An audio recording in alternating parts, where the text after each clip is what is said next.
Hello, everybody. Happy Thursday. Welcome to the Thursday stream.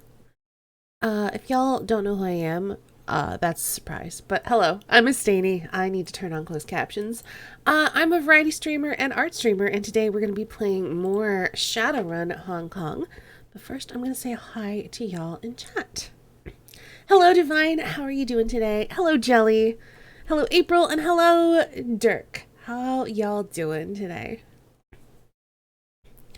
Got your new meds. Pharmacist said it was a better drug than the one I've been on, so it calmed your nerves a bit. Well, that's good. Hello, variety streamer. Stay nice to meet you. Nice to meet you too, Divine. How am I? I'm okay. I think I'm getting allergies, which I've never used to got before. Never used to got words. Puh. I never used to have before. So that's a thing. So I woke up really congested and with another headache. So I'm not excited about that. Saw real skeletons today. Were you at a museum? Or, oh, catacombs. Interesting. It's a bit of a tough day. Oh no, you sat tensed up and then now you have to complain about how your stiff muscles hurt. Aw. It's pretty cool. I can imagine.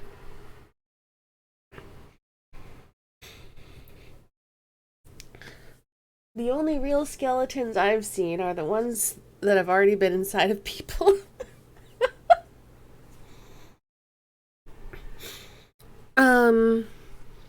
Otherwise I've only ever seen replicas, I'm pretty sure. They take down the wall of bones and clean them and individually replace them? Huh. Interesting. I also did not know that. Anyway, let's go do some crimes.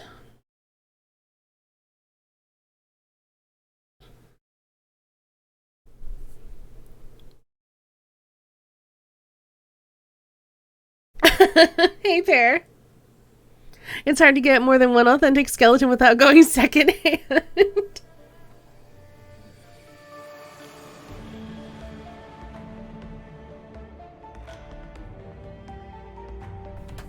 All right.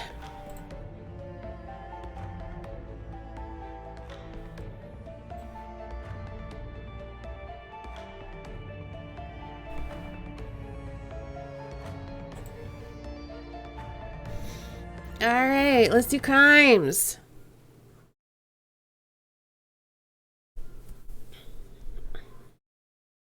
The job is done. Right or wrong, you gave to Gath Wright the data he was looking for and got paid for it. Although, admittedly, it was a pittance compared to what you were promised.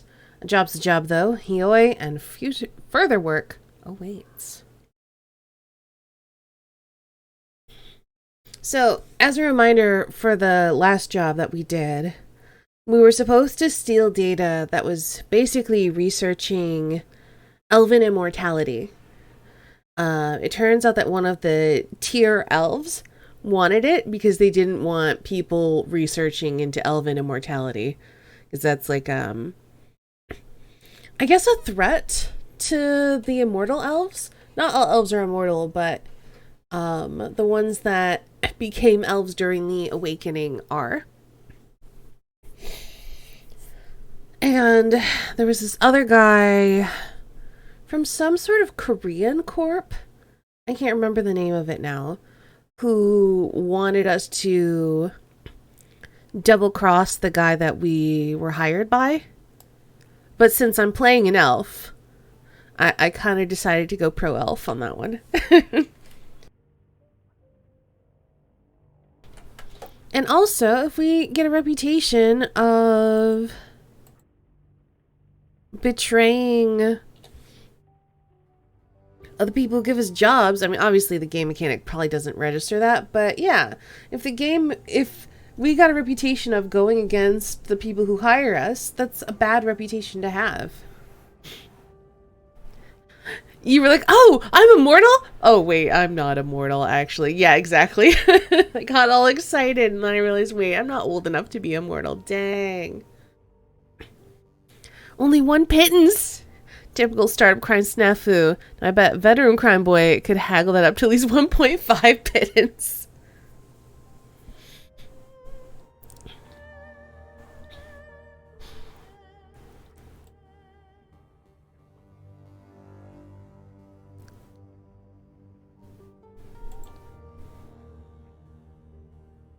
Alright, let's look and see. No.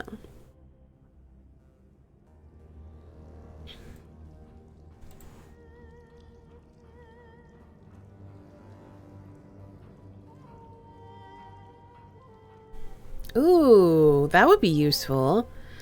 Locking someone down with a shock baton? Yeah, I'll take that.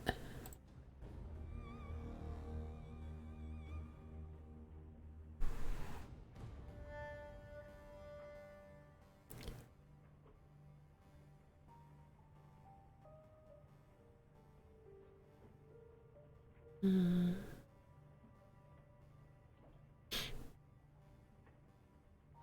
You like the crew portraits? I like them too. Contribution made, now back to work. Have a good day at work, Lost. Also, I'm still a bit floored that y'all are putting so much effort into my day off, even though I made the challenge ridiculously expensive. Because I didn't know. I didn't know that you'd have a limit on how much you could contribute. I didn't know.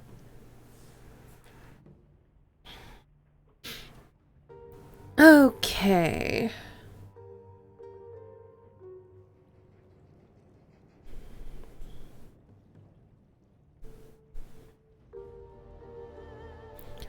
I think I'm gonna go with this one. Ooh, yeah, devil rat fetish probably.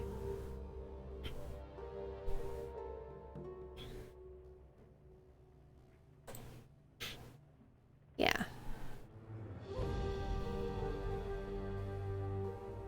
We'll get there maybe.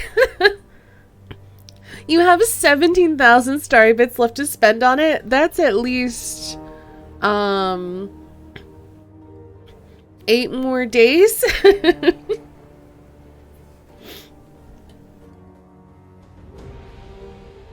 I don't know if it's possible to reach it in the time allotted. I don't know if it's possible.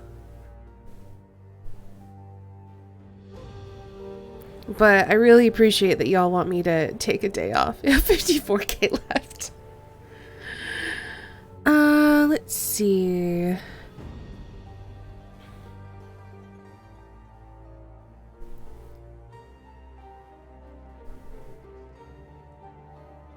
I think I'm gonna go with the Jolt Alert system.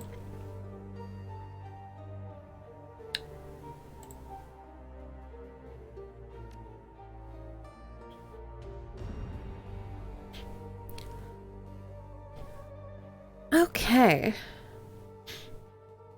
Hey, Syncard. I just got here. I have 10. Yeah, I recognize you from Sane streams. I don't think you've been here before, but hello and welcome. 4. Yourself. Thanks for the bits, Divine. I think I took all the jobs. So I know that they're all waiting for me here, but also crimes.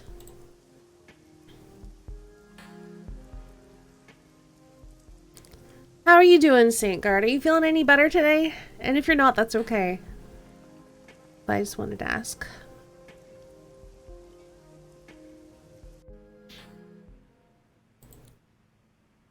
You are good.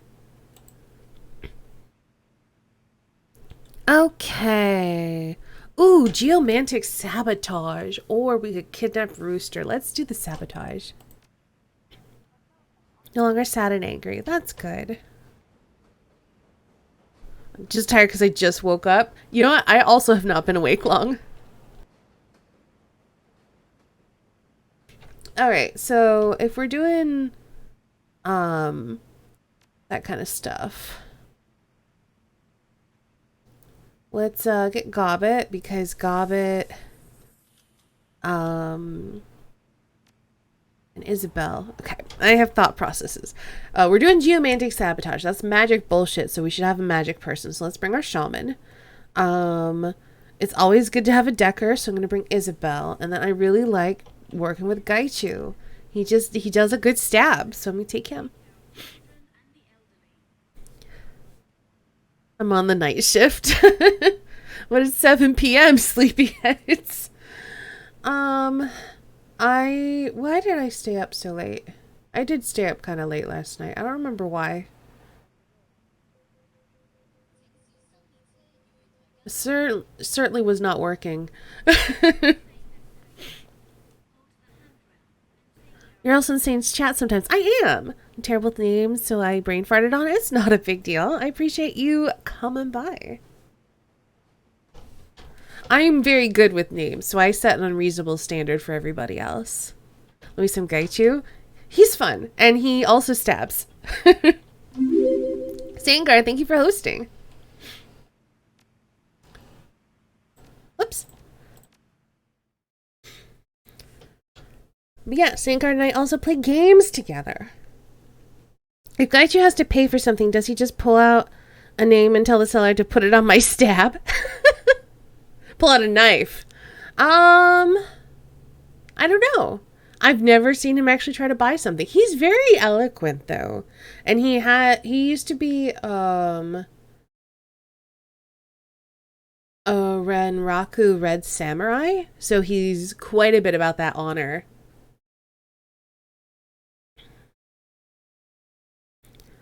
I watched the rest of your art VOD while I worked again, kept going to type in chat to join the conversations you were having. That's a mood.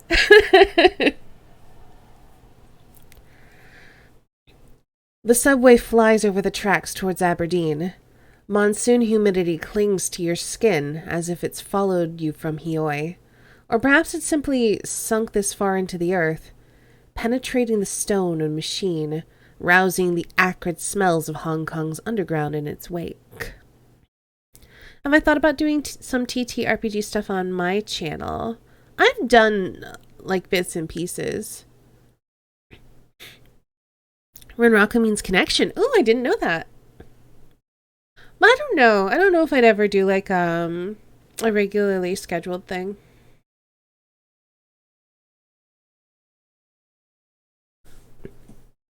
But I've done the occasional one-shot.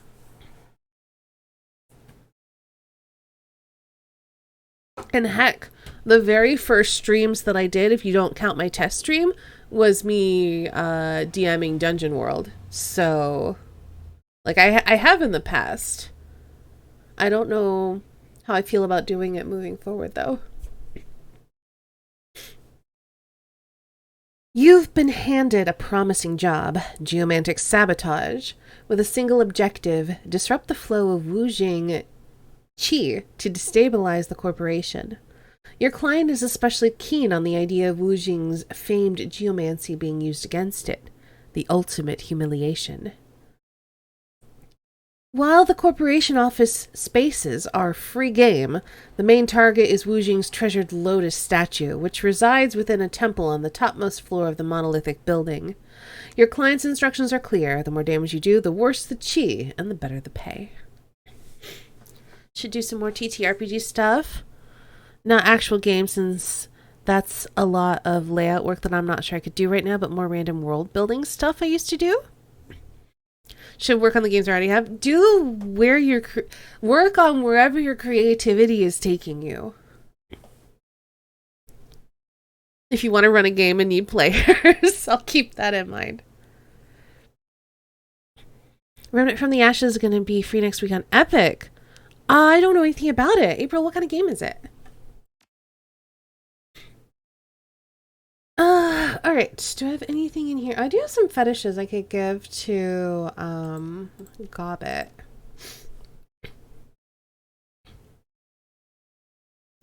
The only issue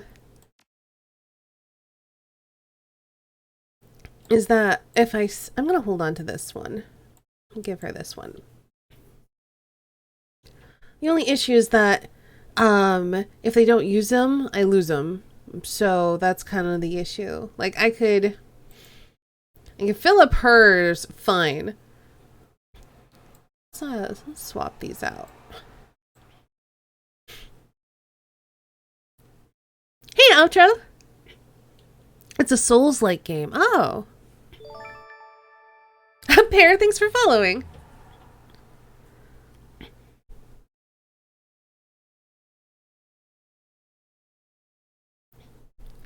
You're a really skilled role player, and I always enjoy when you RP playing video games. Thank you.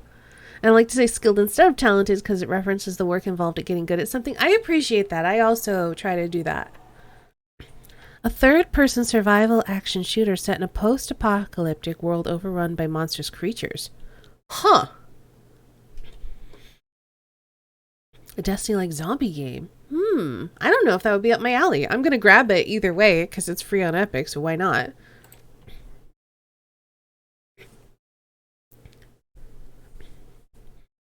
But yeah, I think about it. I don't know. I just, at the moment, I don't really have the time. And I don't really want to replace one of my regular streams with an RPG thing. So, I don't know. It'd have to be like the right game with the right players and the right time, I guess.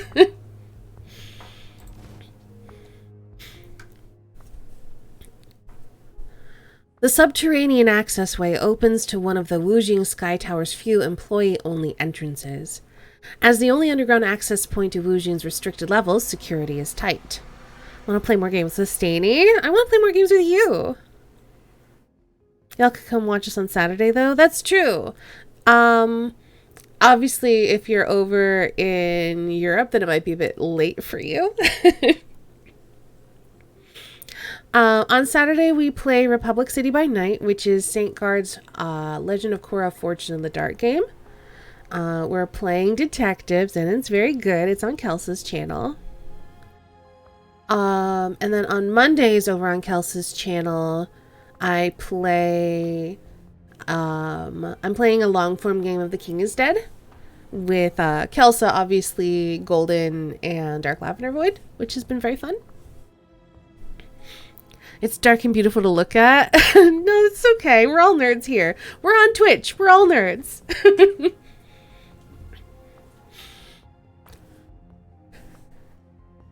It's unheard of for unauthorized personnel to reach the upper levels. Naturally, that's where you're headed.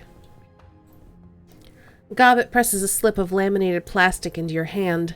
A grainy black and white reproduction of your own face stares back at you. The rest of the card is filled with the barcode.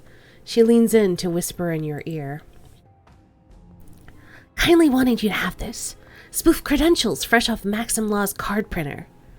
They should get you past the front door. Wouldn't count on getting them much further, though. I guess the client said something about other ways to bypass the check-in system inside the building, but he didn't go into specifics. She shrugs. Kindly had some choice words about that, but whatever. We'll find a way past security. It's not very EU friendly. It's not, because here's the thing. West Coast.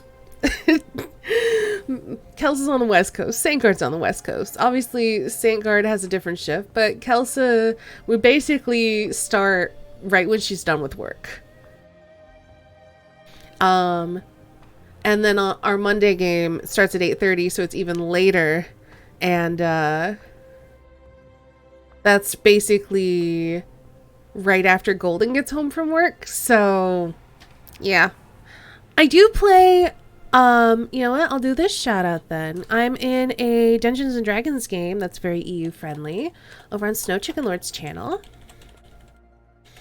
Derek here is my DM for it. We're playing Tomb of Annihilation.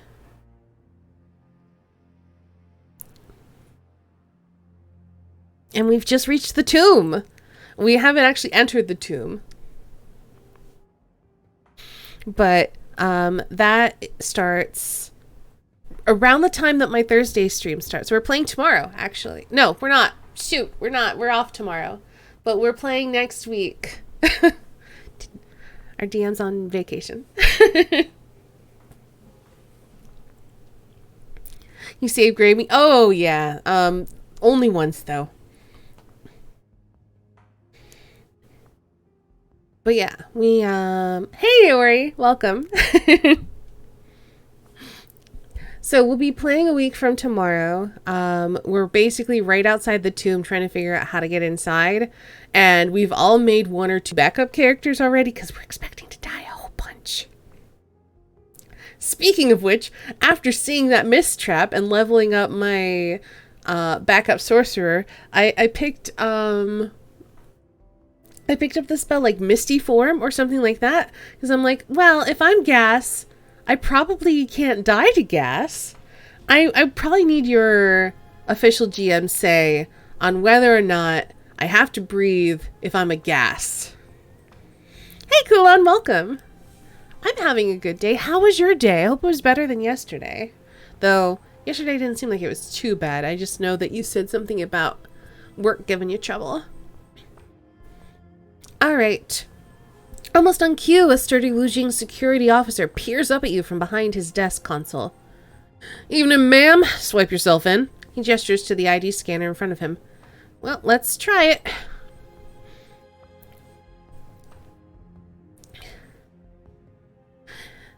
He looks at his console, then back at you. His eyebrows rise as he observes your company. You realize your credentials only allow you access through floor 10, right? Of course.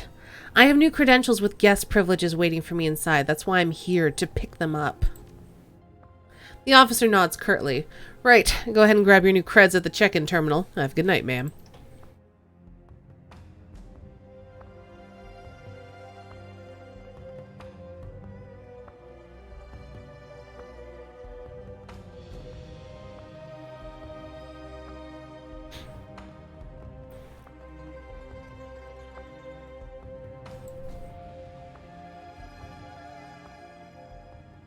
There's a matrix jack on this terminal. Let's save it. And then we'll have Isabel jack in.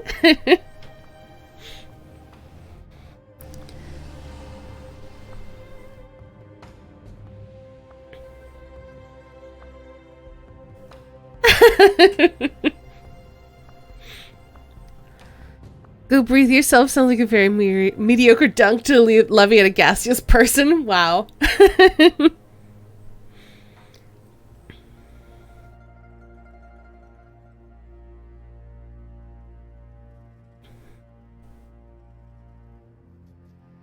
If you're gas, can you still do a solid, or does the help action become unavailable to you? I don't remember. I'd have to read the spell a little bit more.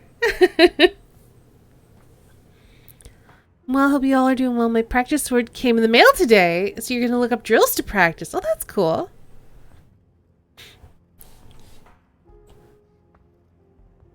All right, Isabel. Go do this. Try not to mess it up, please. Thank you. Ooh, there's a lot of trace. So I probably need to get here.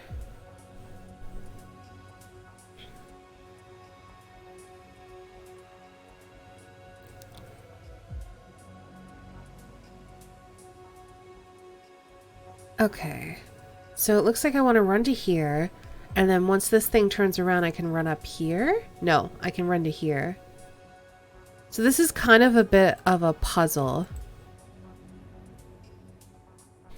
Oh no, it spotted me. Well then, let's just murder it.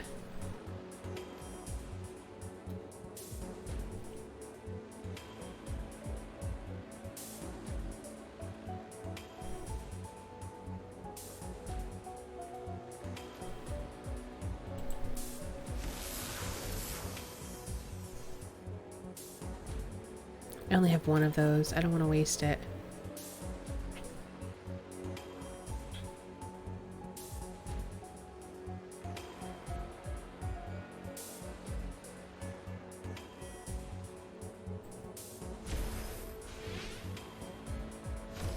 There we go.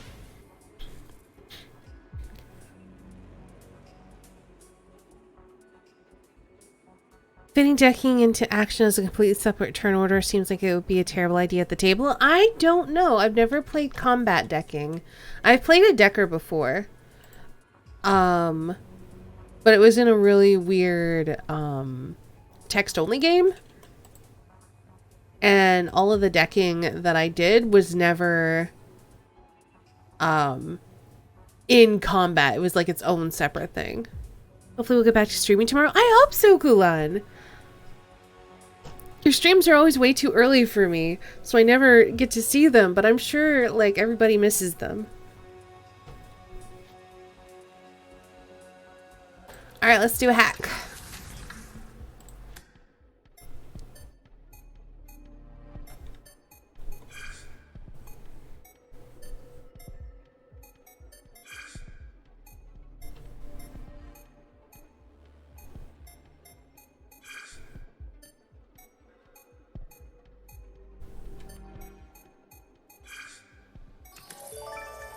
Alright, there's a little thing here. Ends with an upright M. Might just be this guy. Also, I'll look at you in a minute. Thank you for following. Got it. Ashling, thank you for following. Hello, welcome. I have people to guillotine. What have you been playing again? I don't remember. Oh. How dare you?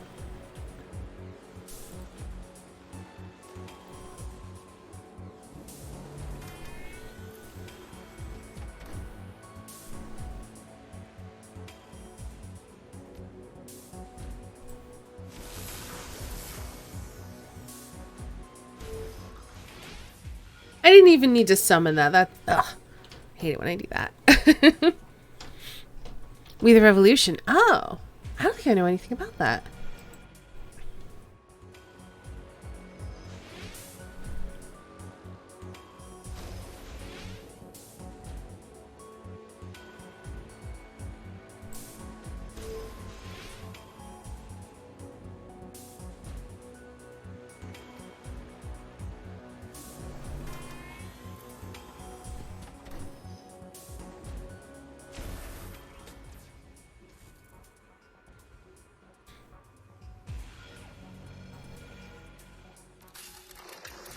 Got a rating of 9. Interesting.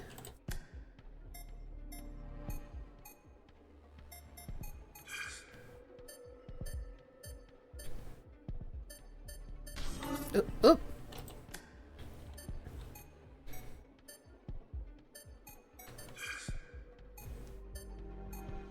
I glanced away for a second.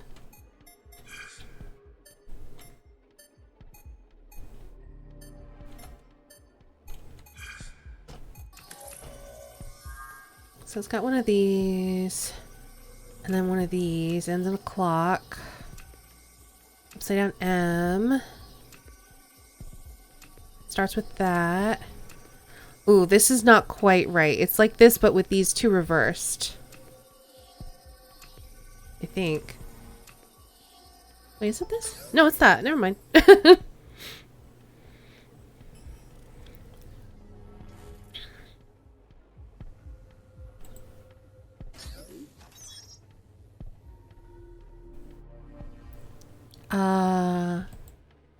I don't know why I did that. I'm sure there was a reason for it.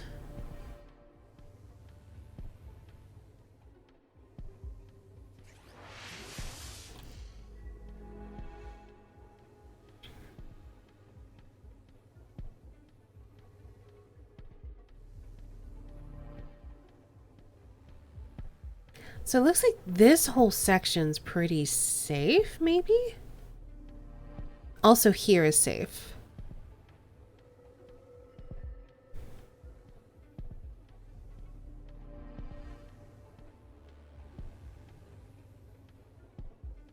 Well, they just saw me. I'm just gonna go.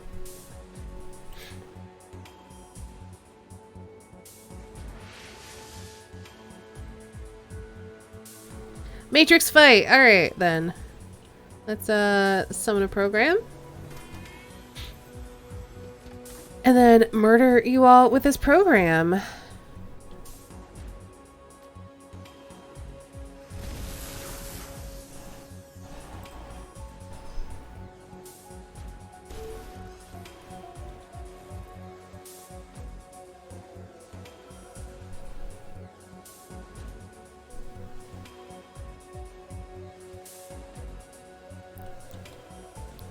And then I guess we'll get a shield program out.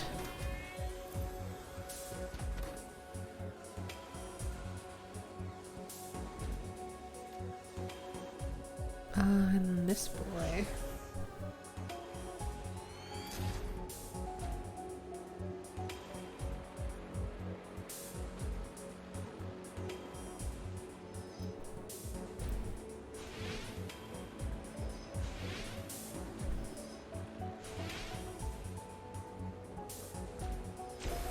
Ow!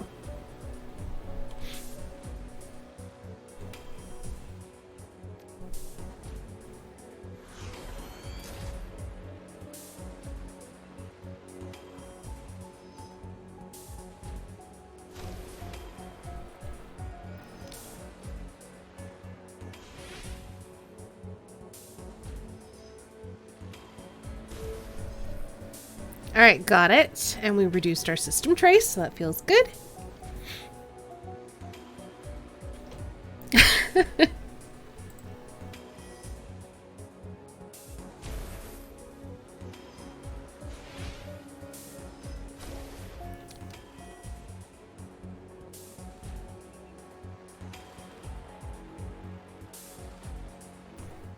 Okay.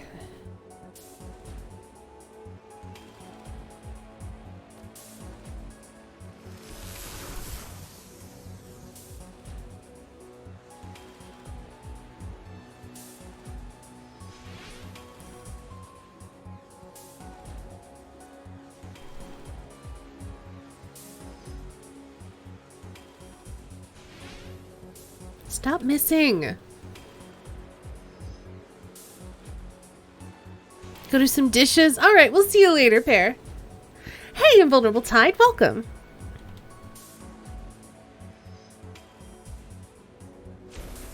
There we go, doing some damage.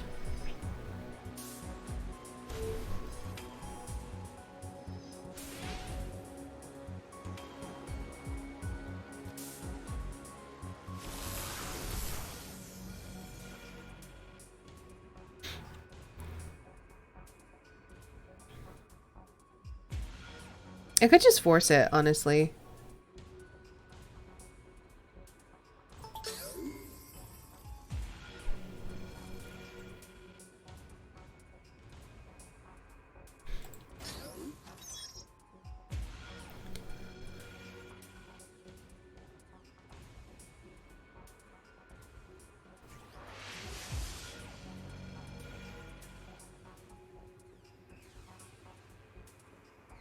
I need to see what's through here.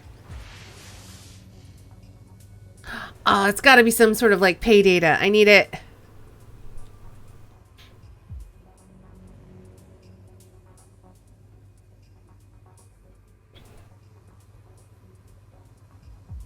I can't tell what he's able to see, so I'm probably going to have to go this way.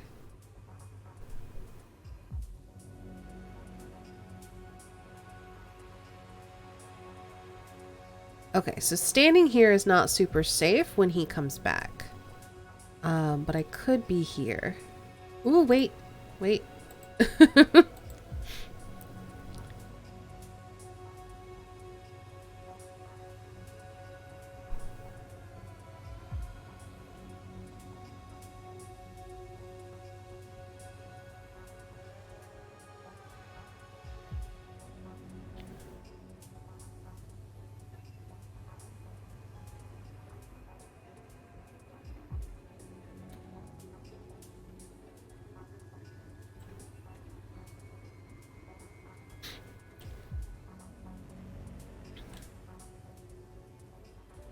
How dare.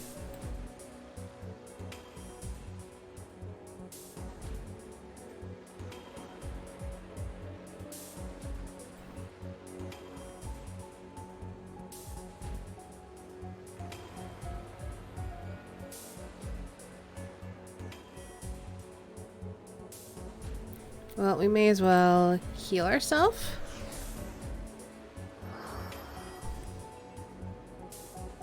And let's summon a program.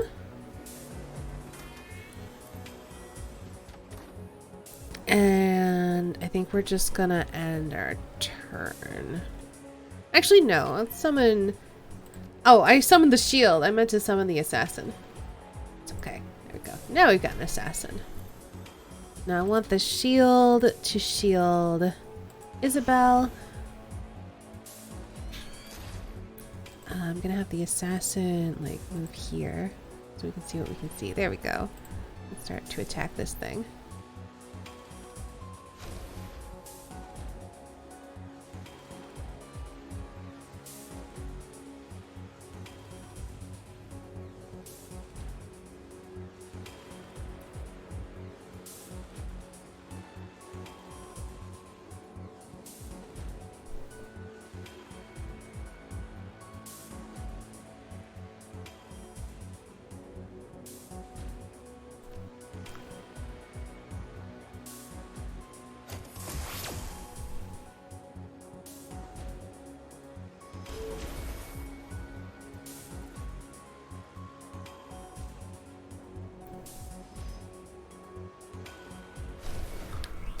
Okay. So now we absolutely cannot... Actually, hold on. We could. We would just only have 10 trace left. This is in the Matrix, yes. Let's just try hacking it. Because if we hack it, we'll have 3 attempts. If we force it, then basically we have to get out without getting spotted. Which I don't think I can do.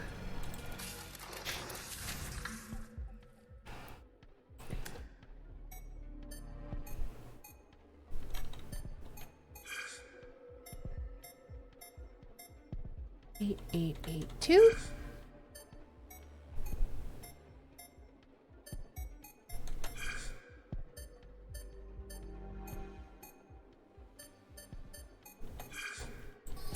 Okay, so there's an M in the second position and the first position. It ends with 2 of these guys. So it's gotta be this one. Easy. Easy hack of my life.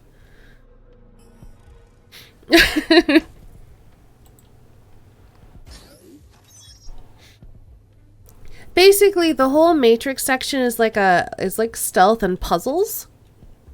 So like these little hacking things are like the puzzle section, and then this part is like a stealth, avoid these programs from seeing you section.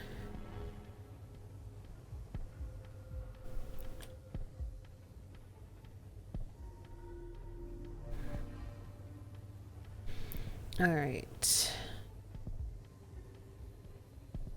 So we need to wait till this guy...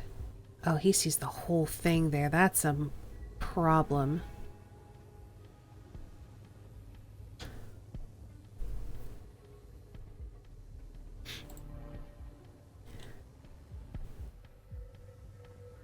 Okay, we can, I think, hide here while this guy turns around.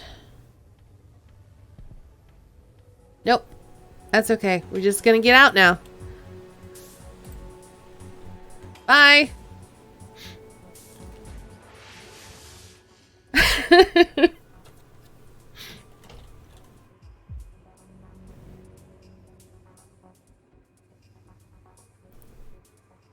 As long as both... Actually, 60... Yeah, as long as both these guys don't see me, I should be able to get out pretty clean.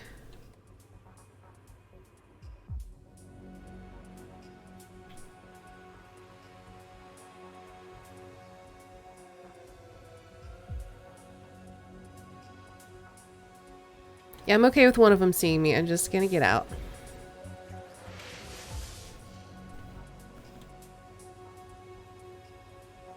And then I just need to get through here, which shouldn't be too bad. Go, go, go, go, go! Go! Did it. Oh, I could just... I didn't have to go all the way back. I keep forgetting there's like a jack out button. Hey, Silent Assassin. I'm doing alright. How are you?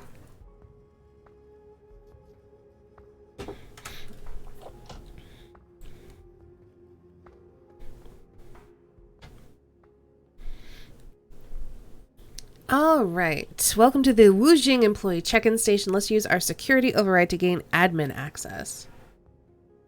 Let's alter our existing credential clearance. Permissions granted. You are now able to alter the existing information and clearance level of a Wujing employee ID. Let's select our spoofed ID. And now we've got all the access. Do I need to tell you? I don't think so.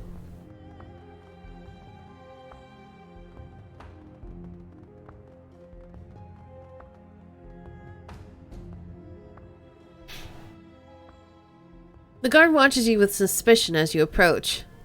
You seem confused, ma'am. Something I can help you with? Just clocking in. Give authentic employee ID. All right, have a nice day.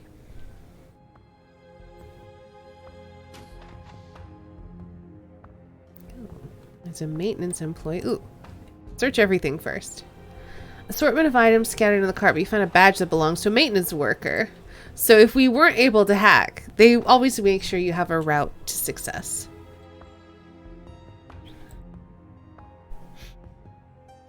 An oil-blotched dwarf half-heartedly scrubs her hands above a sink. Her ragged clothing resembles a paint canvas covered in multiple hues of mechanical grime. With a slight turn of the head, she looks toward you. Needs something.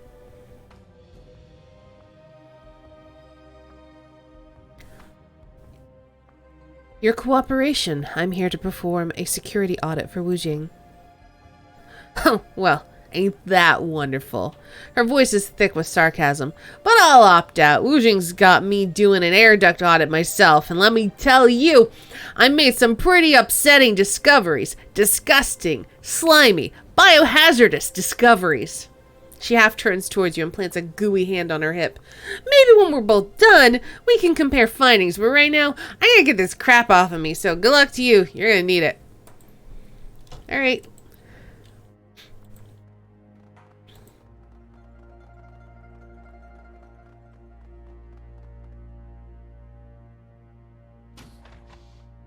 Ooh. Ooh, is this like the employee lounge? Oh, it's like a little changing room.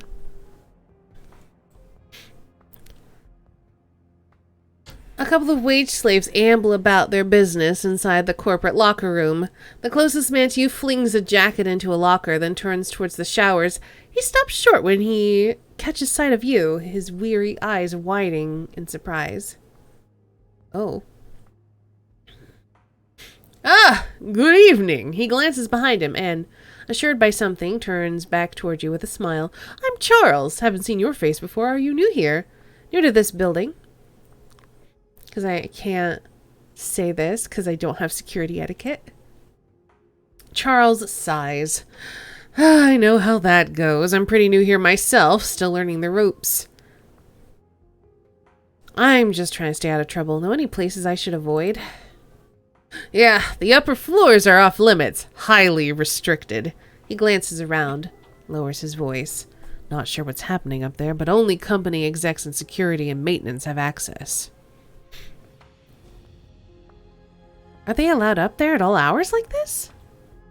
I don't see why not. They're on call 24/7, but that's not my department, so I can't say for sure. Well, gotcha. Thanks for your help. Anytime, friend. Good luck. So, now we've stolen a maintenance badge, but we also have an all-access pass because we did best. I have so many options to get past the security checkpoint. And by so many, I mean 2.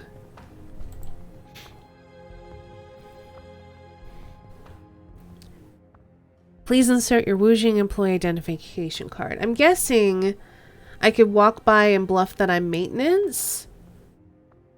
Or I could just swipe this.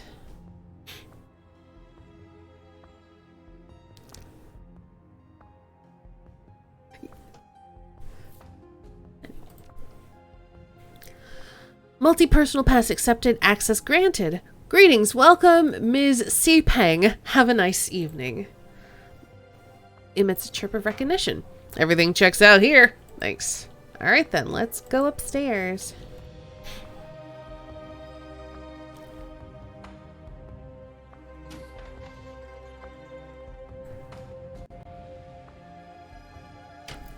This pristine, hyper-sterilized office glistens as every surface has been polished. Your client has requested... Oh, so many optional objectives. Your client has requested that this area be manipulated as subtly as possible so as not to draw attention away from the temple. Oh, yeah. The true defacement will happen there, distracting Wujing's security. Hopefully they won't discover the disrupted key flow on this floor for weeks.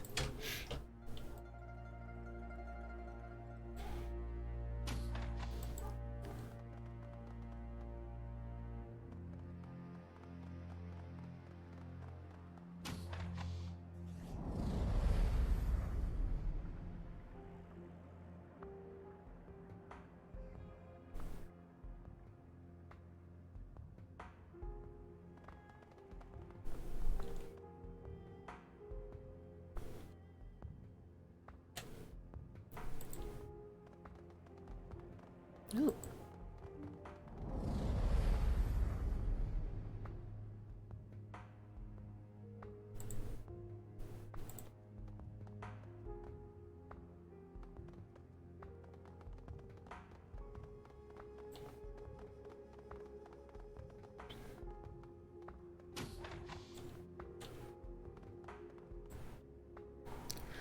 Prototype weapons is locked on a stand. Its locking mechanism seems tied into the weapons operate something.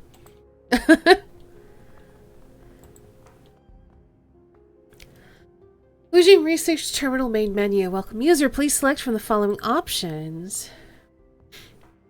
Several folders appear in a second window below the first. Only a couple look useful. So let's start with the floor plan.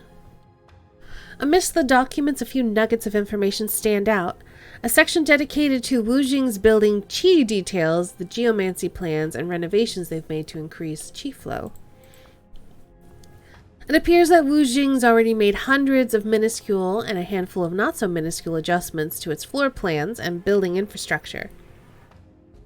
A recently updated file marks its project to add new water lines for the temple fountain as complete.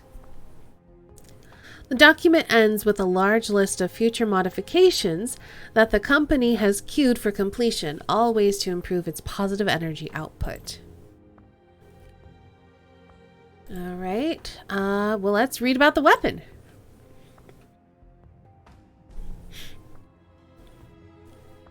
Oh, I could increase my intelligence probably. You click on the folder and a large repository of files containing Wujing's research projects pops up. One section is labeled with a symbol similar to the markings on the weapon just a few feet from you. A quick scan of the data reveals information on the weapon lab and what lab's set up. Alright, well let's log out for now. Because we can log back in. We got karma to burn. And I've been thinking about bumping up my intelligence anyway, because that's one of my primary stats. So, let's do that, and we get a new weapon. It's a pistol, so I will probably never use it, but I might give it to somebody.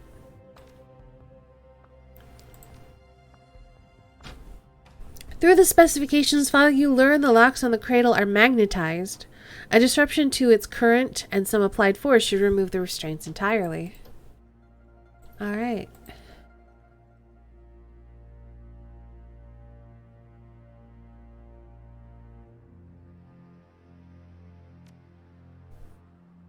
I don't remember who's using pistols. Possibly Isabel. I'm just gonna stash it for now.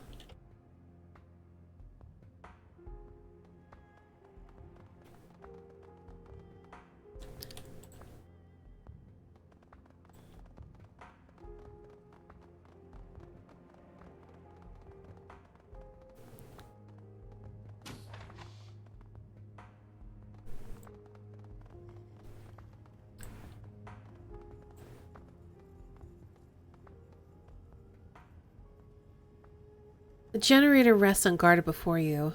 A shock to the system could compromise the computer mainframe it powers.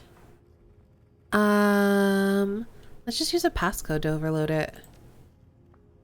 Oh, we don't have it. I could just waste it with my drone, but...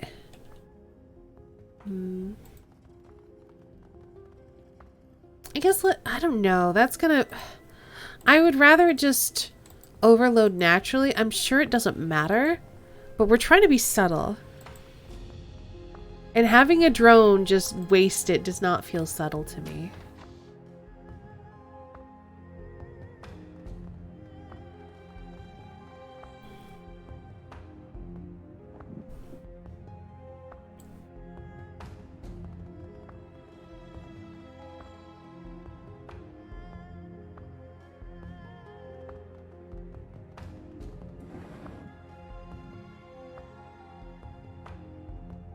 Let's disrupt that chi.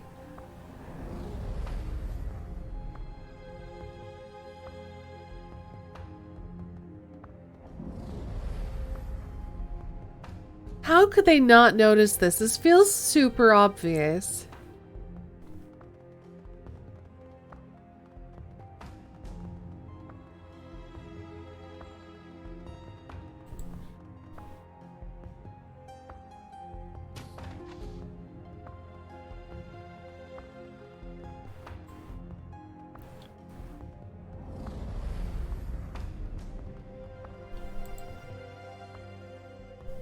Oh. I don't have a code. Also, it sounds like we've got company, apparently. Oh!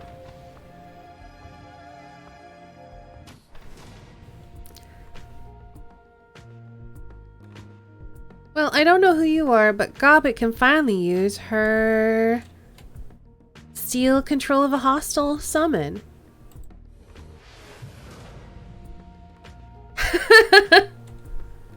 Did it not work? I don't think it worked. It said stolen, but it's not. Alright, whatever.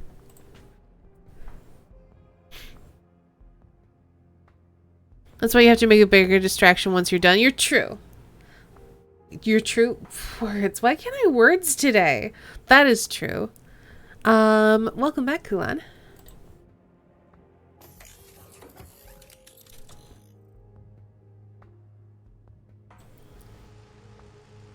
Oh, there's a lot of these. Well, I'm gonna move here. We're gonna turn on you.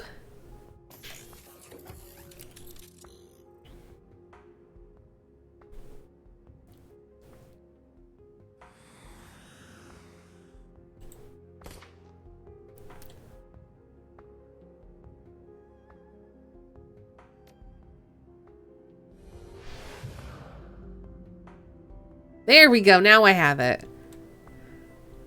It's like it reset that whole round or something. Words are very hard. They can be.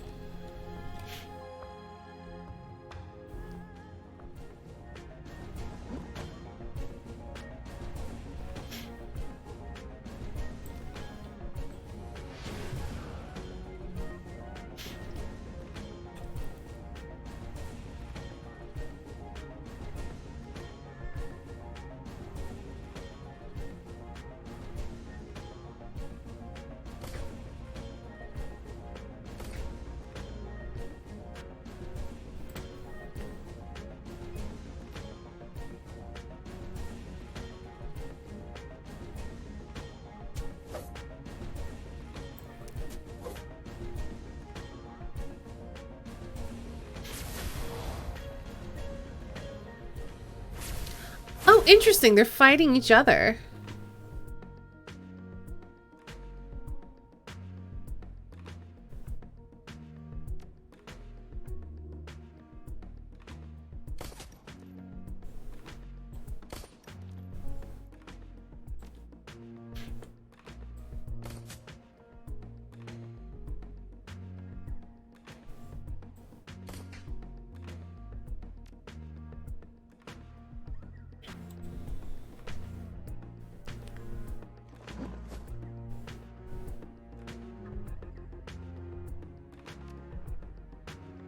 I can steal another one. I can't see to do it though. So let's have her run to like here. And then I'm gonna steal you.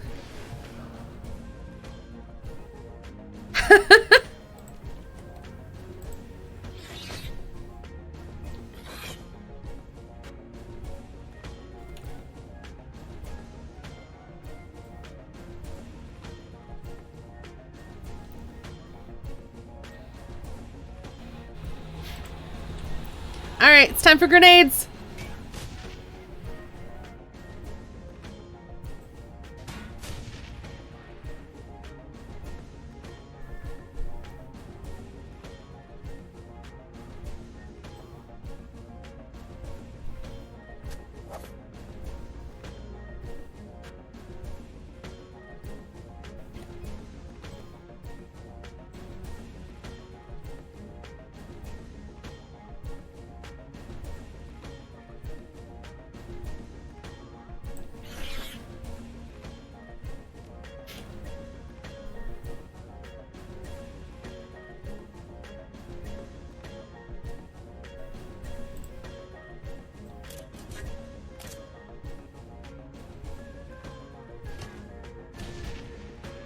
Come on, don't miss.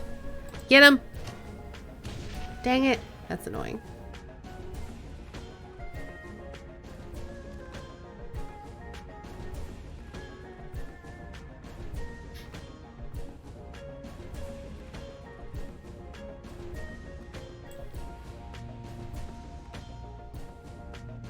Typing also?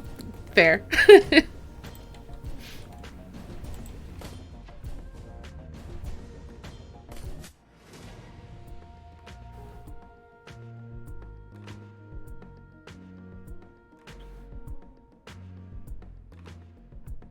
Alright, let's try this grenade situation again. Have her move up so she's closer, so less likely to miss. What? That's not what I wanted you to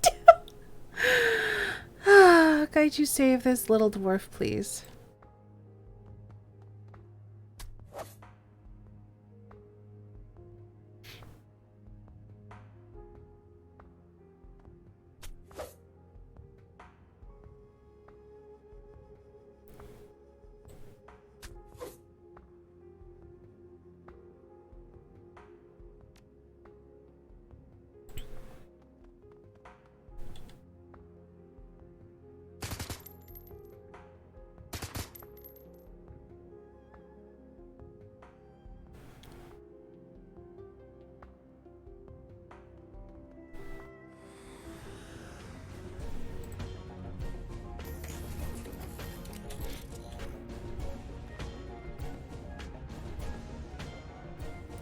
Oh, has this been injured?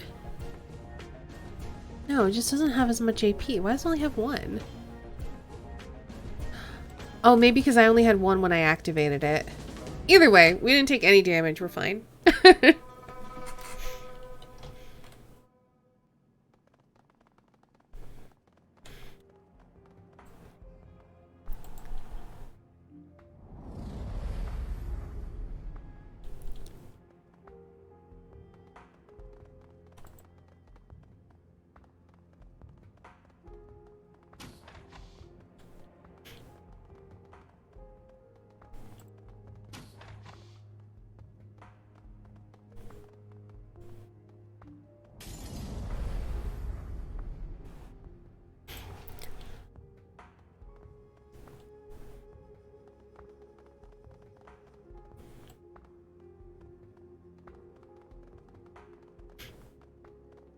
Alright, well, since we're clearly not being super subtle,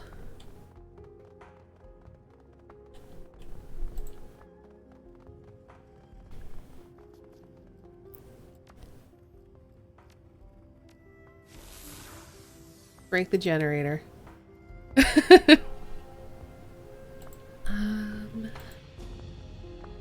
other key points? I would love to get into that safe, but I don't think that I can.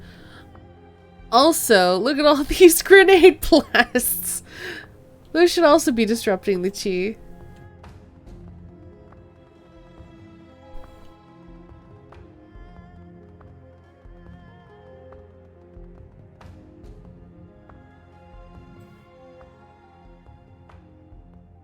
Yeah, and I don't have a code for that. I don't even know where you would get the code. I don't think I have a code. Hold on. Mission item. So we have security override. We have pay data. We have a heightened ID. Let's take a look at charisma. I can't afford that. I would have to get 2 more points in charisma to get another etiquette.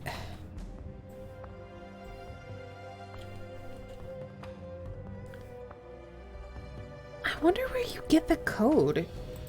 You would think it would be somewhere if like entering the code is an option.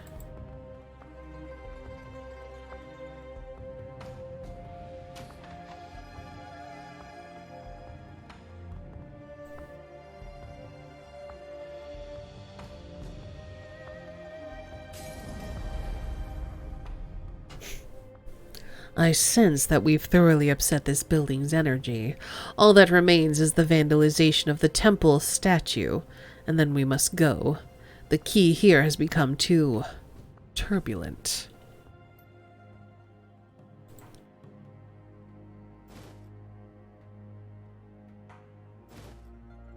Ooh, ooh, 8481. That's gotta be it.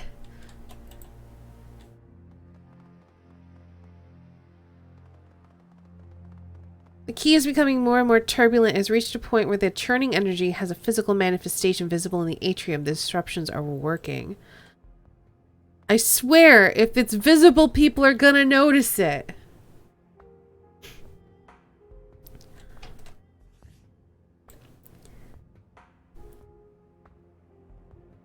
Oh, that's just the mainframe code. Well, it might work here. 8484, we'll try it.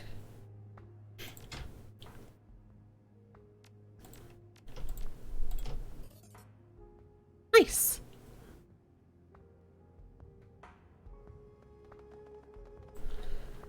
I figured it was going to be the code for this, but it was the code for the wall safes. Oh, look at that. Look at that disrupted key.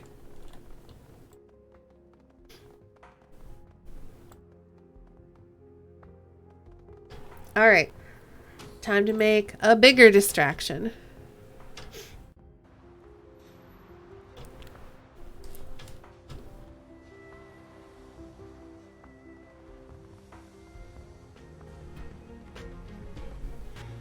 Oh, it's a lot of spirits. Time to steal them all.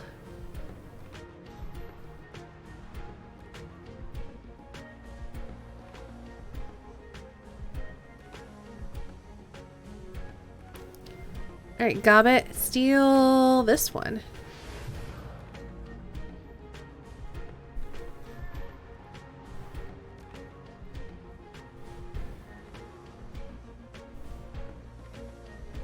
No, stop, go back.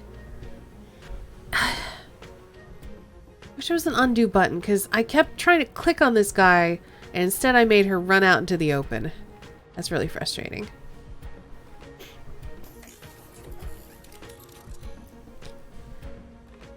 Yeah, it's not too dissimilar. It's, I think kind of XCOM style.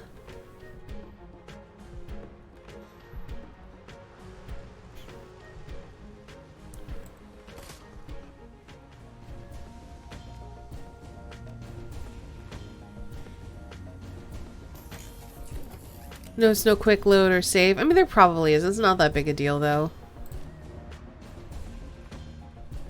She's not gonna die from that.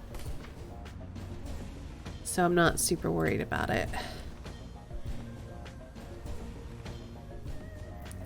Actually, I could haste her. And then she'd get another AP, but since she already spent them all, I'm not sure. Let's, instead, we're gonna haste Gaitu. I think it's better use of our haste.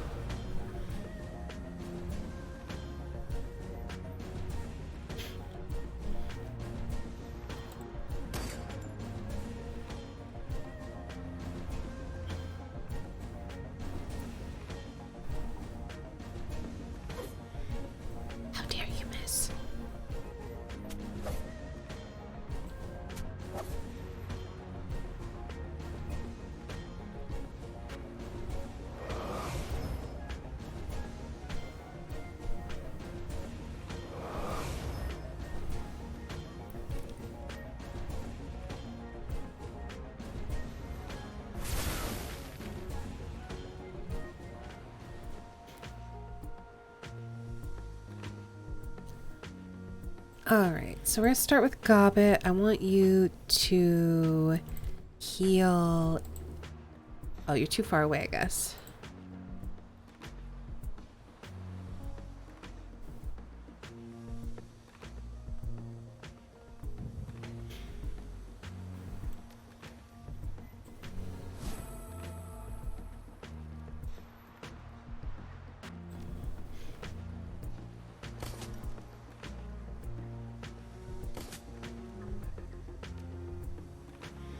Alright, let's see. Heaven's Stance. Critical multiplier raise. What's this one? It's, I think,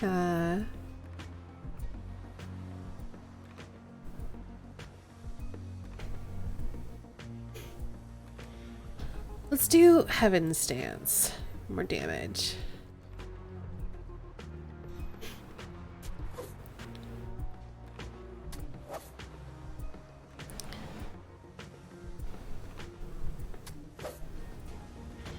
Yeah, Gaichu's a beast.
Really should aim.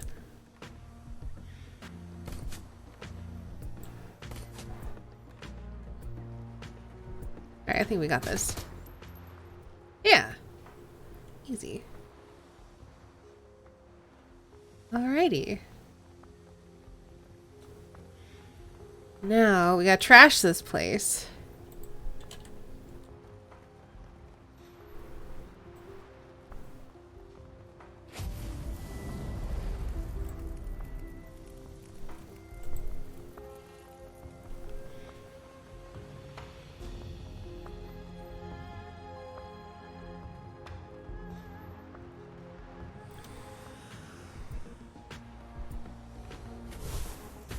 Ow!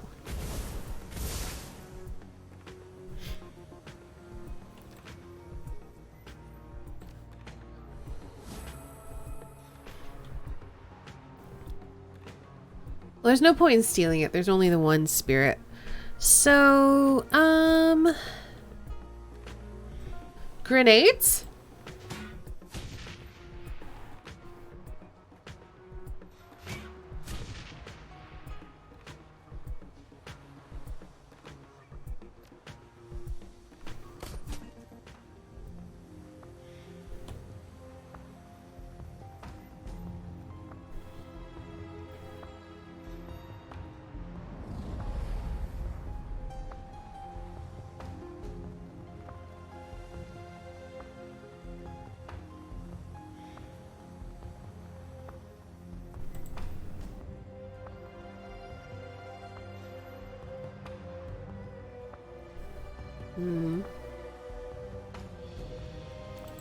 It's gotta be like another key point somewhere, I would think.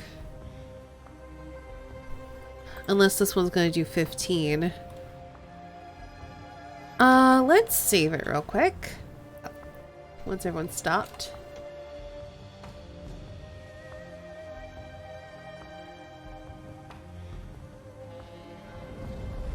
There we go. 100 of 100.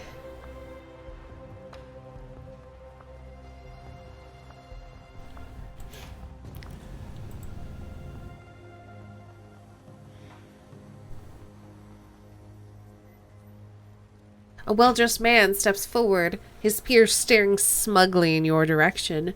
His clothes are smart and clearly expensive, but lack the typical padding worn by guards and thugs. A quick look at his associates reveals the same style. Mages. On behalf of Wujin Incorporated, we've been instructed to prevent your further vandalizing of the company's property and assets.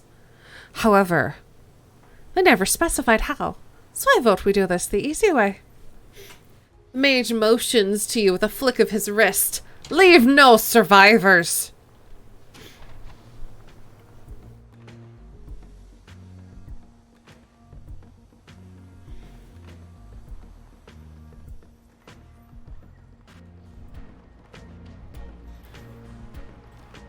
Did I hear grenade? I think I heard grenade.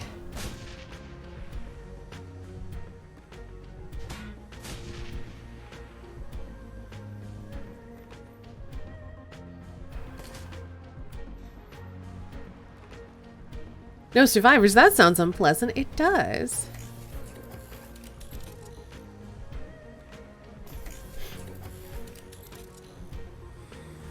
Whoops! Shoot. That's not what I meant to do. That's fine. I wanted her to get into cover. I'll just have her go back here.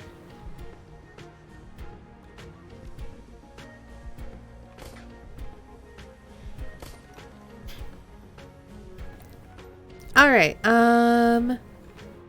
let's summon this.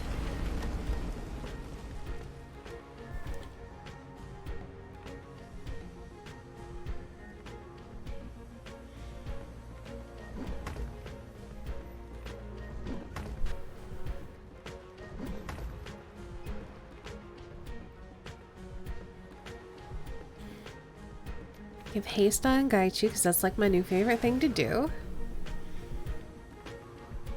And then he's going to run forward and do some murder.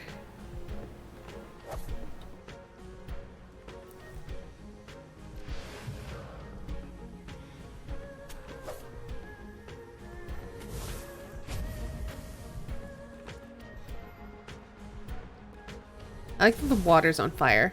Oh dang, that guy's strong. Stronger than I expected.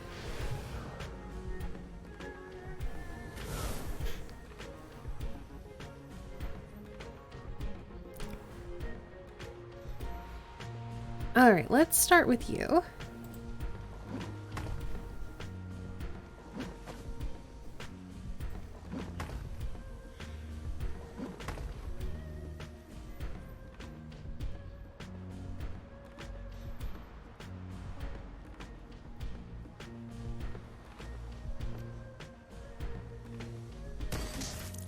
Got him!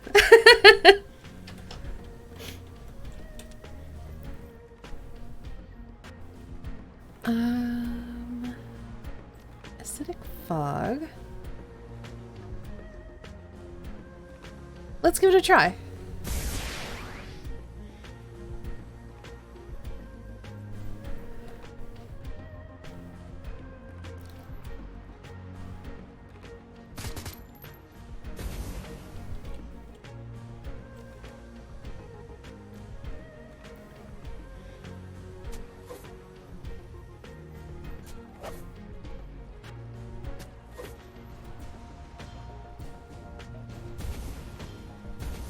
Oh no, he took damage by going through that. I should have known, but whatever. Stab.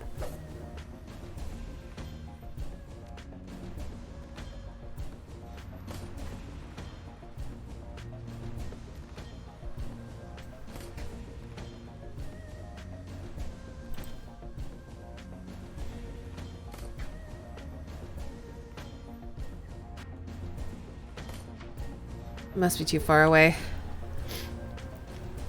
However, no one is too far for grenades!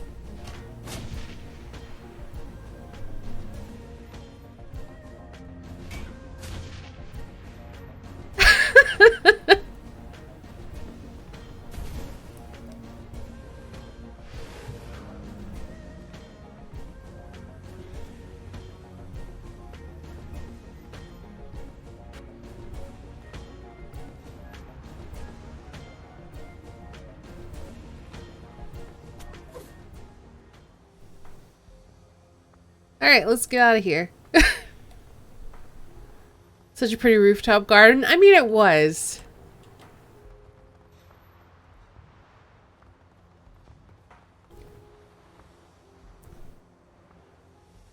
Oops. I didn't even read that. What the heck? I'm not with it today. Behind you, the trapped and turbulent quay swirls inside the iconic Sky Tower atrium. You can actually see the air around the atrium warp and ebb as the chi surges and breaks against the obstacles around it, looking for a way to move, to flow, and finding none. The job is done. You've desecrated the Wujing Lotus, and in so doing, blemished the prideful face of a megacorp.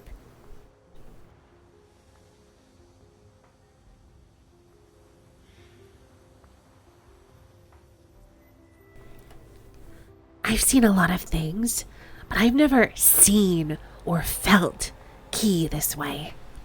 I imagine this is what it must feel like for an attuned person in the walled city. She shudders. Must be unbearable. The elevator arrives at the temple. Time to duck out the back door before security can respond further.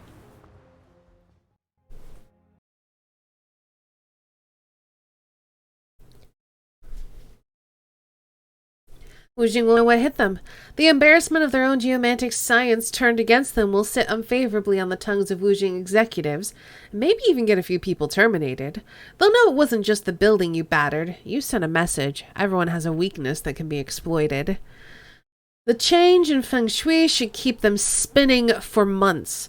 The complete disruption of their qi and destruction of their temple will cripple the energy of this branch of the company. And with Wujing focusing on restoring their temple, it'll be a long time before they discover the full extent of your assault.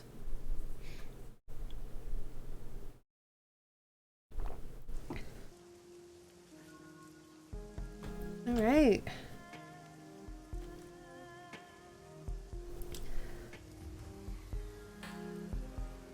I'm gonna go claim payment. Ooh, everyone has... Oh, they have their final levels that they can get. All right, let's see. Consume spirit. She can now consume spirits and imbue herself with their power. That's kind of cool, especially... that would have been useful last round, but anyway. Territoriality.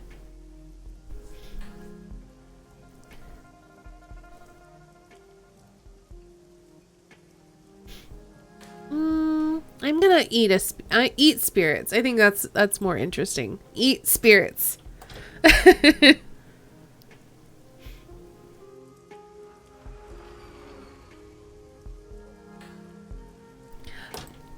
Absolutely, more grenades.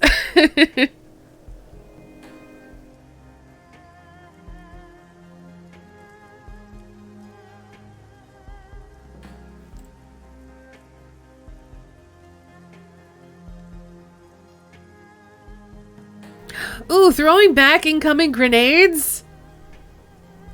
Yes.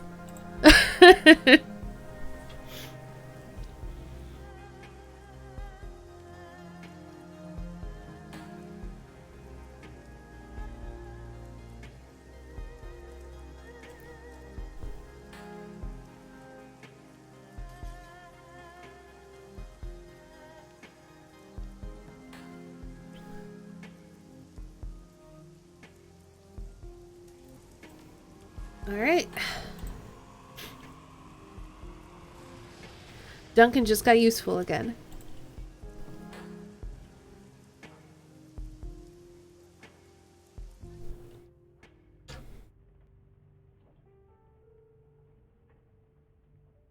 All right. 0 unread messages, jobs directory, claim payment.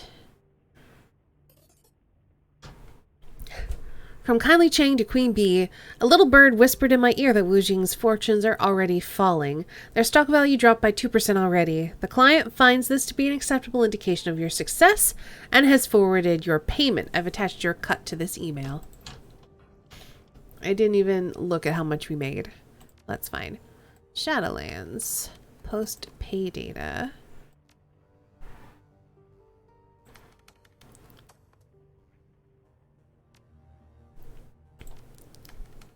Okay.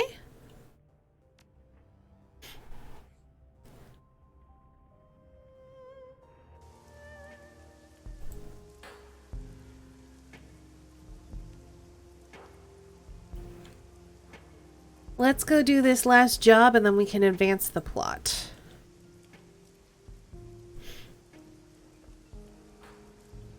And then get more jobs, I'm sure.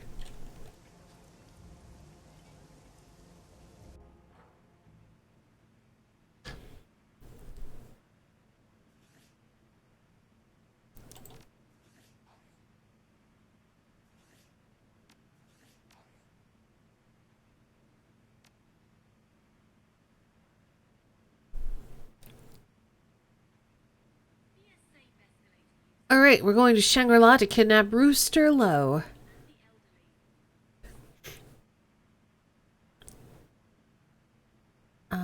As always, I'm going with... This is my favorite team now. Hold on, let's,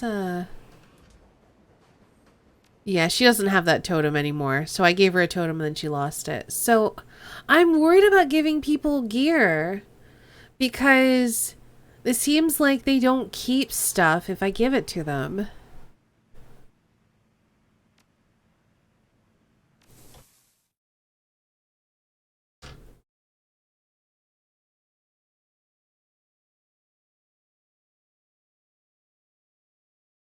A tangle of marine decorum, restless lights, and ambrosial scents mingle atop the floating quay. Floating quay. To access the Shangri-La Aberdeen Harbor's perimeter dining location. With competitive views of the surrounding bay, the restaurant attracts a steady crowd of tourists and woojing personnel. The primary money man for the 289's Chung Sing Rooster Lowe is enjoying a rare meal outside of Triad-held territory. Intel says he's set up one of those restaurant private dining rooms, but he's not alone. Rooster keeps a personal bodyguard and a notorious orc called the Talon, in addition to his regular security detail. You've seen photos of the Talon's handiwork, bodies so battered it's hard to tell where one bruise ends and the next begins. Your mission: locate Rooster, extract him from Shangri-La, and deliver him to your client alive. Simple, fast, low profile. Of course, even the simplest runs can go sideways. How are we gonna do this? I have no idea.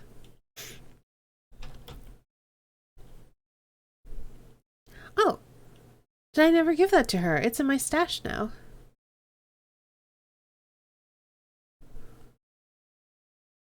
So do unused items get sent back to stash?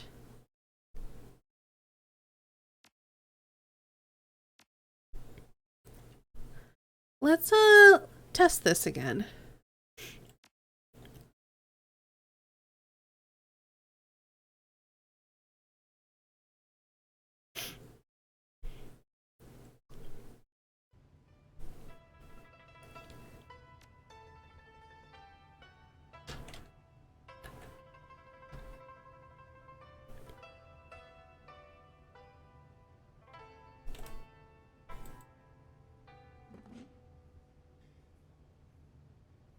Stepping into the interior hallway of the Shangri-La, you're confronted by a massive wall of troll, the restaurant's front door security. He speaks with surprising elocution. Welcome to the Shangri-La. We strive to provide you, our patrons, with an exquisite dining experience. If you have any questions or require special accommodations, don't hesitate to speak with our staff. Looks like I've got my pick of tables. I'm sorry, but this is not a seat-yourself establishment. If you'd like to choose where you sit, I suggest you make a reservation for one of the private rooms upstairs. He looks you up and down, frowns. Please keep in mind that any disturbances will be promptly de-escalated by our security. We reserve the right to bar service to unruly patrons. Thank you and enjoy your meal.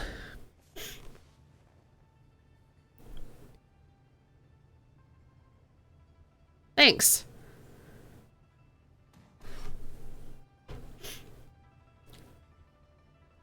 I like how it's not a seat yourself establishment, but also we're allowed to just like free roam.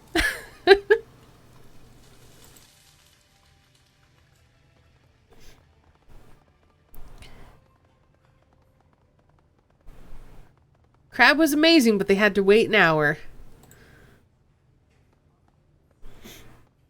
We love the exquisite dining. We do. A waitress swamped with orders is caught unawares by your approach. Oh, welcome to Shangri-La, ma'am. Our hostess will seat you as soon as she gets back. You're welcome to wait in the lounge. All right, thanks. I mean, I don't think anyone's coming. This will only take a second. A loud exhalation escapes through her nose, and her eyes dart towards the kitchen. She musters an empty smile and nods in false hospitality. Absolutely, man. What is it you need? I'm looking for someone. A Mr. Lowe. He has a reservation here tonight. Sorry, I'm not familiar with that name. Oh, come on. I bet a hardworking waitress like yourself is good with faces. You certainly would remember this man. He travels with a big orc who's got a nasty scar on his cheek. She fiddles with her scratch pad and eyes the plenteous orders scrolled across its top page. After a moment of consideration, she speaks. Okay, so I might know the orc. If he's who I'm thinking of, he only comes around a couple of times a year. I've never served him, but I hear he gets real pushy with the other waiters. Like how you gave her the Erin Nakiri voice from the dub of Food Wars. I just went to my Valley Girl accent. I actually haven't heard the dub. I've only watched the sub of Food Wars.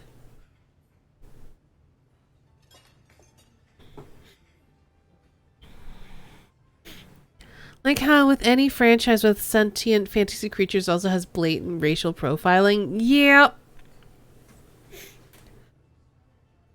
Pushy, huh? Why is that? So he's allergic to shellfish, I think. We get so many orders and sometimes mistakes are made, so. A hint of fear flashes across her face. I totally didn't just say that. I can assure you our service is second to none. She nervously peeks over her shoulder. Erin is the only cringe voice from it, but it's super ridiculous.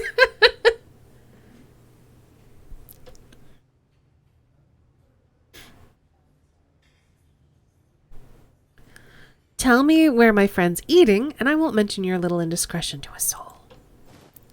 Ma'am, this is the Shangri-La. We have over 24 private dining rooms in addition to our main dining floor. As I've already said, I serve out here. Your friend could be in any of our other rooms. Now, excuse me, I need to place these orders. Enjoy your meal. And with that, she wheels around and marches towards the kitchen. Yeah, get out. Get out of here. Chatty customers always killing my tips. It's the worst.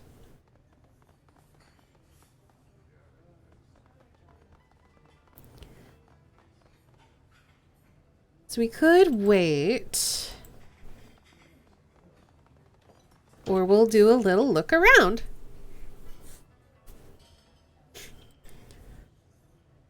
Thanks, I already hate that server. Great. That's the idea. A well-dressed man sits alone at the bar, elbows propped atop the counter.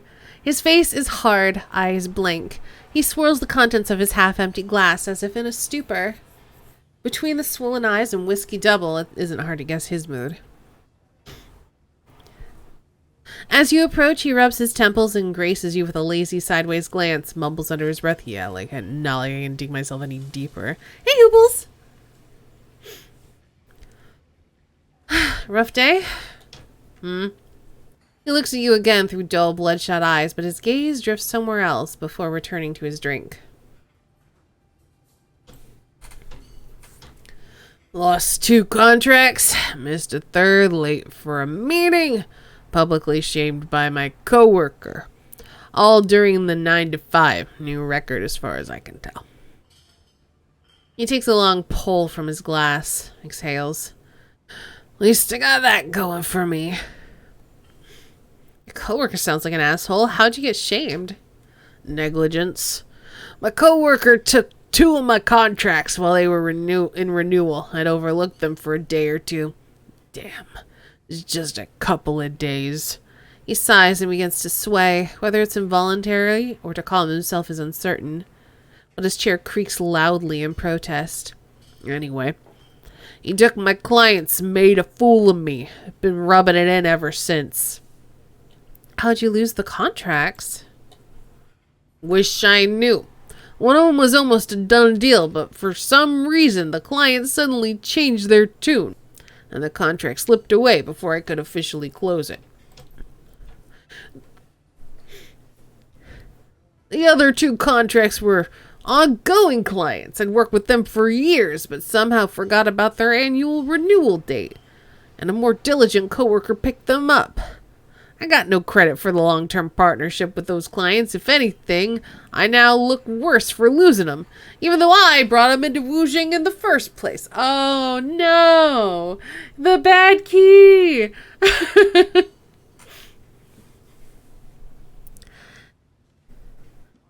Like your Superman voice, thanks. He leans back and lets out a weary groan. His breath reeks of alcohol.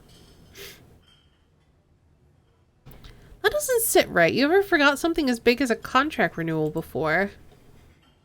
Never. Was damn good at my job. I kept all my important appointments scheduled weeks in advance on my work terminal. Never missed a single date until now. He slouches forward, shakes his head. The gesture's hasty, as if he's trying to wake himself. I'm trying to decide, because he's Wuxing, but this job is completely separate from the Wuxing job. I wish we had done this first, then I would know, but whatever. But I have a lot of clients. Maybe I just forgot to schedule these contracts' renewal dates. There's a first for everything. Or maybe you've been sabotaged. Sabotage? And how the hell you figure that? My gut tells me someone's behind all this. Are you kidding me? Everyone's at each other's throats in this business. He downs the rest of his drink, signals to the bartender. In a single movement, the bartender leans over and refills his glass. Fair, but is there someone who would have benefited most from what's happened to you? He considers this. The newcomer, David. Henry nods his head toward a group at the end of the bar, an elf at its center. Him. He came out of nowhere and has become a rock star with upper management. He's been making connections and deals like a Wuxing veteran, like me. That's odd. You're telling me you want to know what I think? He leans towards you, glassy eyes looking through you to who knows where. The scent of booze wafts off of him. I think he's got family connections, people in high places, and he's been using them to his advantage. He backs off and shrugs, rocking precariously on his chair. I don't know. It's just a thought. You might be onto something. Henry grunts, stares into his glass. No. It's just wishful thinking. Well, I'm gonna find out. I guess. Apparently I'm going to find out. I don't think any of this matters. I don't know why I care, except that it's in the game.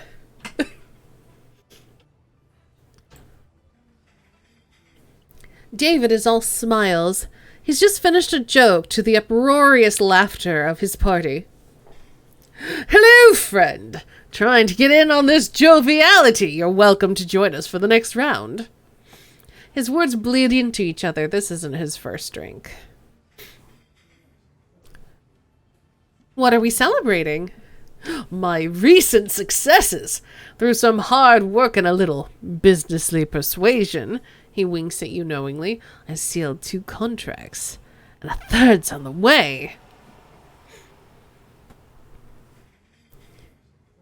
Hey, congratulations. Next round's on me.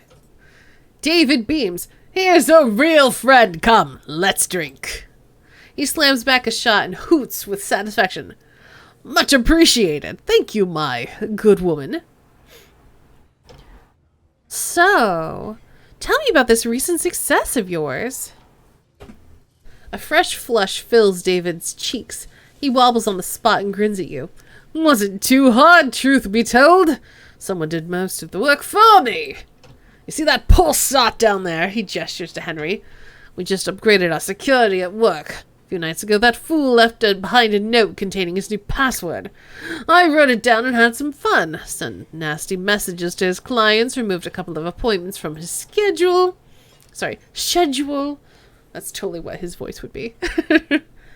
David tosses his hands into the air, spilling his drink, and boom! I'm Employee of the Month. All I had to do was some damage control, but that man's clients, they're now mine. Nicely done. Very clever, my friend. His cocky smile stretches across his all-too-proud face. I thought so, too. Thanks again for the drink, friend. You have yourself a good night.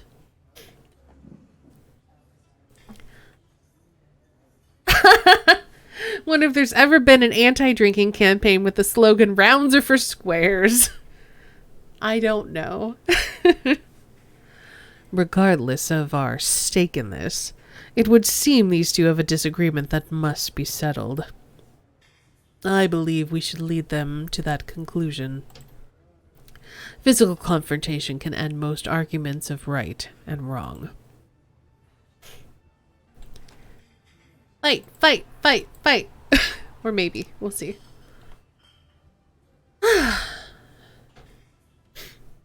Work email still doesn't work. Oh, geez. That sounds really frustrating. Henry gazes into the tall drink in front of him. You came back. Hey, listen. That David prick you mentioned? Turns out he broke into your work terminal and sent your client some nasty messages in your name. Then he swooped in and stole them. A spark of sobriety washes over Henry. The dullness in his eyes drains away, and he sits up alarmed. HR badgering my project manager because I can't respond to anything? I mean, that sounds frustrating.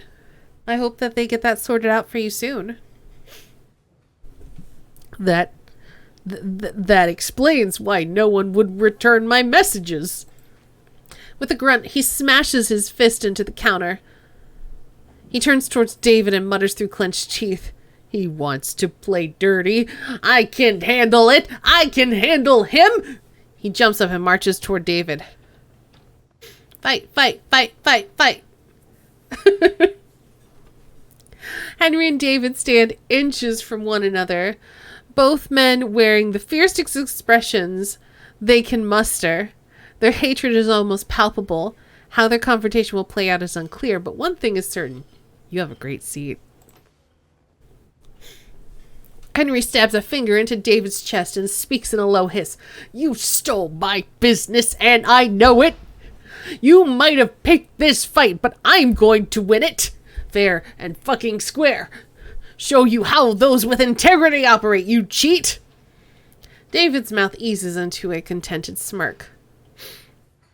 Oh, you want to lose face twice in one day? Well, I'm happy to oblige, but not in here. I'll be damned if the Shangri-La bans me for thrashing a worthless crap stain like you in the property. Let's finish this outside now. Fine, but don't think that this'll give you any sort of advantage. It only means I won't have to hold back. Let's go. All right.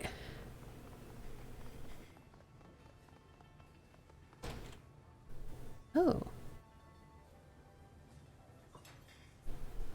Objective complete. Create a diversion outside the restaurant. Great.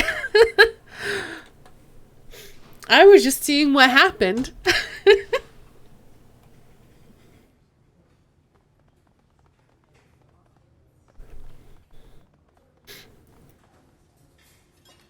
An open program tracking food orders and the respective tables flickers steadily on the computer screen.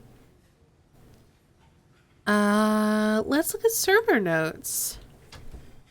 Inside this file is a series of notes on guests and restaurant operations. You scroll through today's notes. Several servers have written about their concerns regarding tonight's lack of security, and a couple are frustrated with the curious guests wandering up to the second floor private dining room. The rest is useless information. Fight time! Yes, fight, fight, fight, fight! Let's check orders. A list containing dozens of orders pops up. Only a handful are for the upper floor's private dining rooms. Ooh, okay. So it's in VIP room 3. We need to put shellfish on this one. One note on the second floor order stands out. Floor 2, private room 3, VIP party of 5, standard seafood buffet, wine sampler 3, crab rangoon 6, Shangri-La, prawns 2, surf and turf. Note, no prawns. Avoid cross-contamination with shellfish. Diner is allergic. Manager's notice. Nothing but your typical wage slave directives in here.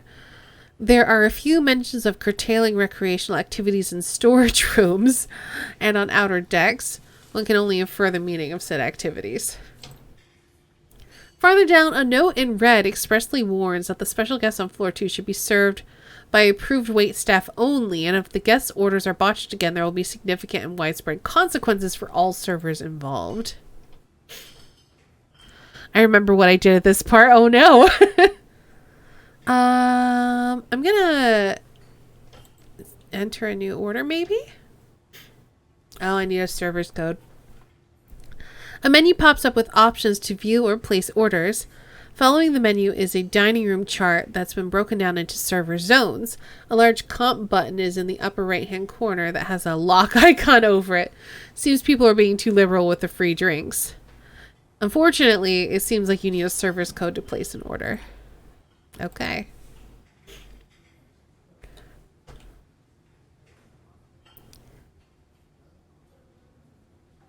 So this is locked.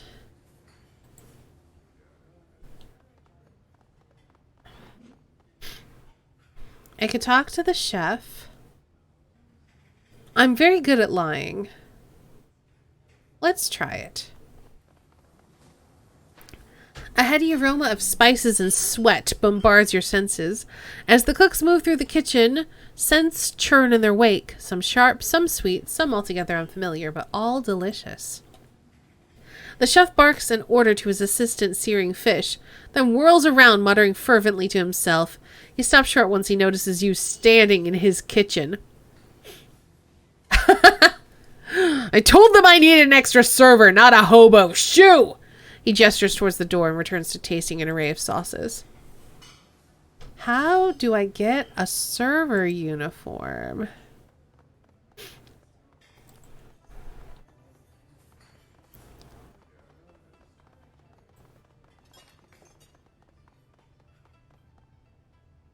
There's a security guard here I can talk to. A guard steps forward and raises his hand. Sorry, ma'am. This area is off limits. What's the problem? Security's got the area closed down to contain a situation on the docks. No gawking allowed. This is the Wuxing employee patio reserved for Wuxing customers and their guests. General public's not admitted. He widens his stance to emphasize his authority. Why don't you go back to your table? There's ample seating in the main dining room. Yeah, I can take a hint. I don't wanna cause a scene. I'm leaving. I'm literally leaving. Hey, Deso. Everybody hydrate. You got water, drink it.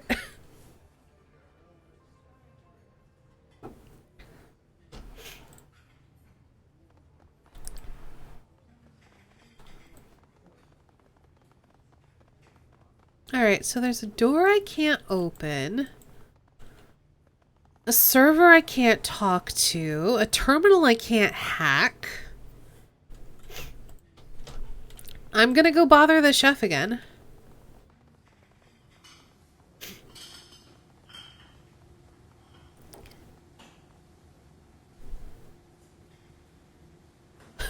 The chef peers at you over a mountain of oysters. No guests in the kitchen. Out. Sorry to intrude, but I need to speak with the head chef.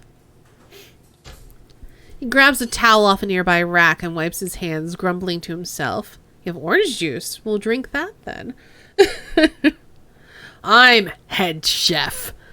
I've little time to cook my food, even less time for conversation.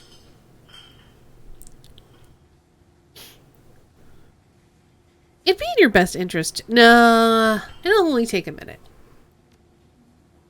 Just make it quick. You got 60 seconds before I have to pull these prawns out of the boiler.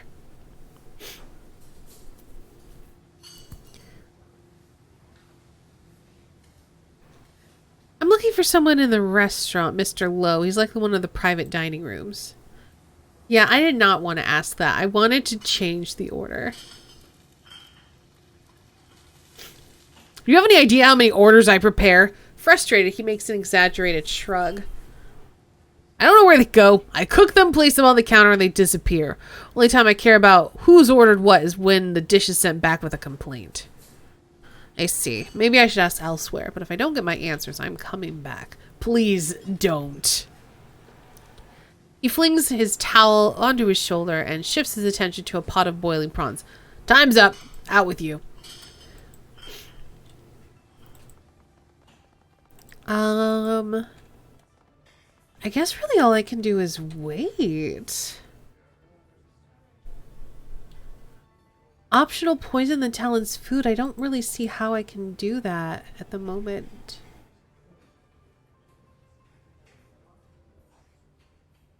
You know what? I don't remember when I last saved it. But I got lots of karma.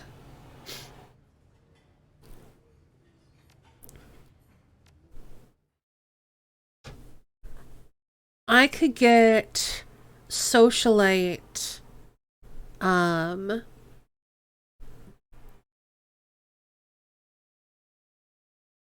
etiquette, and then possibly poisonous food.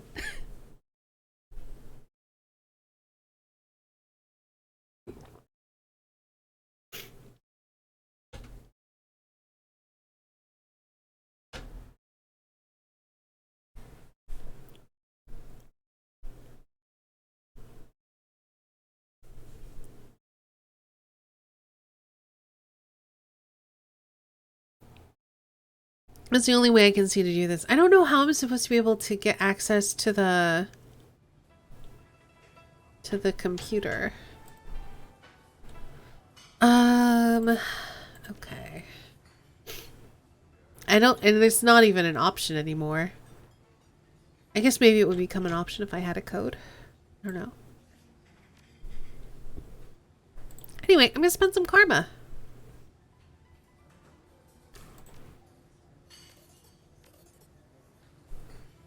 Socialite. Confirm. So charismatic.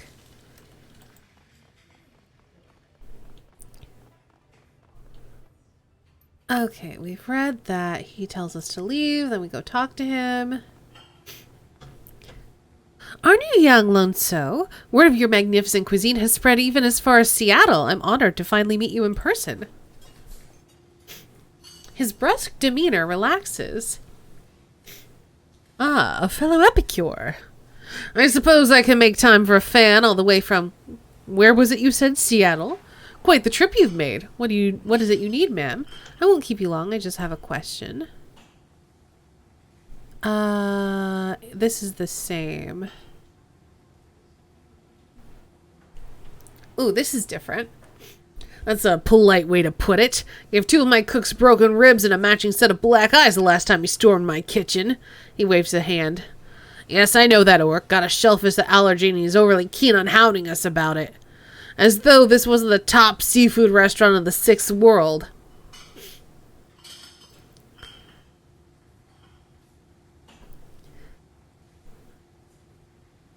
Right, so what would it take for him to wind up with a few shrimp in his meal tonight?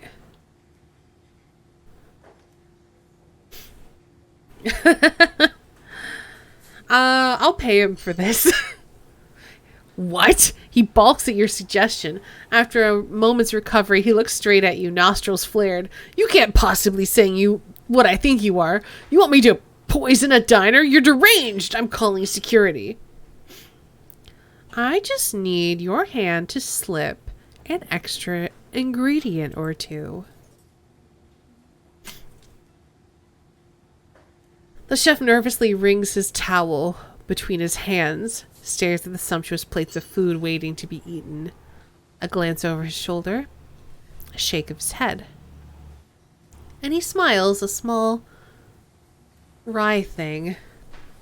You know, he never appreciated our cuisine, our art. I think a special thanks is in order. See yourself out, won't you? We did it!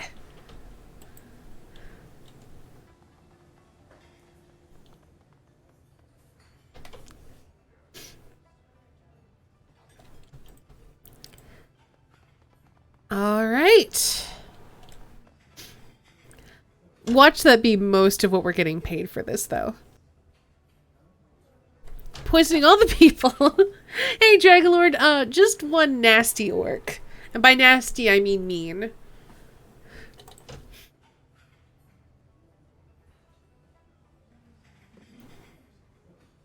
The gnarled bar stool offers little in the way of comfort.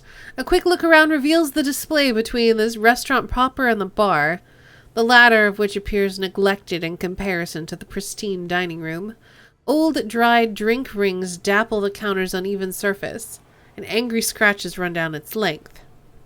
But you've got time to kill before Rooster arrives, and this is as good a spot as any to wait. The minutes tick away. Rooster should be here any time now.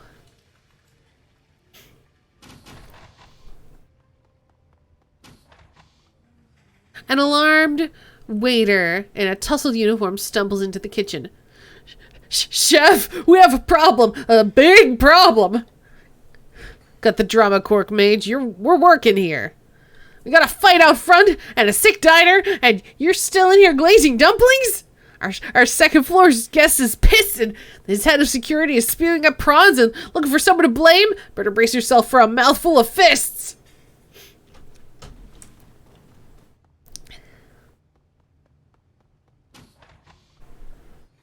Uh-oh.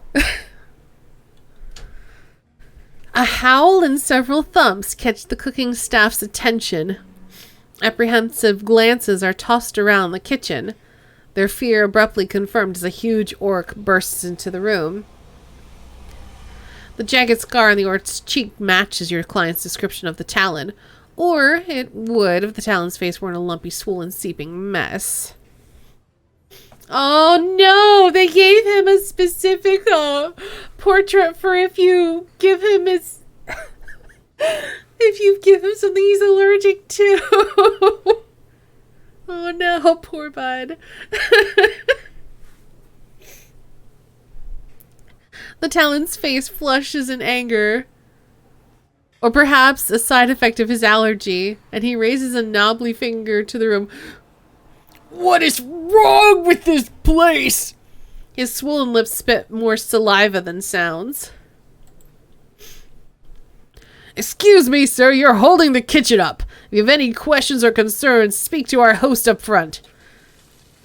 He rounds on the chef, shoulders raised in disbelief. What a shelfish decision. Oh, pear. I've got a concern, all right.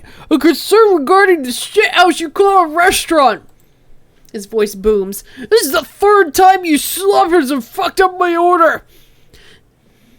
If I'm regularly forced to choke down your garbage, I expect at the least some substitutions to be followed. No! Shellfish! Get it right, or next time someone's gonna end up a whole lot worse than maimed.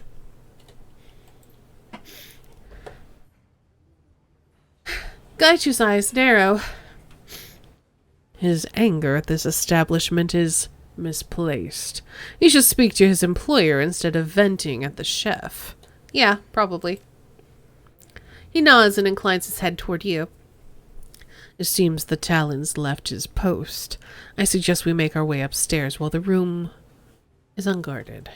You're right, let's go.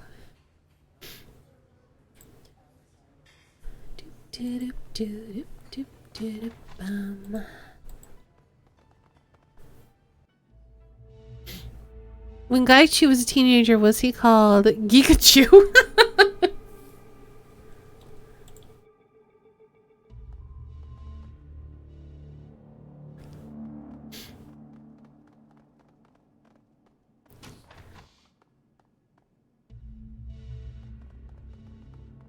Inside the private dining room, you're immediately greeted by the piercing stare of two massive dragon statues.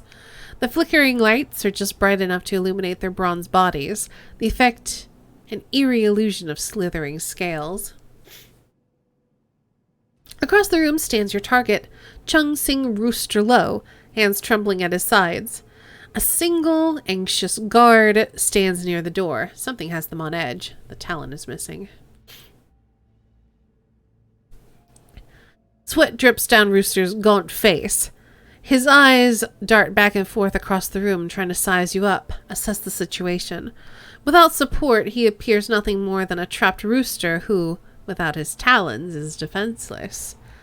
In an effort to invoke a sense of authority, he raises his voice. Who are you? What do you want? I'm kidnapping you, idiot. Let's go. He balks. Kidnap? Who do you think I am? Some 5-year-old in park? Joe, where's the talon? Where's the rest of my security? A second passes while his eyes scour the room looking for someone, anyone, to come to his aid. Never you mind. Just get this street tramp out of here. Yes, sir.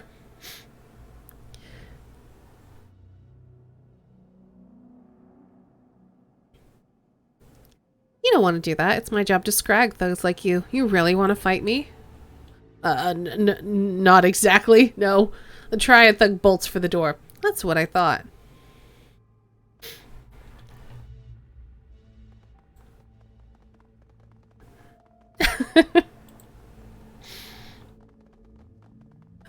No, wait, spare my life, I beg you, please.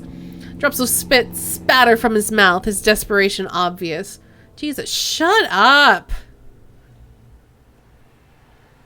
Listen, Queen Bee, we may have Rooster, but these stiffs were just probably a handful of his guards. You could have more downstairs. We can't leave the same way we came in. If we're gonna get out of here in one piece, we need to find a new exit route, fast. I'm betting this chicken guy knows one.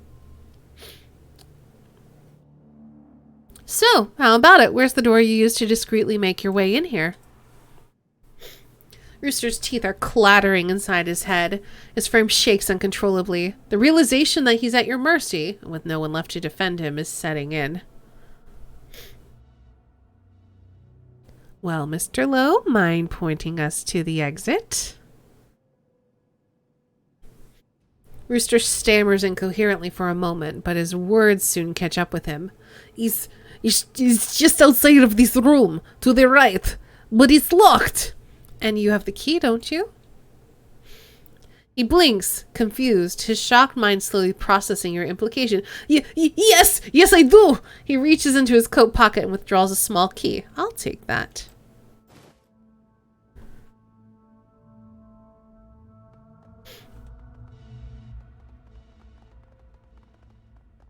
Ooh, we could go in here. We're also going to go in here.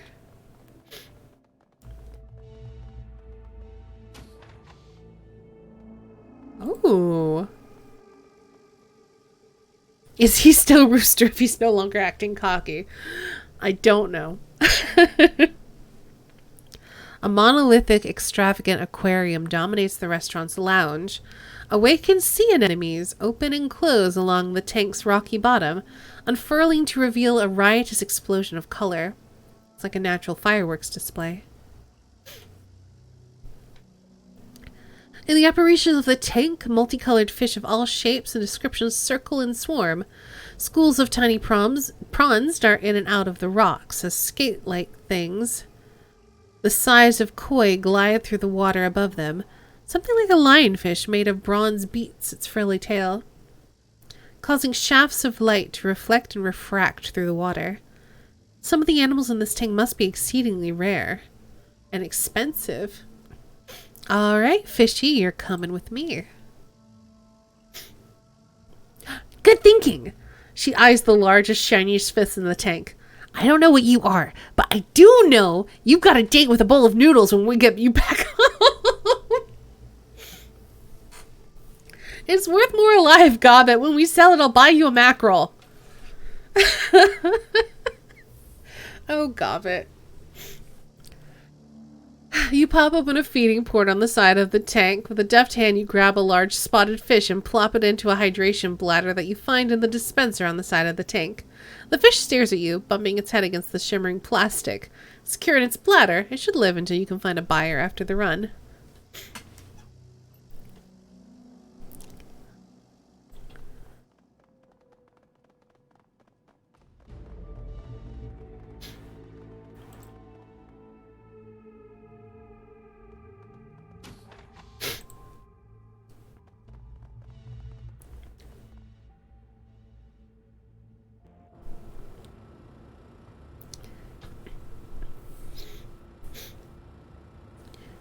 Your comlink clicks, a burst of static. Then the sound clears to reveal a soft voice. Queen Bee, is this your channel? Sure is. Name's Peylon. I'm your getaway driver. We have details to discuss, but let's keep it brief. Time's ticking. Another burst of static, and then Peylon continues. I'm at the loading dock across the bridge from the restaurant's main entrance. Big old schooner, can't miss me. But neither will the HKPF, who I've just learned are on the way here in response to a security call. Well, this ought to be fun. One last thing. I may be the driver, but this ain't my rig. Door's locked and I don't know the code. You may have to break in. Good luck and get moving. A click and your comlink fills with static. Peylon is gone. If the fish were an RPG class, they'd be a DPS because they need a tank to stay alive. You and your puns.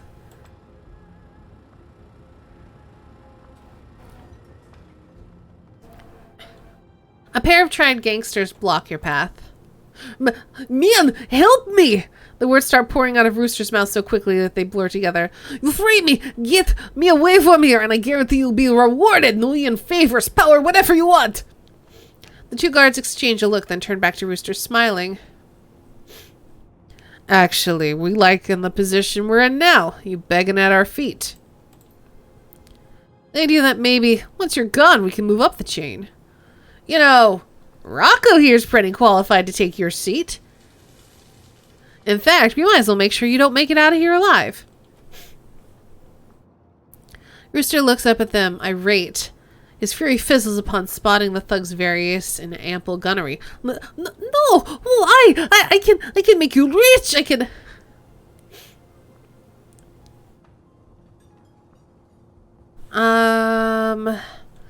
Easy there. Let's not make this a scene. We go our way, you go yours. The gangster looks you over. No ink, no suits. You one of them runners? Shit! It's a runner? Don't let her take off with Rooster! He reaches for his weapon. Get him! Well, then. I should have just attacked him. I thought maybe we could talk this out. Working stiff to working stiff. But looks like it just always comes down to murder.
Dang it. Yes, it does work, outro. Thank you. It took a bit of fiddling to figure it out, but yeah, it works perfectly. Thank you so much.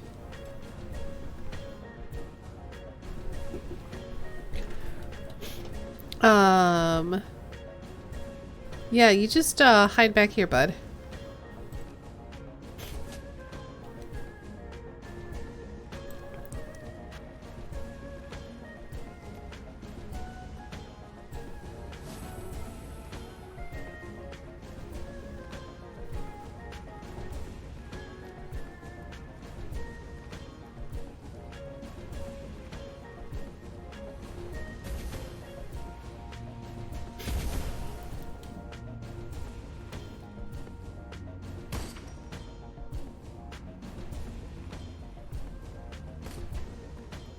Alright, that's it. Grenades!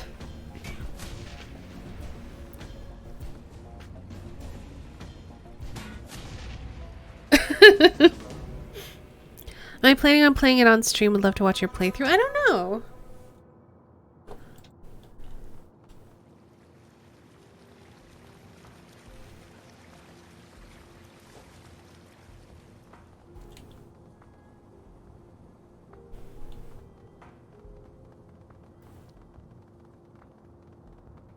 Jack points over here. Oh, there could be pay data.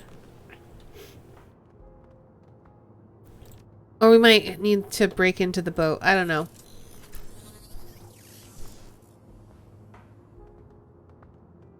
Oh. This dude's coming out. The Talon bursts out of the Shangri-La, nearly tearing the doors from their hinges. Despite the fleshy lumps that have transformed his face into an unreadable swollen mess, his rage is clear. At the sight of the Talon, you see the rooster's body relax. His voice cracks. Talon! You move over here! I've got weapons trained on me! I can't move! Save me! And we'll get out of here. Take the incident straight to the top. They'll herald our survival! Reward us! Through leaking eyes, the Talon homes in on Rooster. You little shit!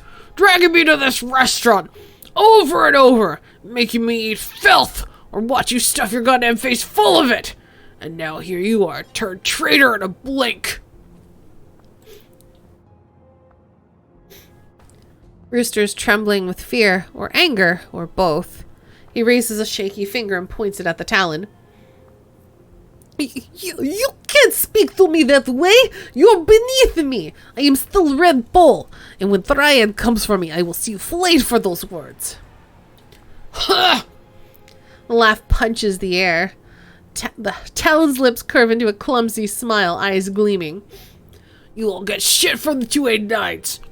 In fact, your new allies, if your new allies don't cut you, the Triad will. Make sure you don't go squawking to anybody about high-level plans or secrets or whatever. Flee like you won't last the night. Rooster's fake bravado melts away. Eyes wide, he looks desperately around him, trapped like a mouse in a snake's coil. Enemies on each side. His voice is small, pleading. Talon, Johnny, please help me. It wasn't all bad, right? We had some good runs, you remember? Panic shakes him. I had no choice, Johnny. I was forced to surrender. But if you help me, get me out of here, I can see to it that you are rewarded, even promoted. How would you like that? Without hesitation, the Talon takes a step forward and spits on the ground. To hell with you, you spineless bit pusher! I'll bet you didn't even put up a fight, just rolled over and played the captive. Coward. I'm gonna enjoy planting a bullet in your soft, worthless skull. He readies his weapon. Well then. We'll deal with this later.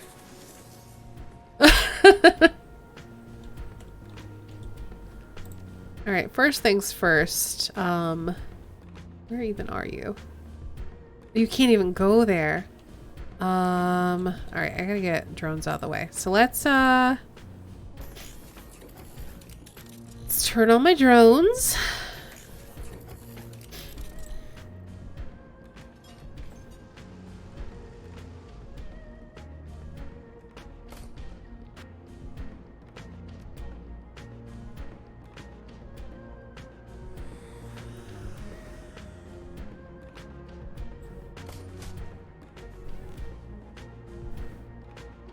And then you are gonna hide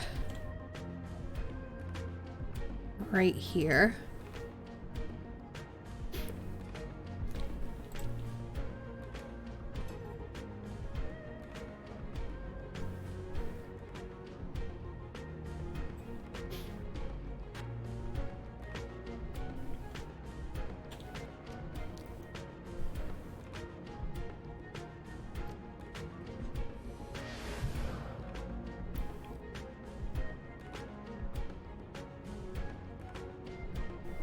Just get you into cover for now.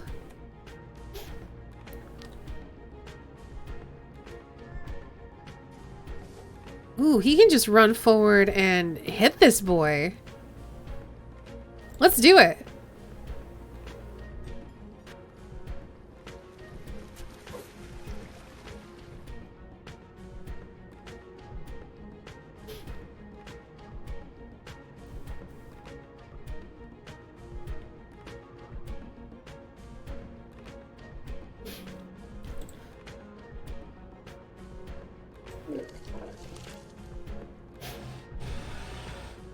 Oh, there's a lot of goons.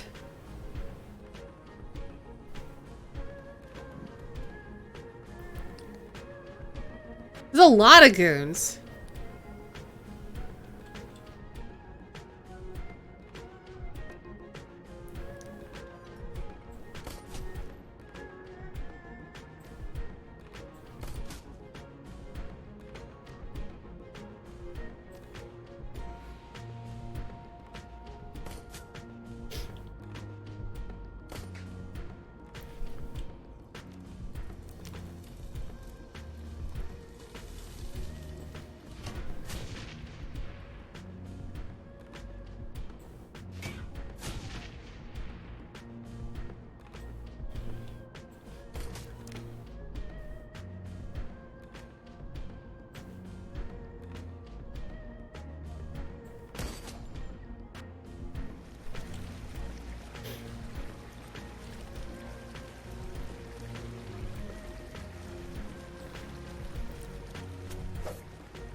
Got him.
All right.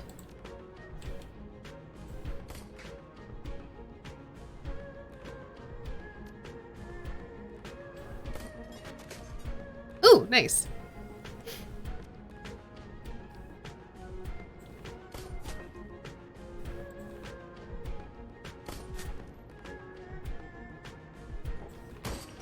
Dang it. Looks like there is a quest reason to jack in there. I don't know what it is, though.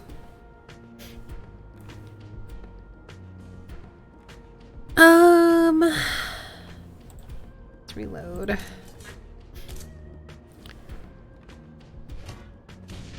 Dang it. Got her!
Got him.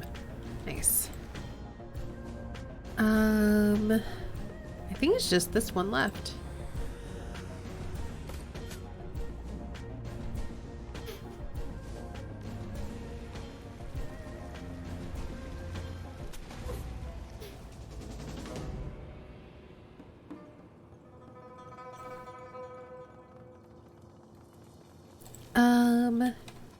Save it real quick.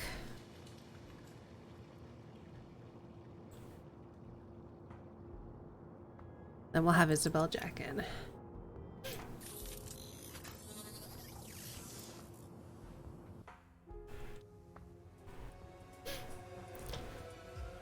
Okay.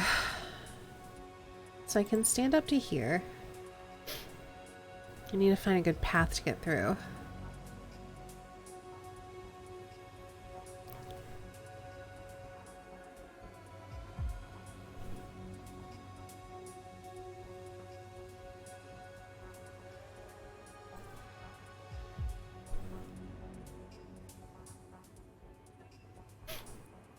I think I can follow this guy. Oh, not quite.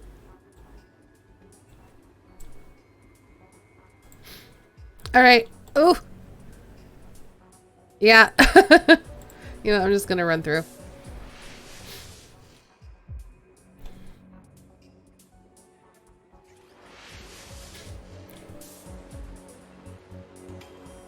Oh, well then.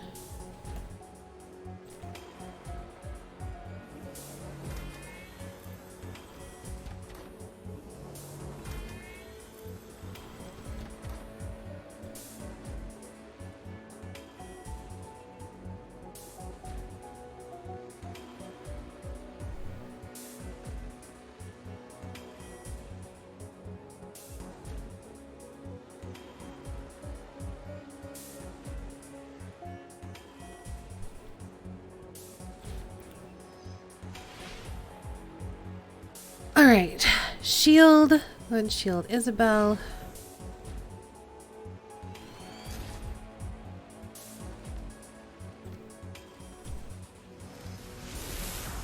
Always missing. So annoying.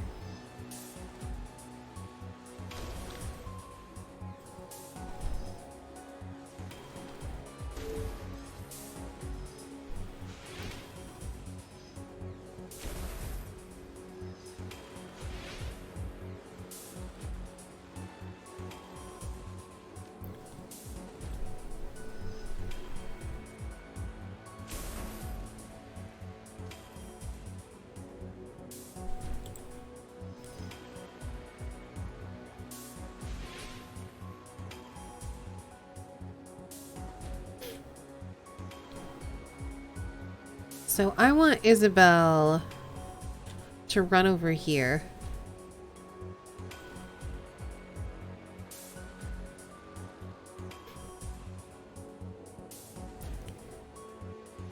Restaurant schedule? I don't need that anymore. Whatever.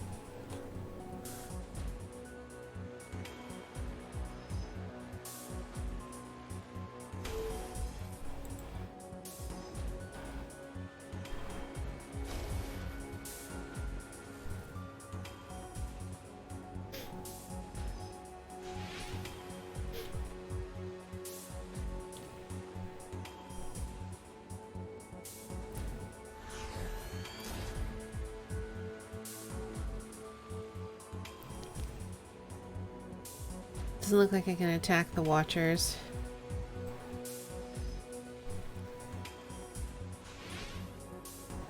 Stop missing.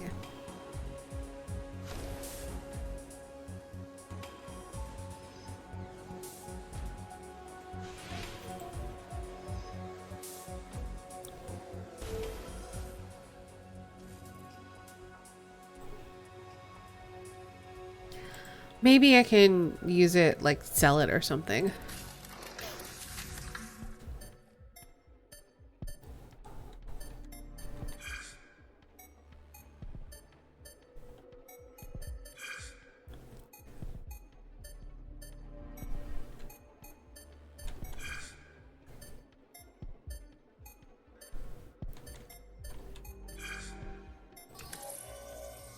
All right, so we have a clock here and like towards the end. So I need a, was the second position?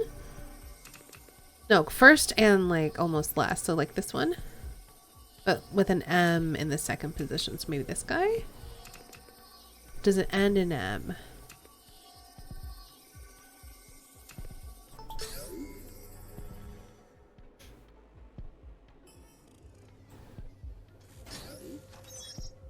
Ah, it is pay data. Nice.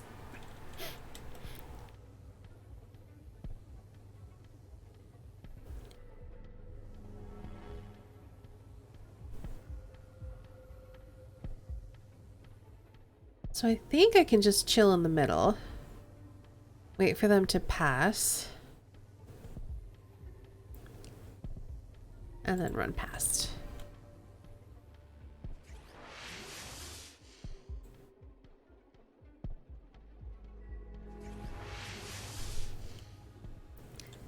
And then this is the quest thing. Probably to like unlock access to the boat or something.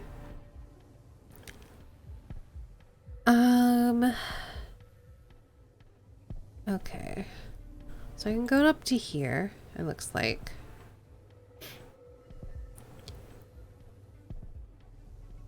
And then the next place I want to stand is like right here. I just need to wait. Oh, as long as these guys aren't in the way. Oh, goodness. This is garbage and I hate it. I'm just gonna go. I'm just gonna go. Oh, that actually works.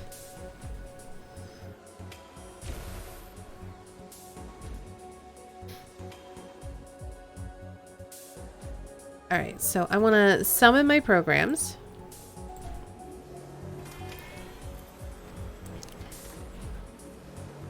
I do think it's interesting that Deckers are like shamans in the Matrix. They're like not all that different. Hey, Emochi! Happy Thursday to you as well. I'm doing alright. How are you? I was focused very heavily on not dying. Okay, so how far can she move? Either way, she's gonna be in the open.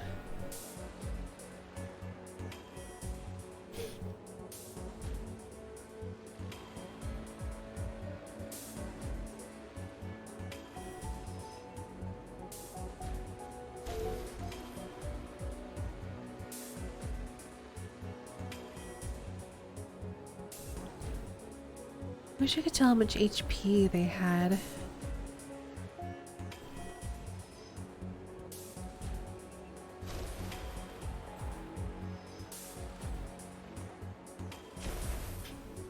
Alright, that works.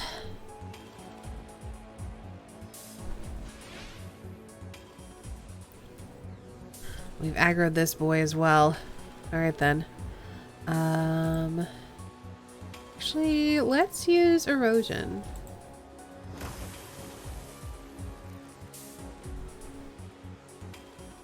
And we'll use our kill on you.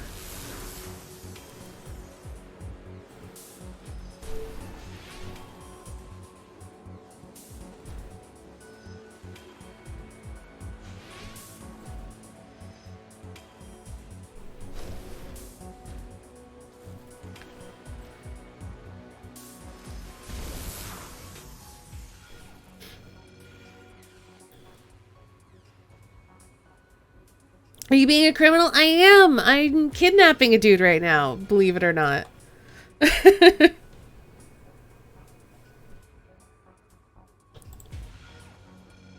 Ah, it's rating 8.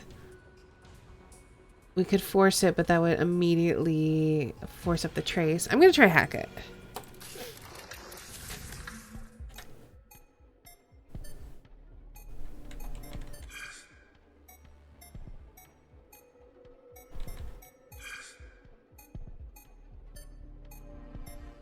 Nine, 9, 4, 6, 2.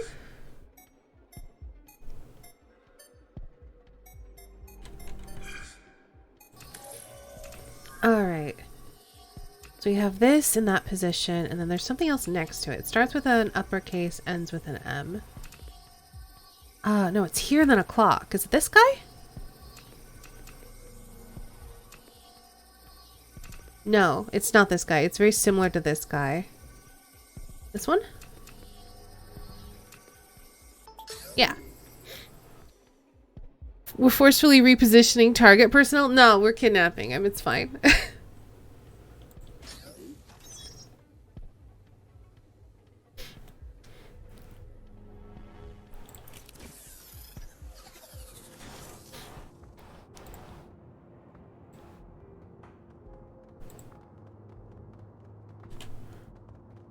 Alright, before we leave, let me check to see if there's anything over here.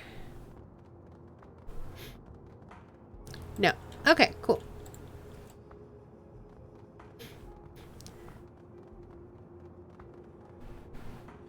This guy, by the way.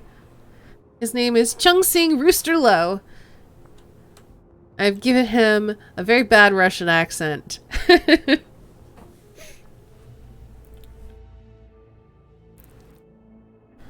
The boat sways languidly atop the water. Insulated walls stifle outside noises, as if the chaos just beyond the door belonged to another world.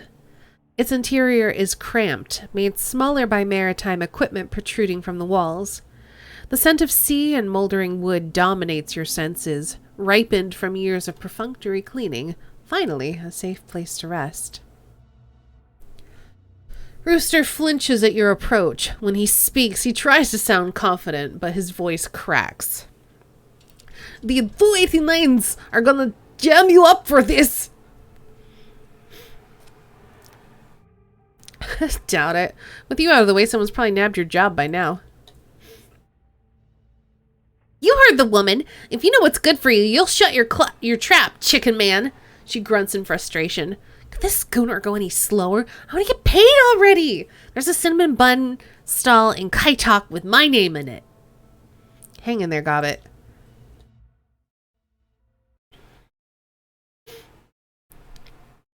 What was the point of that scene?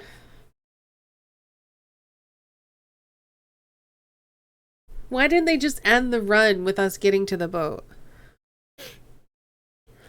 The boat heaves and pitches all over the bay as your driver plows through the choppy waves to the drop-off point, leaving the Shangri-La restaurant far behind. Inside, restlessness fills the cabin. You finished the job. The extraction was a success, and now your client awaits his prize, the Triad Red Pole Rooster. It wasn't easy. It should have been. It would have been if that damn Talon hadn't mangled your plans with his visceral determination. But even a street-forged orc like the Talon could be stricken down. With the Talon dead, you escape from the restaurant with a getaway boat. It was made smoother. Well, as smooth as wading through a small army of triads and skirting the HKPF dragnet could be. Luckily, Rooster got through the pursuit unharmed, and with the Talon now permanently out of commission, you might earn a few extra nuyen from your client. All in all, a good run. Sorry to hear that you're stressed, Jelly.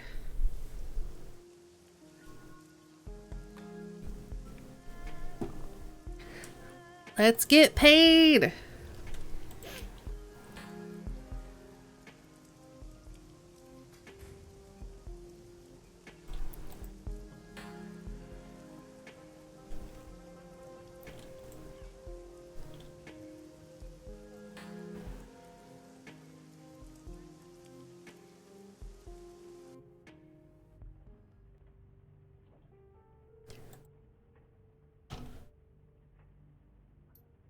All right.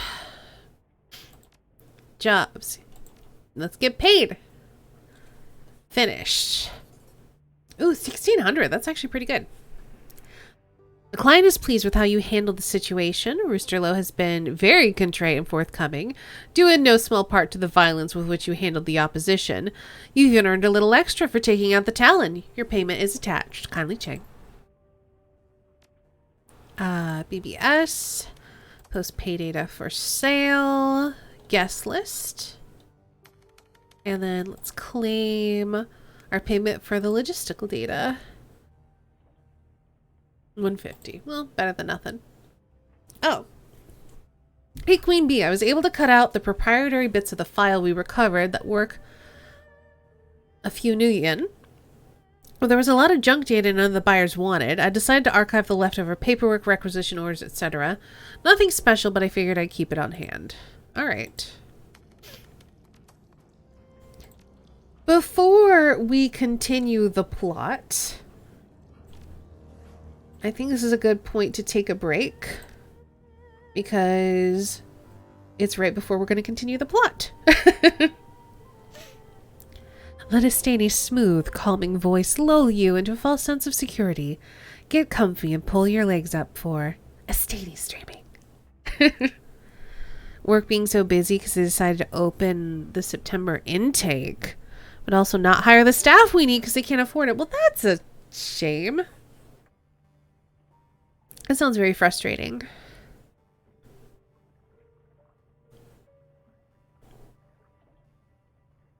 Anyway, we are going to take a brief break. I'll put some music on. I am going to run a couple of ads. And we'll be back in just a few minutes. So stretch your legs, get a snack, get a drink, and enjoy the tunes.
And we are back. I hope you all had a nice break. And Jelly, good luck with the job search. I'm sorry that the current place you're working is being frustrating.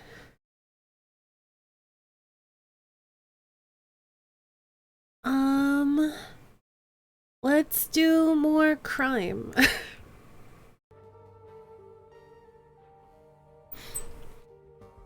Okay.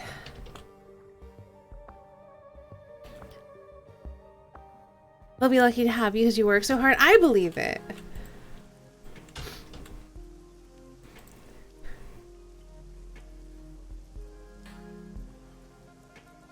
Crime. Hey, Ryan.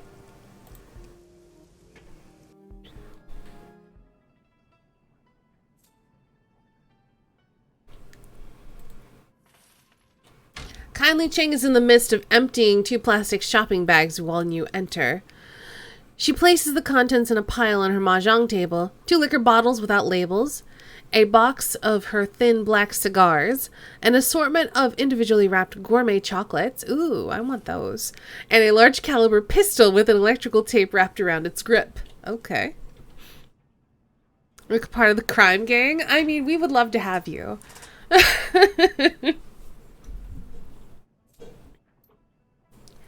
Ah, good. You're here. She finishes. Oh, she fish. No, she finishes with the plastic bags. I thought it said fishes, and throws them to the floor. Seems like forever since we last saw each other. Welcome back. Was your trip worthwhile? Her voice is filled with a rusty energy. Yes, my darling. Yes. I met with several contracts within my network who referred me to others in neighboring cities. Regardless of how far technology moves forward, tradition demands that some things be handled face to face.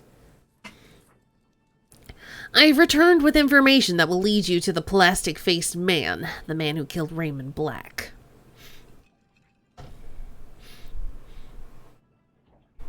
Excellent.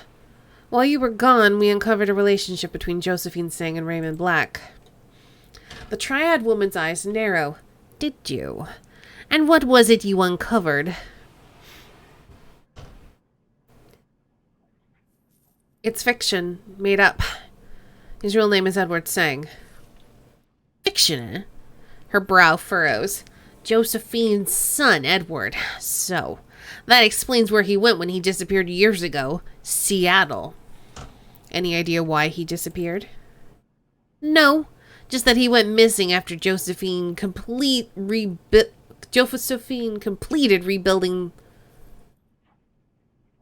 I'm gonna restart that one. Just that he went missing after Josephine completed rebuilding the walled city. That's just an awkwardly phrased sentence. That was in the early 30s. Her face twists into a mask of disgust. You realize what this means, don't you, my sweet?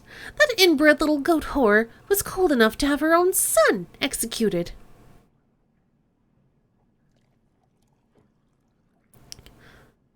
Your turn. Did your out-of-town networking produce the results you were looking for? Oh, yes. Exactly the results I was looking for. She grabs a bottle and opens it. I know the identity of the plastic-faced man. His name is Li Tai Lung, and he's an independent contractor. A trusted, deniable asset who handles all of Josephine Singh's more delicate operations, off the books and away from public eyes. The plastic-faced man is her shadowy right hand outside of the corporation. Jane doesn't bother with a glass. She takes a long pull of the stinking bottle and wipes her mouth with the back of her hand. And I know how to find him, too. I've made contact with an information broker, Zhao Ji, who works out of an abandoned night market in Chek Kip Mei called the Shing House Court. It's not hard to find. She takes another pull on the bottle. Zhao Ji has gained access to the plastic-faced man's complete itinerary, where he'll be, who he'll be with, what sort of security he'll have, the works. She grins, glassy-eyed. You can use it to perform an extraction. Grab him. Find out what he knows. Did you find out why Lee has a face made of plastic? It's not just his face. Li Tai-lung's entire skull is synthetic. He's designed himself to be the perfect corporate operative. He's installed a unique piece of headwear, you see. It allocates and compartmentalizes client-related memories so that they can be erased upon completion of a job. And, as an added security measure, this cortical implant will wipe his memory if it detects that he's been captured. So we need a way to circumvent the implant. Exactly. Unless you can find a way around the cortical implant, you have no way to extract the information that he has and figure out what happened to Raymond Black. She circles the mouth of the bottle with her finger. Now, I've done my part in this, my darling. You need to find a way to neutralize that device. Isabel interjects, her voice breaking slightly as she speaks. I know a way. I've heard of something like this before. I met someone in the Matrix who had to shirk a similar memory wipe implant once. It was a requirement for a big job, and she pulled it off. Keep talking. Her handle is Dreamland, and I know where to find her. All you have to do is convince her to give up the secret of how she did it. Okay. Isabel and I will go see Dreamland before we hit the information broker. Then we grab the plastic-faced man.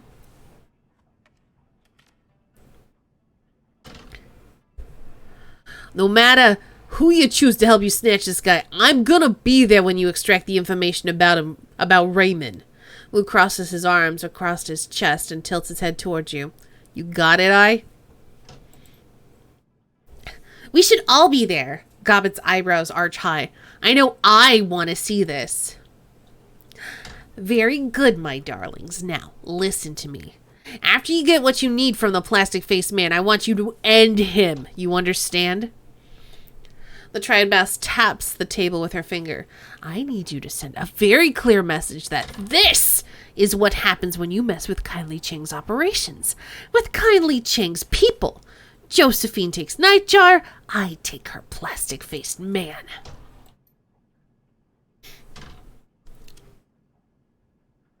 Once you snatch the plastic-faced man, Singh will know something is happening, and events will unfold very quickly after that.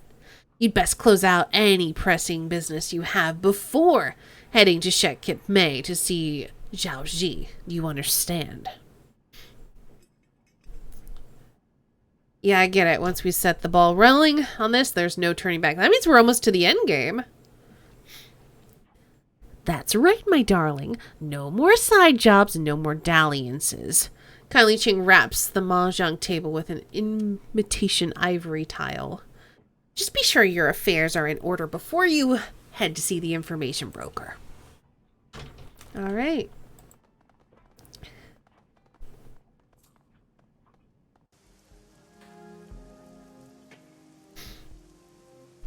Let's see if we can buy any new drones.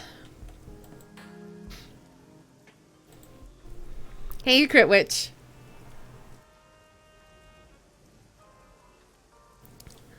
Reliable Matthew stands quietly, cheap suit wet with rain, tapping his foot absently to the smooth jazz pervading the lot. A halo of cigarillo smoke surrounds him. Hey, beautiful, good to see you. Let's set you up, shall we? I notice you have a lot of drones in your trailer. Reliable Matthew smiles sincerely at you. Drones in the trailer? Oh, I think I have a couple in there, probably ones I'm fixing. Looked like a full playpen to me. Matthew shrugs uncomfortably. Funny thing about drones, when you see a few, they always look like so many more. Weirdest thing, strange fellas. Let's not talk about maintenance, it's boring. I bet there's something you need today. Let's look at the drones. Ooh, okay. I need drone control 7 for this boy. And this one, but I want them. I can't afford them though. What? Why don't I have more money?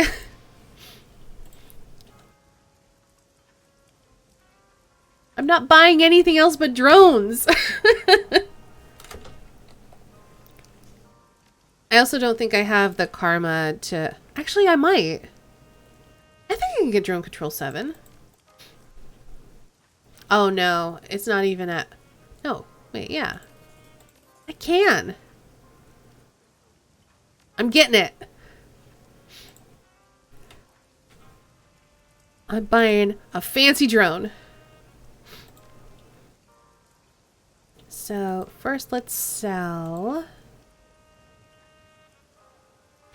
this one. Ooh, if I sell this one, I can afford the two expensive ones.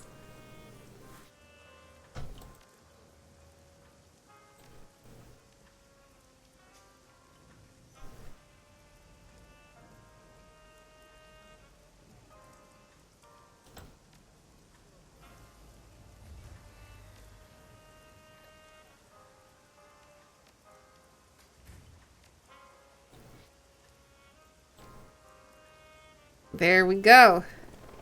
About outfits. I think I'm wearing... Oh, I can't afford the 8 armor, but that's okay. I'm already wearing 6. Yeah, let's get 2 awesome drones.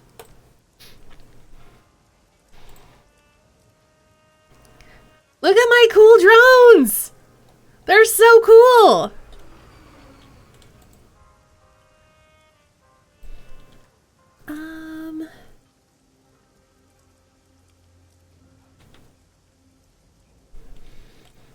I also find it weird we still have never learned anything about the weird shared dreams spilling out of the walled city. And the brood grows. I wish I could have more than just 2. But I have 2 and they're flying. They're my little bees. I'm happy. Let's see. Do I have pay data I can claim? No. Relevant keywords? No. Jobs directory, all pending jobs. There are none. Okay. I guess all we can do is talk to people and then do the... Oh, that's my room. Talk to people and then do the last mission.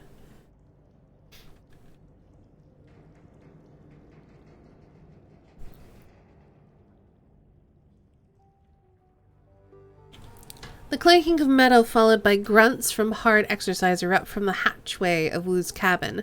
The first thing you notice when you enter is its renewed cleanliness. The food cans are gone, and his equipment is neatly laid out on his bedding. Everything is in its place. The next thing you notice is the smell. It's like the middle school locker room in July. Wu finishes his jumping jacks and grabs a towel off his bunk. His exposed flesh gleams with perspiration. Hey. Hey, how's it going? Better. He scrubs his sweaty head with the towel. I let myself wallow for a while. But now it's time to turn things around. We've got work to do. What's your deal? Still thinking about Edward Sang? He rubs the towel under his arms. Compartmentalized him. Edward Sang's a topic in a file cabinet in my head. I'm only thinking about Raymond now. Finding out what happened to him. What really happened to him. Still think he's alive? More than ever. Raymond's alive, I'm sure of it. We're getting close to the plastic-faced man, Duncan. I know. I haven't stopped thinking about him since we first saw him in that video. The one where he attacked Raymond in the tea house. He wipes down one side of his neck with the towel, folds it, wipes down the other side. Listen, I'm not going to press you to take me with you when you head out to snatch him. Good, because I don't want you. You take the right people for the job, and you get the job done, okay? But I want to be there when you interrogate him. I want to hear what he has to say with my own ears. You going to have a problem with that? No, of course not. Good. You're my sister. I'd hate to have to mess you up. He flashes his pearly whites. Like I said, you can take me with you on the run or not, it's your call. But I intend to be there for the fun part. Oh, we'll both have fun with Mr. Plastic Face. Good. Let's go to town on him together. He drops the towel on his bunk. Ew.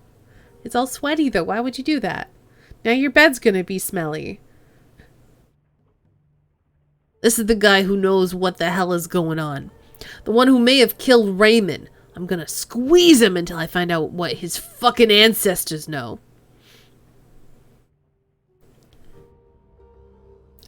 Just promise me that you'll be able to control yourself, otherwise we are going to have a problem. This is Raymond we're talking about. Wu drops his hands to his sides and closes the gap between you.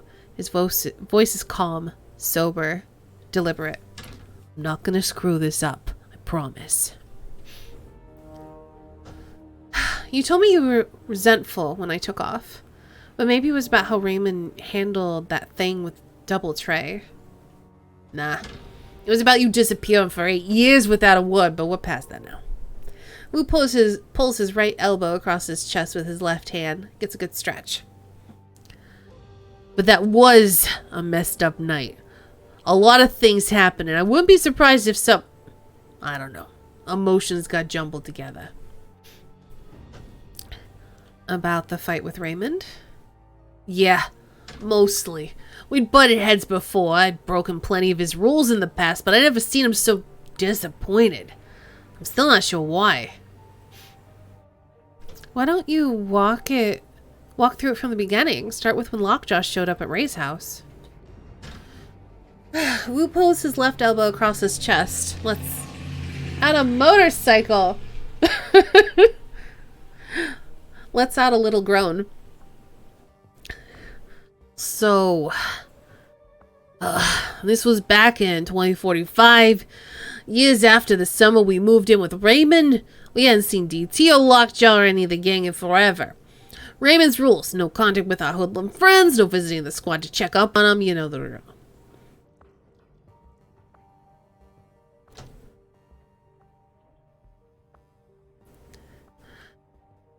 Your past is just a story. If you can accept that, your past loses all power over you. Wu wrinkles his nose. You don't sound anything like him. The way I remember it, we woke up in the middle of the night and there was Lockjaw standing in our room covered in blood. My first thought was Raymond's gonna kill us. Can you imagine? There's a teenage Salish Indian covered in blood in our bedroom. My first thought was that I might get in trouble for it. We just started our new life. We were safe for the first time ever. We didn't want to blow it. I know I didn't want to go back to the Barrens. We had it good at Raymond's. Wu throws his elbows behind him, twists at the waist. So Lockjaw's bleeding all over our bedroom, and you're whisper yelling, "Where's DT? What happened to Double Tray?" 5 minutes later, we're dressed in black and on our way back to the Barrens. What the hell were we thinking? We were thinking we owed those guys. DT was the one who took us to the teen center, introduced us to Raymond. Man, that was a messed up night. The 162s had overrun the Leary squat, better positioned to take on the nukes. Benzo and Tusk were bleeding out. The Hernandez family was half-eaten, and little Joe, the streetwalker with the electric false eyelashes, was lying on the floor in 2 pots. But we got Double Tray out alive. He was the only one, though. Wu stares at his boot. I can still hear Lockjaw screaming as the ghouls took him down. When the 162s wanted something, they did not play. Anyway, all that was just lead up. He lets out a slow breath. But still, it speaks to my state of mind that night. Why I wouldn't back down when Raymond met us at the door. Neither one of you would budge. We both had the strength of the righteous. You and I had broken his rules out of loyalty, out of gratitude, and you just didn't get that. But can you see it from his perspective? Now I can, yeah. Wu rubs his head, thinking. He didn't just think we had broken his rules or that we'd backslid. He thought we'd been playing him the whole year, that we were still street hoods. No wonder he was so furious. He felt betrayed. But you were able to get him to calm down and see reason. Get him to see my side of the story. And all you said was that one thing, that thing he said his mother used to say to him when he was being obstinate. Well, what the hell was it?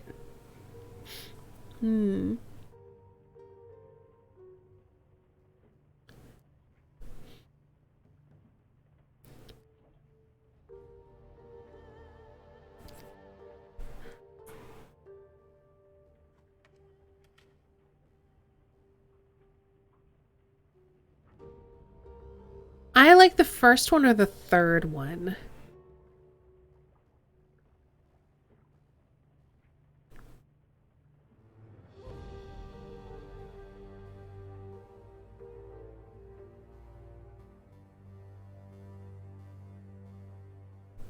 I don't think it matters what I pick, but it feels kind of important to me. What would this character have said?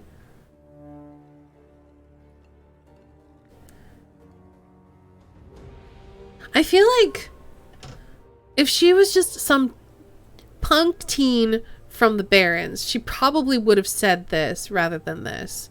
I feel like if she had a different background, this could make more sense, but it just feels too erudite. So, listen to what you know instead of what you fear. Listen to what you know instead of what you fear. Wu nods his head, remembering. Yeah, that what you fear thing really got to him. Still not sure why. Using his mother's words on him really did the trick. Wonder what kind of childhood he had. He rubs his chin. But the way he looked at you after that.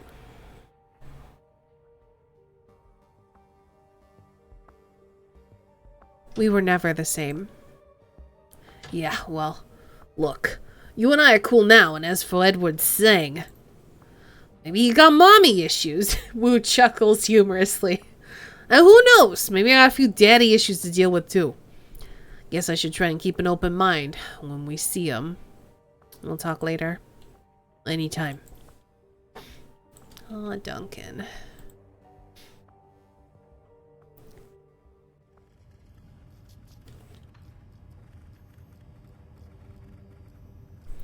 As you step into Isabel's cabin, she turns to face you.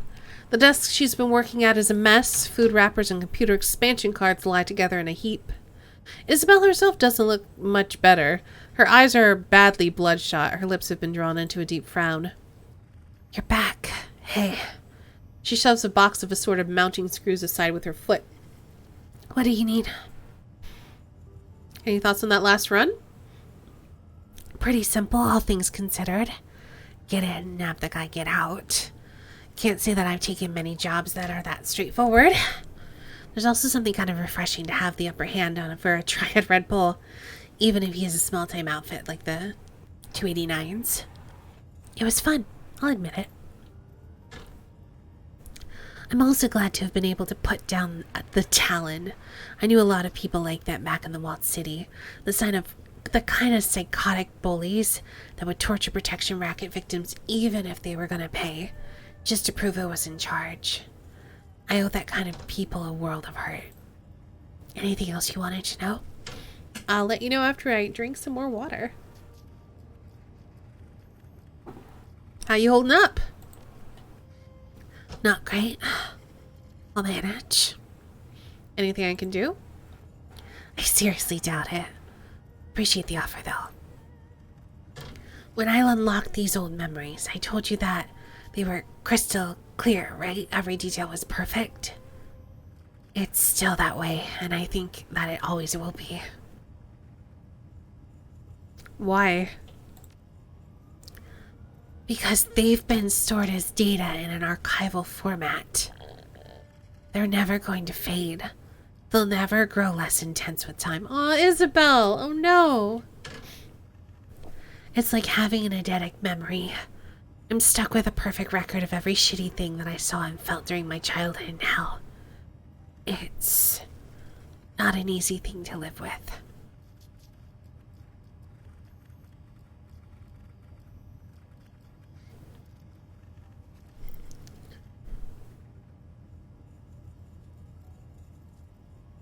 Why not just lock the memories away when you're not using them? You have the key. Just unlock them again when we need them? No, it doesn't work like that. I can't just lock and unlock them whenever I please. There's a period of adjustment after I unlock them. I have to unpack the memories, reconcile them with everything else that's going on in my head. It's disorienting, painful. If I lock these memories away again, it's going to be for the last time. Until then, I'm just going to have to live with them. So if you've got questions about the walled city, go ahead and ask them. I should be able to give you some answers. Not all the answers, mind you, but something. All right, let's ask some questions.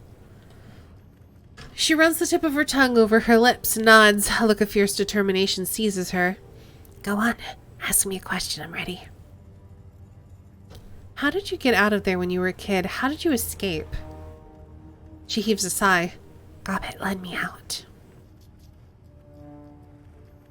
Figures, you two have been tight for a long time, haven't you? Yeah, a long time. Look, if you want to know more about this, go and ask Gobbet about it. I'm sure she'll be happy to brag about her thrilling exploits, but I think that we have more pressing matters to discuss. I mean, we don't have anything. Good, because I've had enough for one day. I'm tired. Reliving this stuff is exhausting. Come back later if you want, and I'll have more time to unpack this stuff by then. But until then, please give me some space. I mean, you didn't tell me anything, but okay.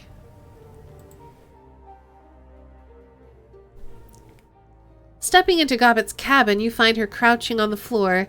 She appears to be midway through a valiant struggle against an enormous pastry. Her cheeks bulge out like a chipmunk's, and wispy threads of pork floss hang from her crumb-specked lips. She glances up at you, her eyes wide with alarm. Her jaw works to manage the enormous quantity of crispy dough in her mouth, but she doesn't seem to be making much headway. You know, between the two of you, my money's on the pastry. She struggles to move her jaw, but her mouth is stuffed too full for her to make much headway. She gestures feebly toward the pitcher of water on the ground near your feet. Oh, Gobbet. I'm gonna be nice. Here's the pitcher. She tilts back the pitcher and sucks down its contents. As the water pours into her mouth, she's slowly able to work through the food stored in her cheeks. Finally, she lowers the water pitcher, coughing. Okay, yeah. Note to self, the pastry Terrence on Prince Edward Road makes them dry. Ugh. She takes another swig from the pitcher, grimacing. Moist green apple and jelly trotter my ass. That thing was like a desert made of pig.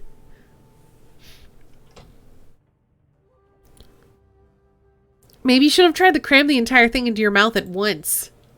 I was challenging myself for science, and it wasn't the whole pastry, it's just like half of one. She lifts the remaining pastry for your inspection. The pork floss that coats the exterior looks almost festive. It's more reminiscent of a beige, curly tinsel than it is of food. You want the rest? Okay.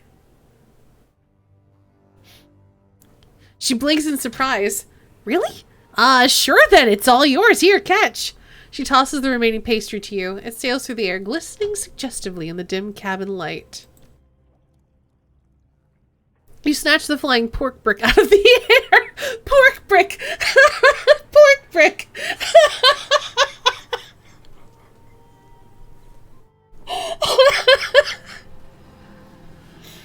Well, that's descriptive. It's surprisingly dense, with a heft roughly equivalent to that of a softball. Oh, let's eat it.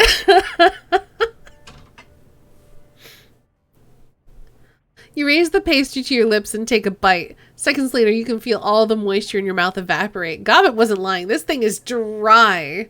The flavor is surprisingly palatable, though. She blinks at you in astonishment. Huh, I can't believe you ate that. I'm impressed. If I ever get one of those again, I'm going to let it sit in a bowl of condensed milk for at least half an hour before I try putting it in my mouth. That might help.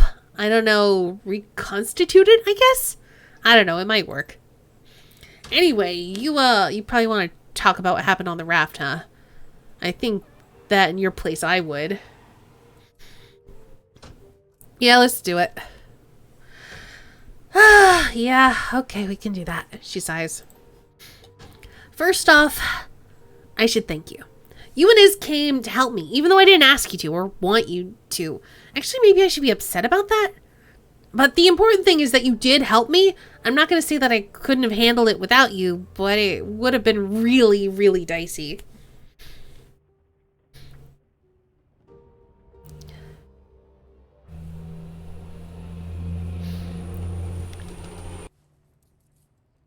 You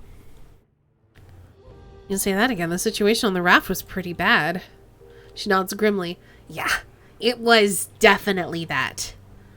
On the bright side, we overthrew Malvina and put the raft back in Cad's hands. That felt pretty great. And the shiny object is at the bottom of Hung Hung Bay, lodged in a bank of silt and crab shit. That's pretty much where it belongs. But I've got to admit, something is gnawing on me. Before you and Iz showed up, I was going to sink the raft. I got halfway through my arming, through arming the charges, and I was going to send the whole sinking ship down in flames. Everyone on it would have died. Cad and Yasmin, all of them. All because I made my mind up early, and I didn't want to change it. Kind of makes me think, how many times before now have I done what seemed like the right thing? You know, followed my gut like I taught you, without realizing that there was a better option. This whole introspection thing kind of sucks, I gotta say. She looks up at you scowling. It's much more comforting to just assume that all my past decisions were right. Oh, gobbit. Sure it is. It's intellectually dishonest, but it's definitely comforting. She bites her lower lip. Yeah. You know, Queen Bee, you aren't helping my mood any. I'm kind of having a tough time over here. She begins to pace, kicking dirty piles of clothes and blankets out of the way. Thrusting her hands into her pockets, she fishes out madness and folly and tosses them down onto her cot. I don't do this very often. Reflecting is for mirrors, not devastatingly attractive street shamans. I don't know how you hand-wringers deal with feeling this way. By hand-wringers, you mean people who learn from their mistakes? Wow.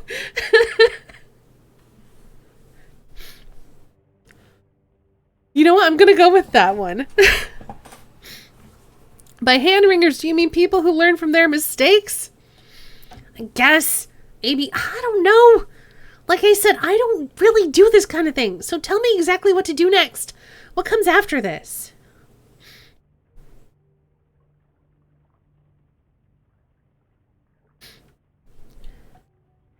After you suffer through your embarrassment for a while, you try to learn something from it.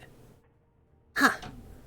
Your way's boring, Queen Bee, and it's complicated, and it comes with way too many bad feelings. She scowls. But yeah, I get it. There's probably even some value there. I'm never going to start second-guessing every last thing that I do, though. That just isn't me. Good, because that would be dumb. Don't question yourself before circumstances give you a reason to. Right. That makes sense, I guess. All right, Queen Bee, I'll give it a shot. Who knows? Maybe there's some value in hand-wringing after all. I guess we'll have to see.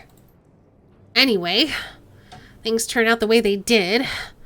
I don't know what might have happened if we tried to do something different, but there's one thing I can say for certain. Things are better in Hung Hung Bay than they were before we went to the sinking ship. We did some good out there. That's something. Yeah, it is. Oh, actually, there are two things I can say for certain. I think that Rat is happy that the shiny object's gone. She fishes into her pocket for a few seconds, then produces a chunk of stone the size of a marble.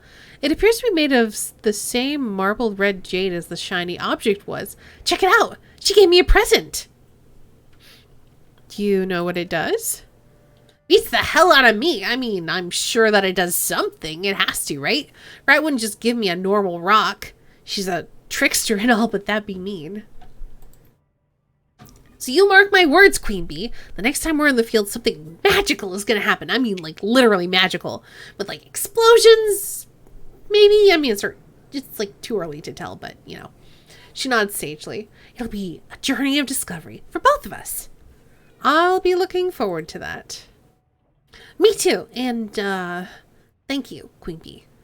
I really, really mean that. You can fly by my side anytime. So, how are you adjusting to the gift that Rat, or the shiny object, or whatever, has given you? Her expression brightens. It's good. I mean, probably not like morally good, but I think that I can use it. What is it? What does it do? Well, it's like kind of like a grenade. When I throw it, it goes boom. Not out here in the real world, but in the astral plane. It's pretty impressive. As for what it actually does, it scares the shit out of anyone who gets caught in the blast, makes them act like idiots. They run around with their hands in the air, forget about who's shooting at them, and stand around with their fingers in their ears. Handy, huh? Sure. So, here's the thing. When I use this thing, what I think I'm doing is opening a bunch of temporary cracks in the astral plane, just like little ones. Only wide enough for sound to pass through. People in the blast radius can hear things on the other side. So, let's say I throw this sucker at someone and it goes off. Boom! All of a sudden, that poor slob can hear things that got Malvina shrieking in the brain.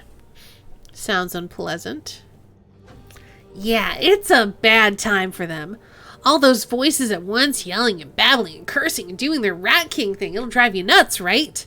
That's basically what it does. It drives people mad, makes them work against their own self-interest. It's like temporary sanity in pebble form.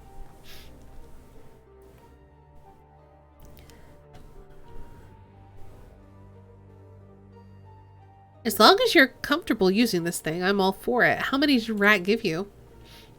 That's the best part!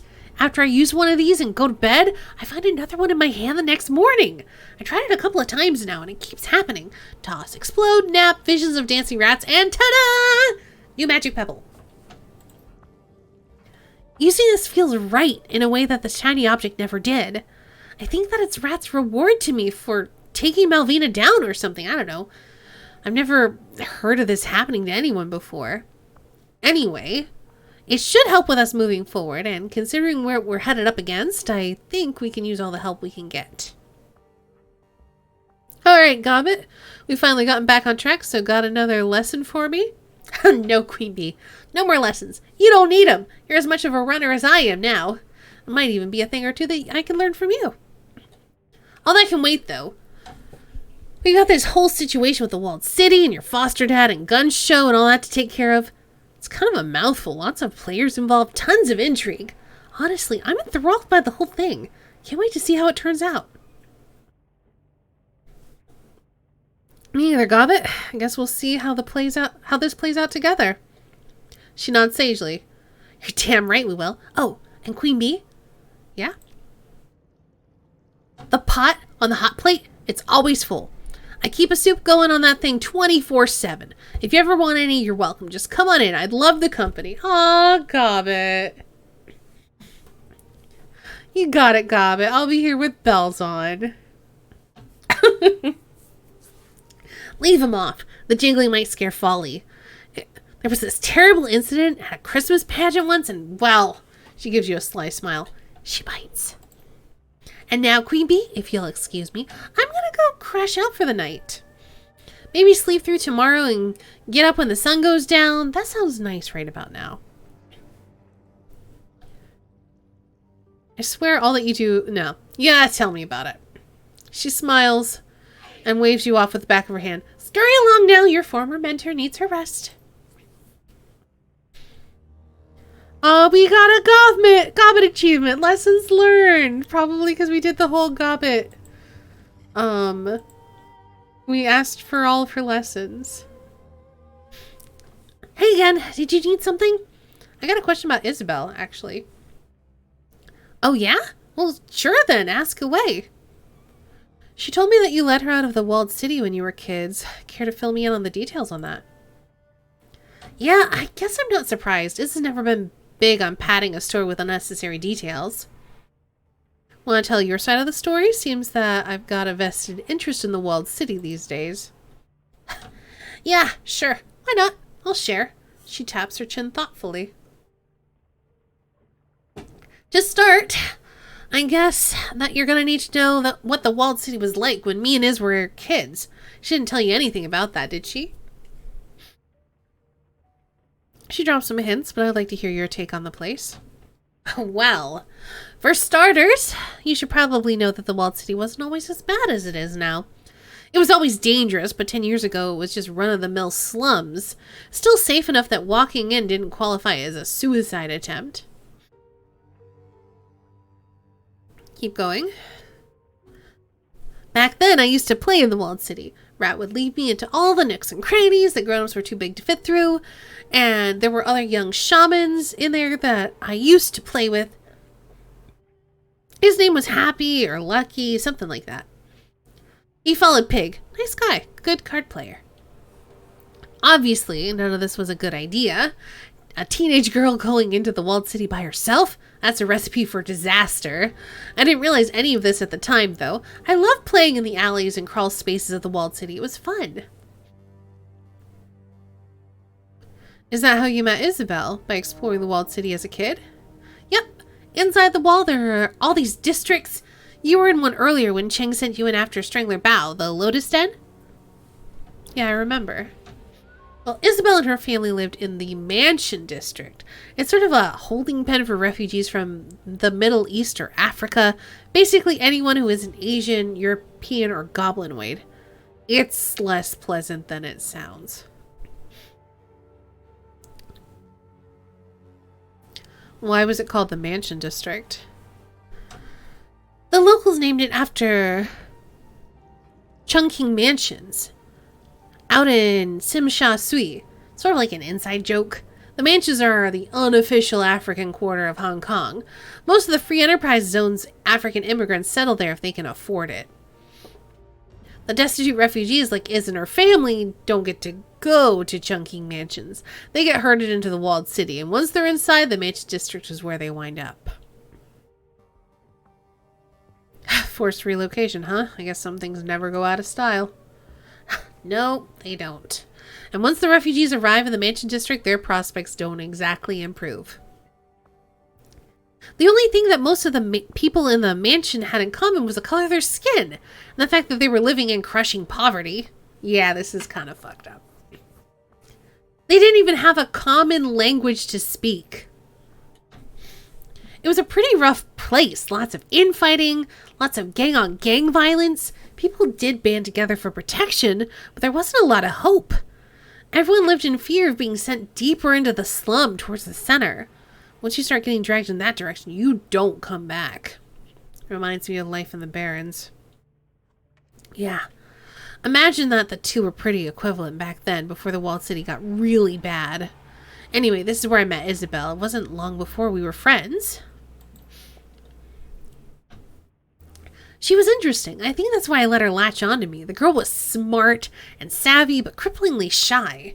She didn't belong in the walled city. I mean, no one really does, but with her it was painfully obvious.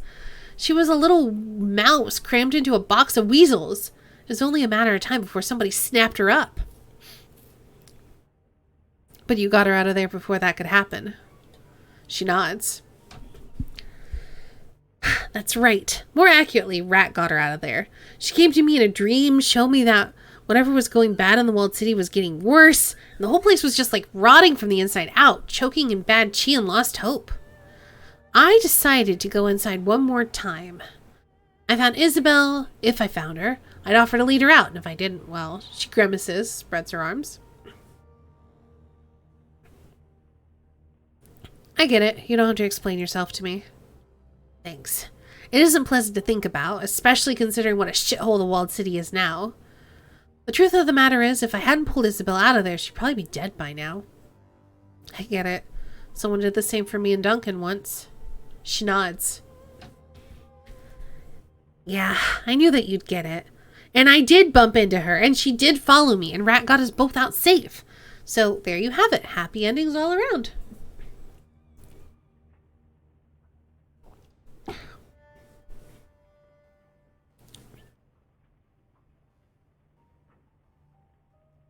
What about the other people who stayed behind?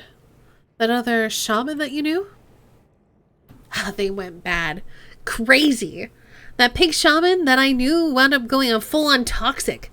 It was horrifying. He burned himself out in an orgy of blood.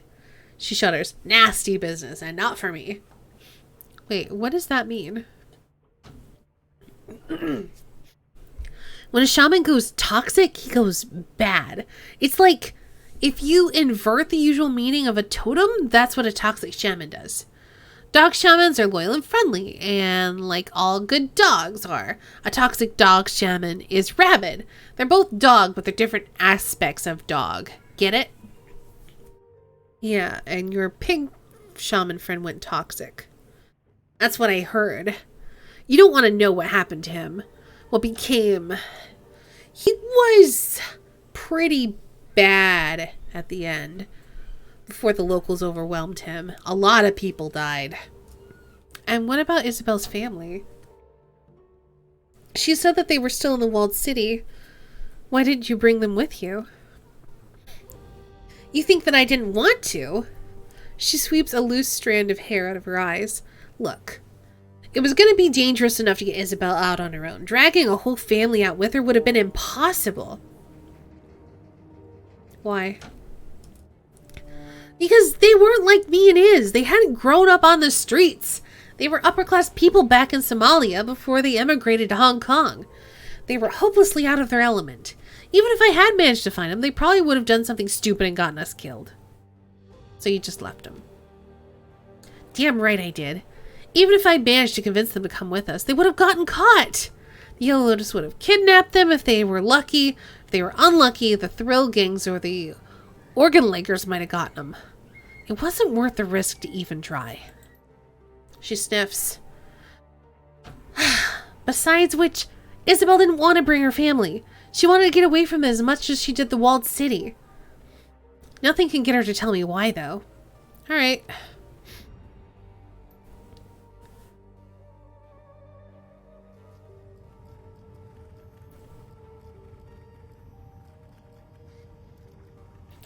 Let's... Oh, she's in the Matrix. This isn't helping. The avatar frowns down on you. A look of supreme disillusionment on its face. I'm decking. I'm in my safe space. And it doesn't help. The memories are just as painful here as they are in the real world. Your memories are a part of you. Decking doesn't make you leave that part behind. No, I guess it doesn't. White plumes of static flow from the avatar's fists. She's shaking. It fucking should, though. I can't handle not having a way to escape from all of this. So what are you going to do about it? I don't know, okay? I just don't... You know what? Hang on. The avatar winks off the screen, and the terminal powers down. Isabel's body shudders, a familiar tremor, her consciousness flooding back and out of the matrix and into her meat. Her eyes flutter and she takes a sharp breath. Slowly, shakily, she rises from her perch on the floor. You're here with more questions, right? She coughs into the crook of her arm, wipes her nose with her sleeve. I'm sure that you are. Why else would you be bothering me? So spit 'em out, and I'll go digging around in that cesspit I call a memory. Who knows? Maybe we can find a clue. I know that you're hurting, Isabel. If venting helps, go ahead. She takes a deep breath, makes a visible effort to calm herself. No, that wasn't like me. This isn't the person that I want to be. I'll be okay. I can handle this. Just ask me your questions, okay? Let's get this ball rolling. I don't think she has any more information on the walled city, though.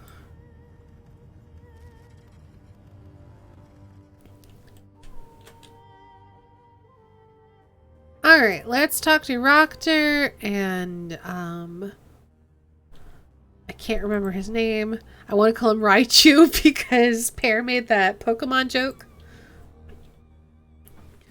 Welcome back, my friend. What can I do for you? I got questions, maybe. Go ahead and ask questions. I am not stopping you. You mentioned that the Second Euro War was sparked off by the AFA. Who were they? He takes a drag on a cigarette. Yes, I suppose that you would not know. They were only active for the years surrounding the conflict, after all. The FA was the Alliance for Allah, serving under Mullah Saeed Jazir. It's hard to say with my accent. A coalition of right-wing Middle Eastern governments that assembled after the failure, some say sabotage, of the United Islamic Conference. They looked to a weakened Europe and saw an opportunity, one that my country was entirely responsible for creating. So, the AFA invaded Europe, but Russia was really to blame. Yes, I cannot blame the AFA for acting as they did. Ultimately, they chose the same path that any hawkish power would have taken. Given their circumstances, it would have been foolish of them to not do. My country, on the other hand, was guilty as sin. We are the ones who blazed the trail. So what happened? How did the war end? The AFA folded in 37 after Jazir's assassination. A lucky thing for us too, the body count could have been a great deal higher. In the years that they were active, the AFA gave us a hell of a fight. Alright, well, we're done talking, I think. Be well, my friend. Come back anytime.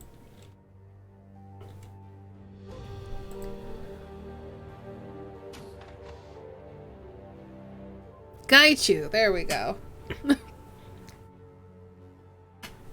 In the darkness of his cabin, Gaichu is huddled over a pile of keepsakes.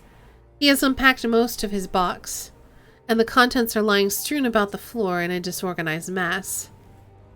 The ghoul gingerly picks through them, turning each one over in his fingers as he fills up their shapes. He addresses you without looking up. Please mind your step, Queen Bee. I fear I have made a mess, and many of my possessions are quite delicate. I would be rather upset if you were to accidentally crush any under your feet. After a moment, he places the one he holds, a small ceramic statuette of a Daruma, to one side. Lifting his face, he touches his brow in salute. I apologize for the mess. Why have you got this all out on the floor? Gaichu gingerly begins collecting his things and arranging them back in the box. I am simply thinking about the chain of events that have brought me to Hong Kong. I've been considering our talk about my former unit, about what my plans are with regard to their incessant hunt and need for closure.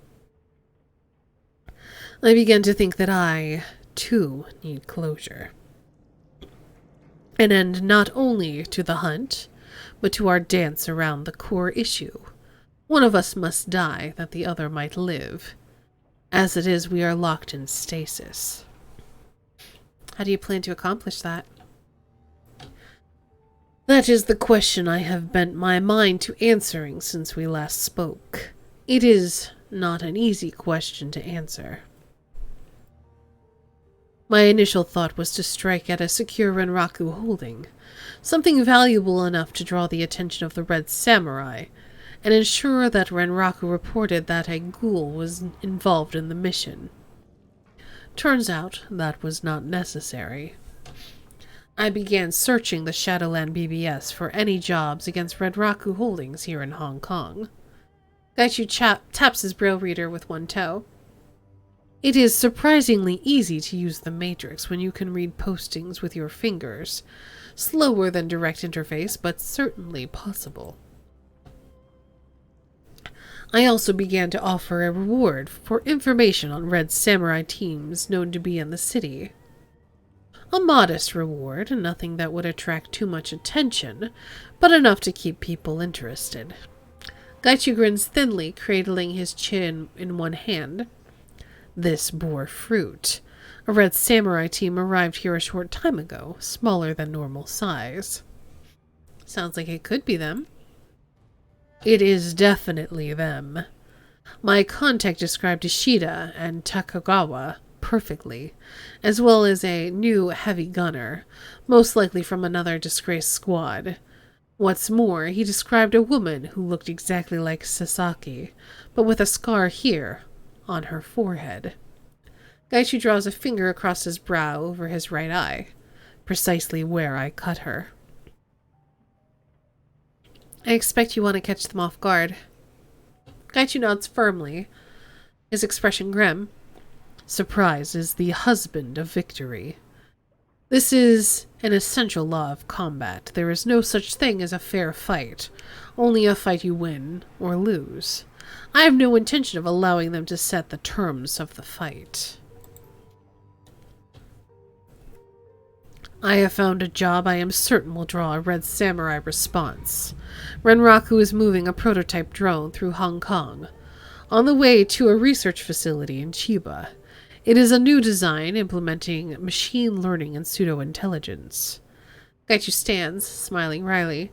Something that advanced would certainly attract a Red Samurai team, should someone attempt to steal it. How can you be certain? Red Samurai are primarily proactive. The majority remain at the forge until dispatched across the world. Those that are not assigned to guard high-value locations, black laboratories, secure research facilities, and major complexes. Hong Kong has none of these, as Renraku's facilities of that type are primarily located in Taiwan. My former unit will be the only one close enough to respond to the threat. The Johnson for this run is a Renraku scientist escorting the drone. He wishes to leave Renraku's employ, but is unwilling to risk reprisal should he escape on his own. To put it simply, he wishes to make it look like he was killed during the robbery, hence why he wishes the experimental drone stolen. If there is no body, there will be no investigation into his whereabouts. So we can kill two birds with one stone.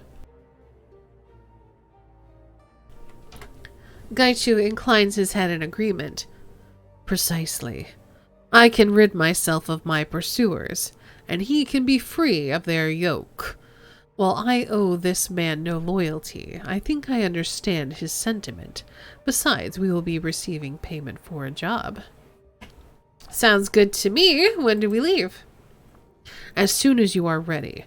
I will message Mr. Johnson and let him know that we are prepared to fake his murder, and to be ready for our arrival. I suggest you prepare as well. The Red Samurai are excellent combatants, not to be taken lightly. Good thing I got 2 drones!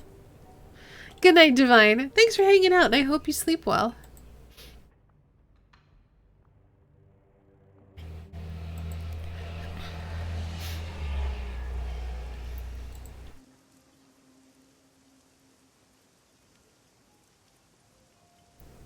One final job before the end game. I'm curious how long the end game is.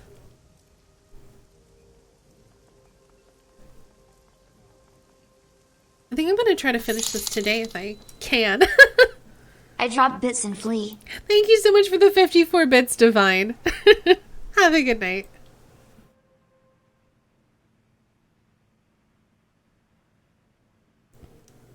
Okay. I'm going to do the ambush with Gaichu, obviously. Isabel. And Gabek, because that's my team. This is the team that I like.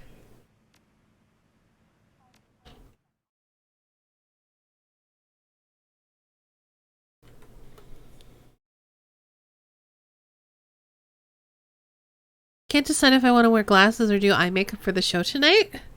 I don't know. I always wear glasses. But that's because I can't read my monitor without them. And I don't have contacts.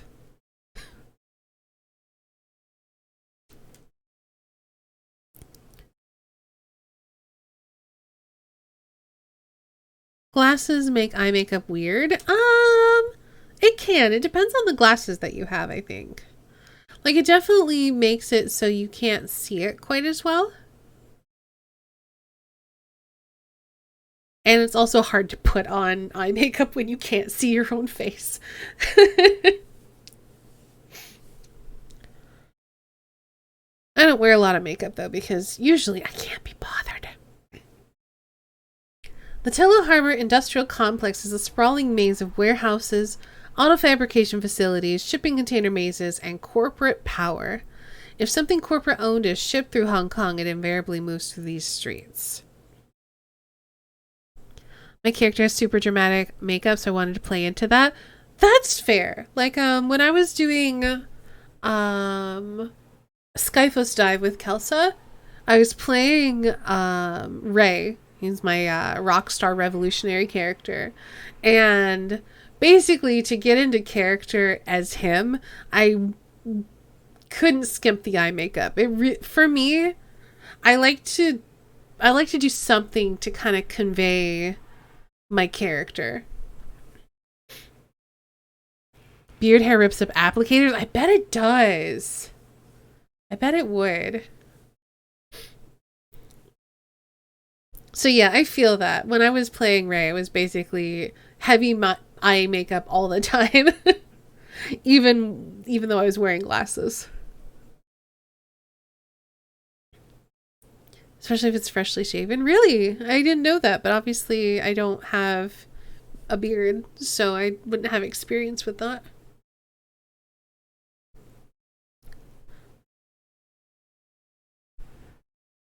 The Muraku shipping facility lies far enough away from the heart of Tolo Harbor that you won't have to worry about corporate security other than on-site guards. And Muraku's extraterritoriality. Jeez, words. Unless you're silly smooth, otherwise it'll catch tiny stubble. I see. And I guess you're talking about like, because if you're using a brush, I can't imagine that it would tear that up too bad. But if you're using something like a foam pad or like a beauty blender, I could see that obviously being a bit more susceptible.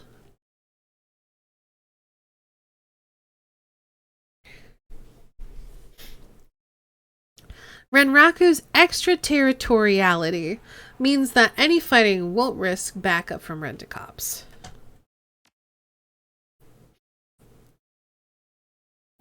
Okay. Do I want to give her a different gun? I don't think I can. And honestly, this gun is better than one of the ones that I picked up. Yeah, these are not as good.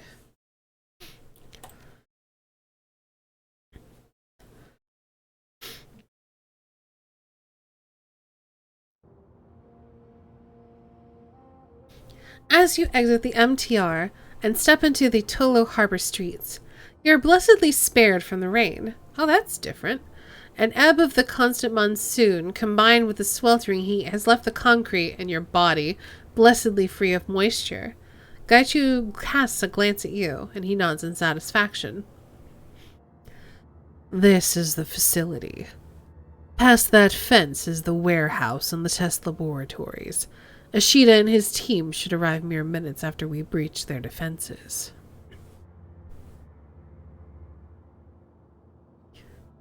Sounds good to me. What kind of initial opposition will we face? Well, the Red Samurai provide a good backup team. There are too few of them to mount a standing guard.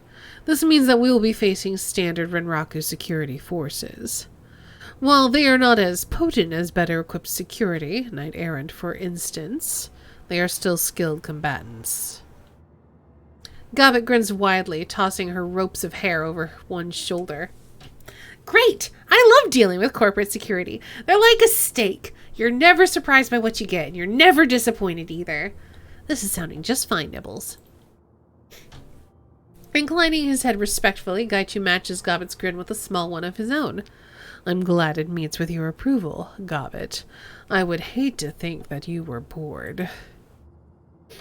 Alright then. Gaichu must survive. Locate the drone prototype. Well, let's do a little wander.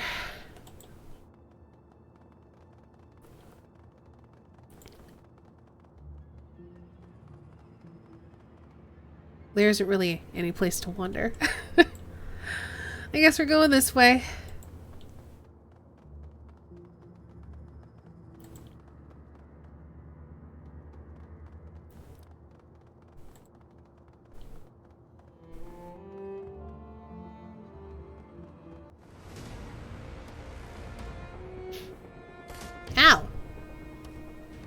How very dare you?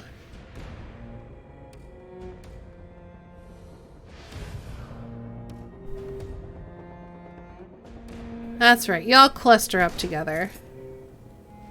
Oh gosh, I'm almost dead. Gobbit, help!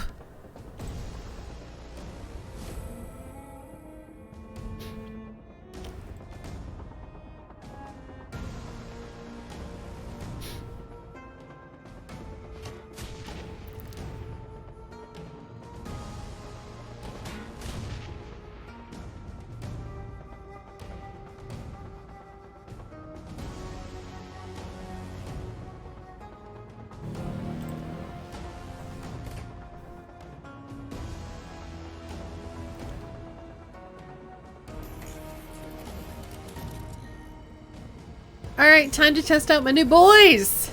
I'm excited. Alright. Don't miss! Oh, that's so annoying. Ooh, auto fire. Ooh, I could shoot this.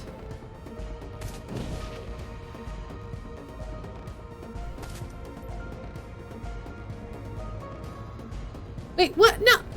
Why are you punching? Oh, that's annoying.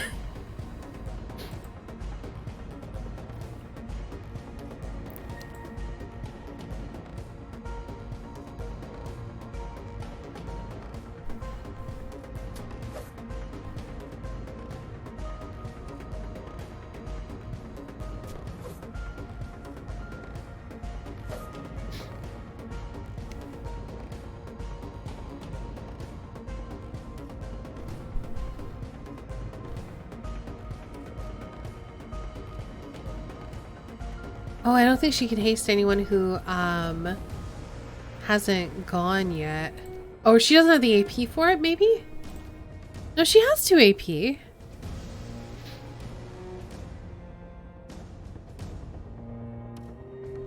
Just shoot this boy. Can you stop doing stuff?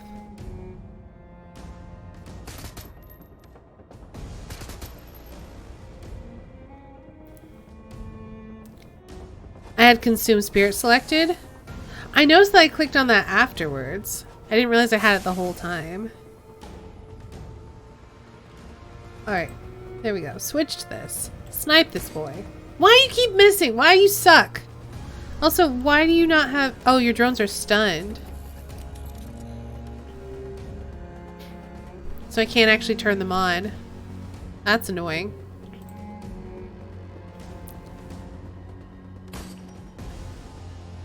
There we go. Point blank. Can't miss. Shoot that.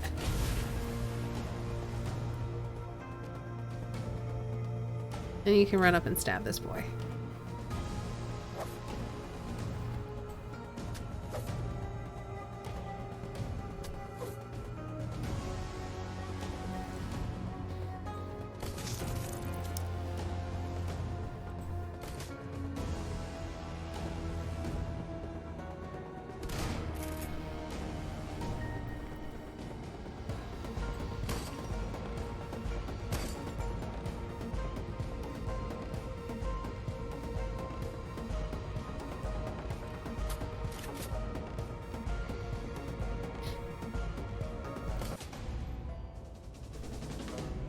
I did hit the barrel.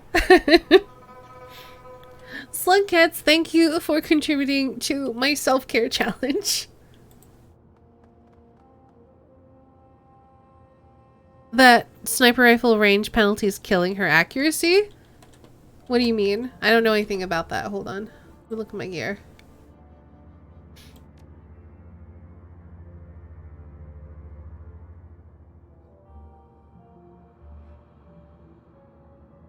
Am I having an issue because I'm too close? A range penalty at short range. Interesting, because I've had better luck murdering people at short range with this sniper rifle than I have at long range.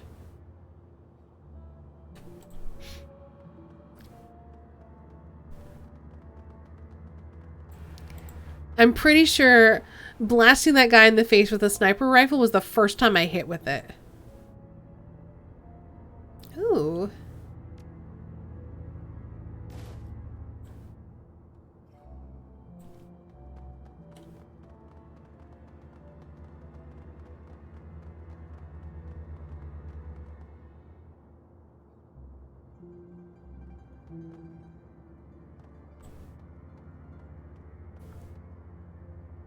This access panel is unlocked. Peering inside, you notice that there are connections to building systems, such as the cameras and electrical power. Isabel, you want to grab this camera feed for me? Your point blank and it still said 30%. Fair. Sure thing. Definitely rattling out commands on her cyberdeck, Isabel shakes her head. Amateur security. Strictly amateur. Pipe the feed. Ooh, fancy. Oh. What is this electricity happening? Also, what is going on with the feed?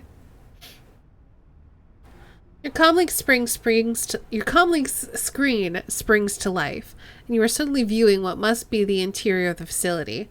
2 Runrocco security officers are clustered around the wall panel that appears to be malfunctioning.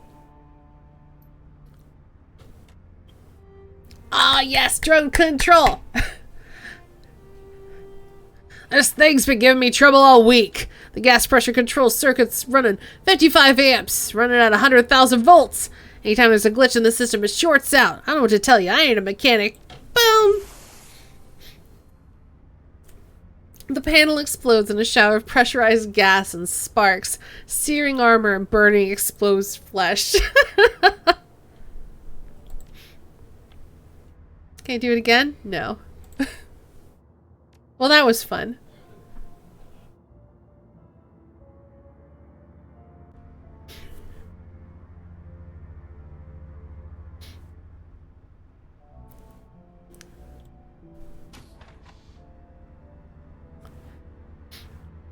They didn't even take that much damage. That's disappointing.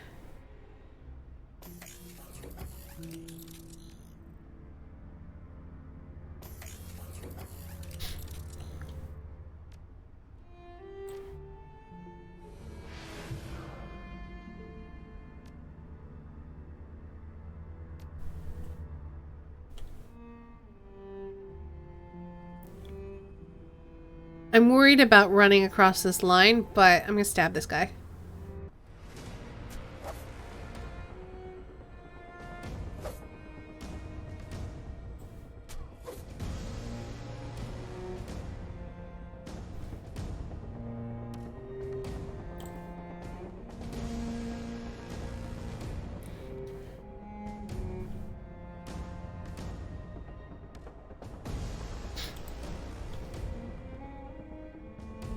Q.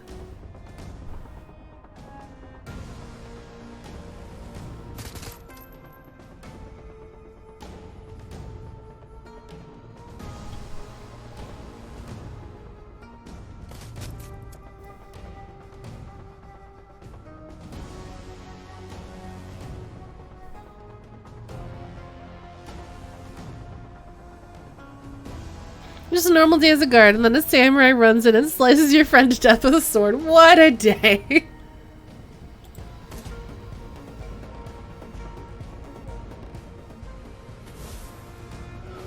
You missed!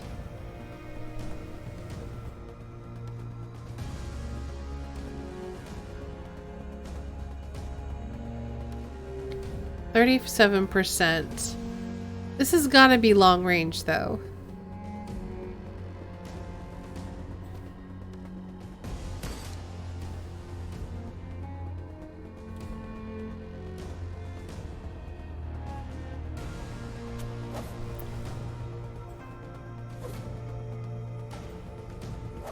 Come on!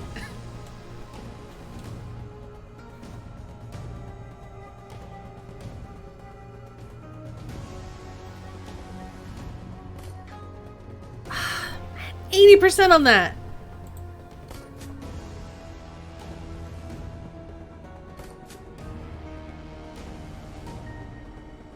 don't remember what long range is considered in this game. I know if it were XCOM, it's fine.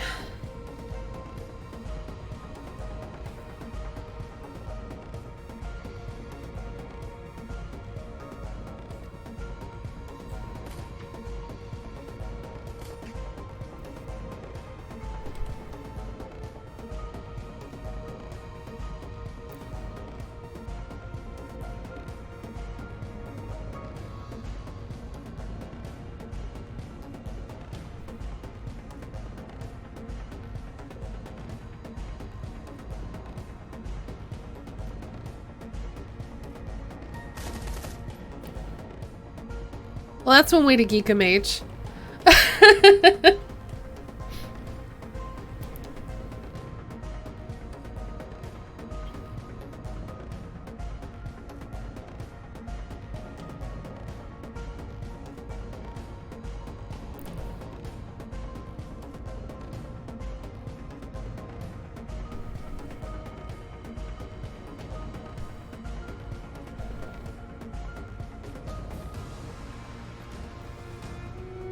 Oh, it's too far away. Oops.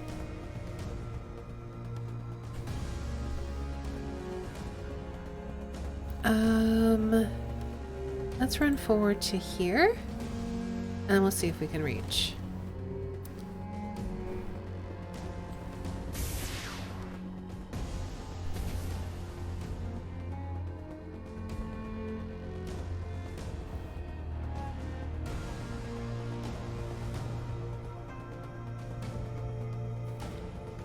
I mean, it could just be that she's a bad shot.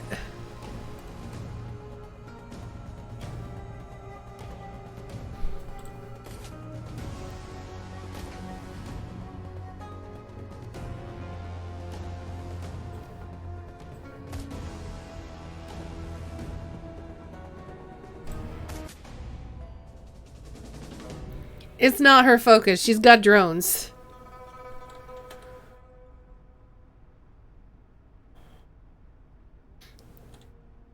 Did I put points into gun combat? A little.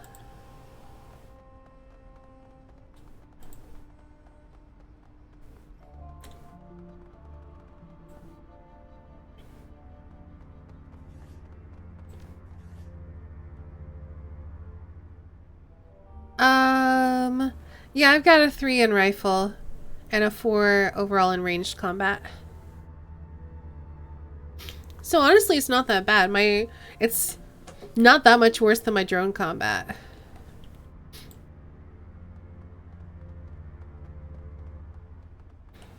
Only used assault rifles on my main when I played this. Yeah, honestly, I probably should have done assault rifles or something, but it's fine. I wanted to try the sniper, and I'm regretting it. Renraku Navi OS 6.1.4, connecting you with your dreams. Enter input.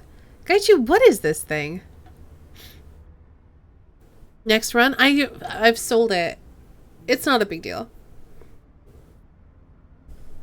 Also, the next run's like the last run, so I'm probably not going to worry about it. However, no, I was going to say I'll have points to put into stuff, but honestly, if I can afford it, I'm going to put it into my drone control. Or my drone combat. Gaichu runs his fingers over the terminal for a few seconds. This is the control panel for the quarantine room beyond it. Standard design across most Renraku facilities.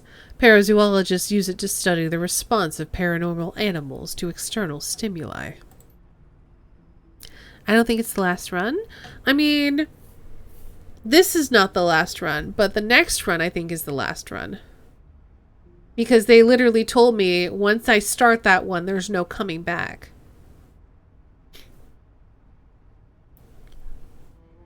It's not the last run? Maybe they lied to me then. But the game was very much, hey, once you do this, it's the end game, just so you know.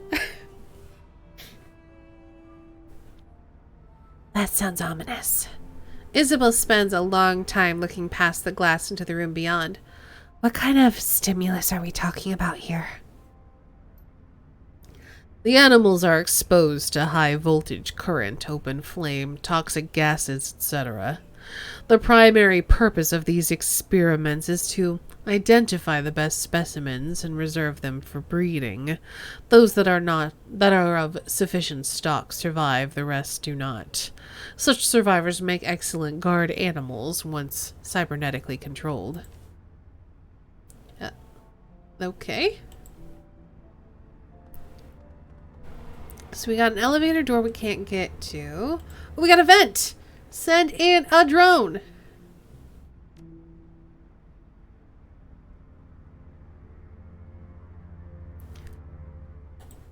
Let's go with you. Send in the drones! Yes, hey drummer boy.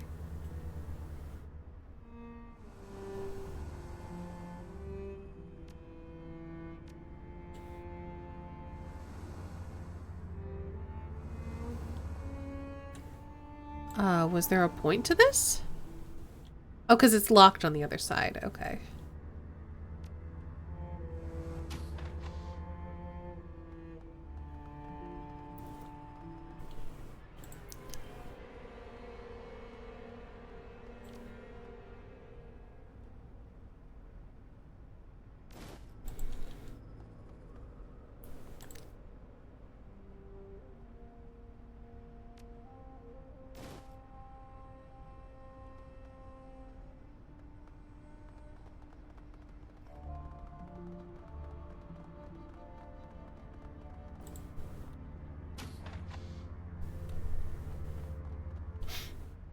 Scared scientist. As you barge into the office, the lone scientist within leaps back to cower against the desk he was working at. Don't hurt me, please!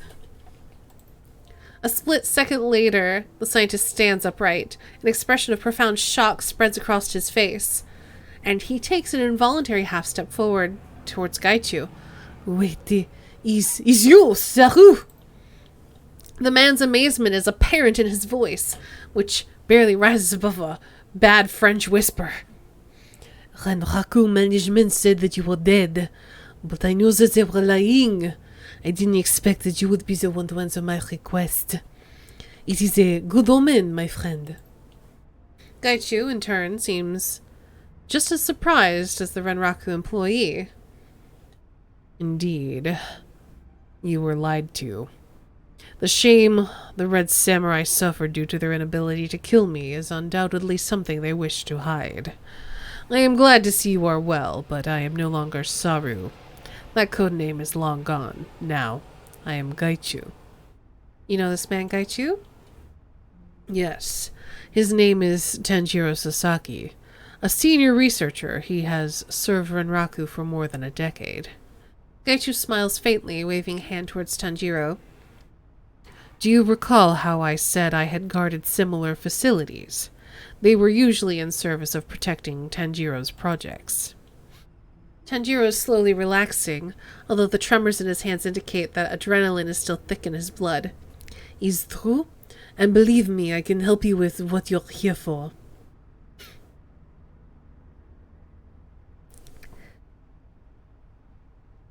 Not quite. We're here for a few reasons. Tanjiro scowls. Your fixer got the job because I've arranged this. Why do you think it was so easy to get there? You're here not just for the drone, but to fix someone's death. My death! If a group of heavily armed Shadowrunners break in here, it's completely believable that I will be killed in the process. Bad French whispers going on the bad band name list. Yes! I like it.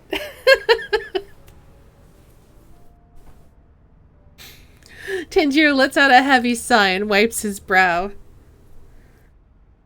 As of right now, I've suppressed the alarms. I can undo that, and once I've reached a safe distance, I will. The samurai will arrive just a moment too late to save the research and me. So, we've already helped you. What can you do for us? The Red Samurai team will rush into this building as soon as the alarms are released. I will give you the code I wrote into my Overwatch program.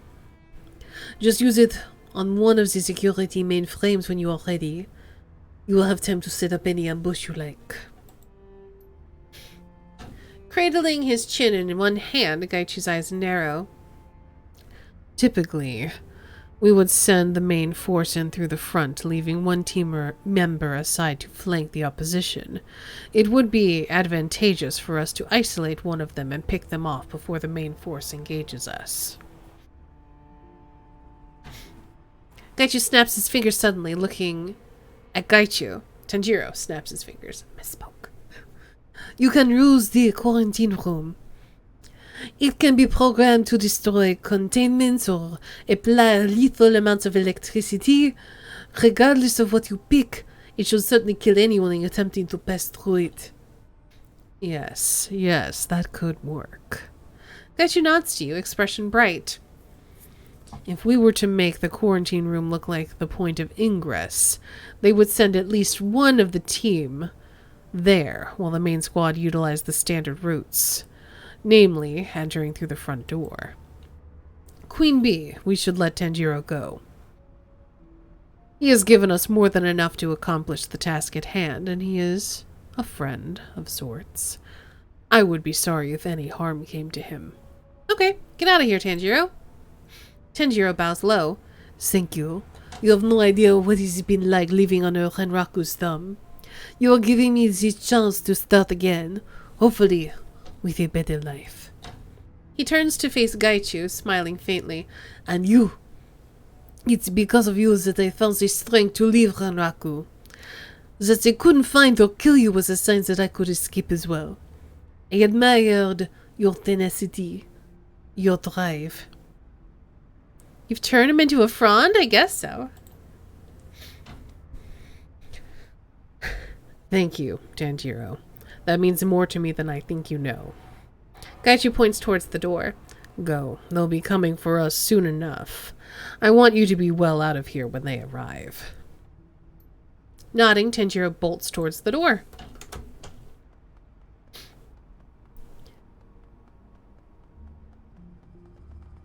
Oop.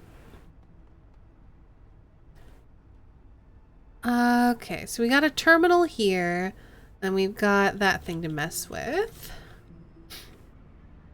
And still a locked elevator door. Let's check out the terminal.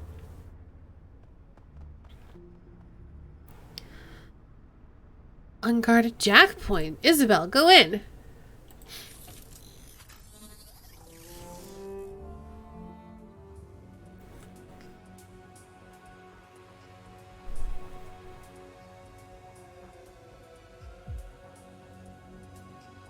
Okay, looks like I need to get to like right around here.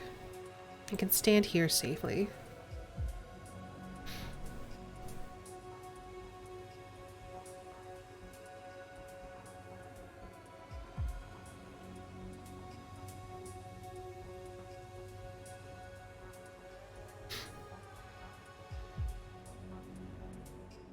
And then from here, I just need to go through that door.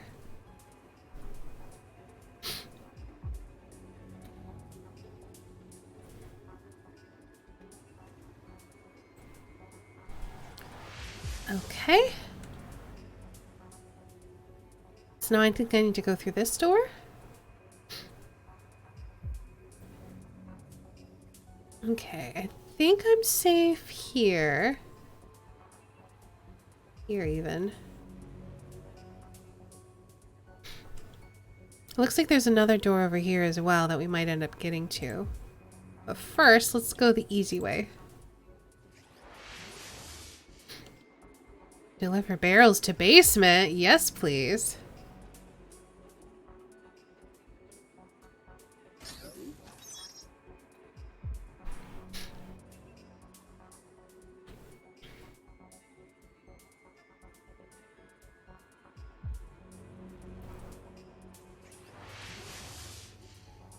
Yeah, I knew I was gonna get spotted. There was really no way out of that.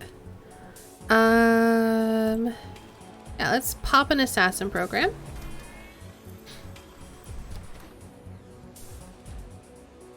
Do a kill command on you. Do a sniffer on you. I can actually see you. Oh, hold on, what? Why can't I target you with this? Oh, that's the wrong thing. Where is it? Erosion, that's what I wanted.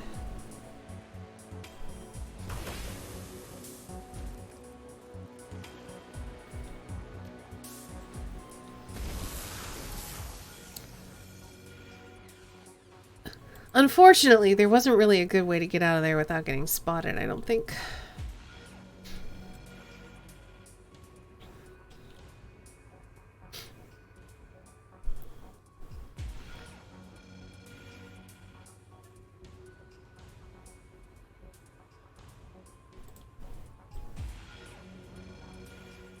Just go. Just go. Ignore that. Just go. Oh, this is gonna be a pain in the butt.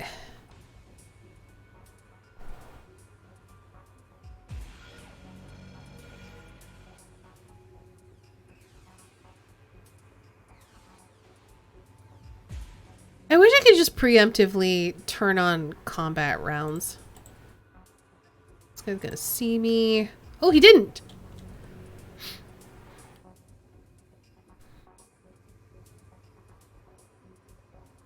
Go, go, go, go, go!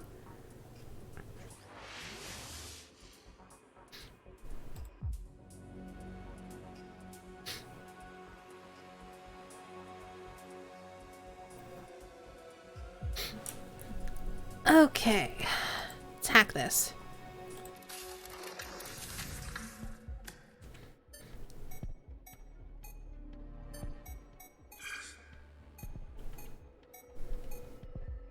Nine, 5, 3. 36, 5, 6. 6, 1, 5, 5, 2. That's probably enough. Alright, M in the last position. Upside down M in the second position. Let's see if we can find that here. Probably just this guy then. Make sure it starts with the right thing, and then there's a bunch of clocks. Yep.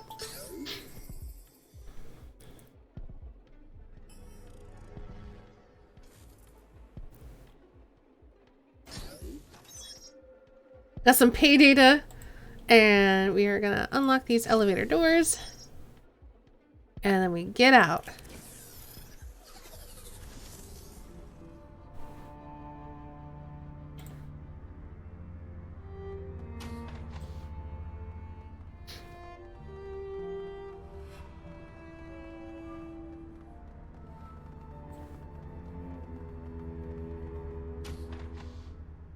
So we can take that to the basement. I kind of want to see what's up down there. Up down there. Anyway. We gained some karma for getting down here.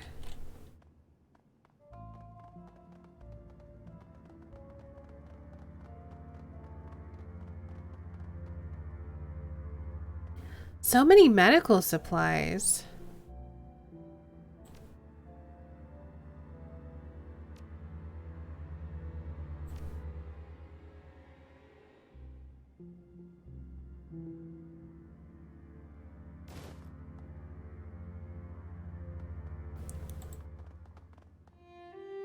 I guess they're expecting us to get kind of toxic barrels. I'm guessing we can shoot those. So I'm guessing the plan might be to lead them down here in an ambush.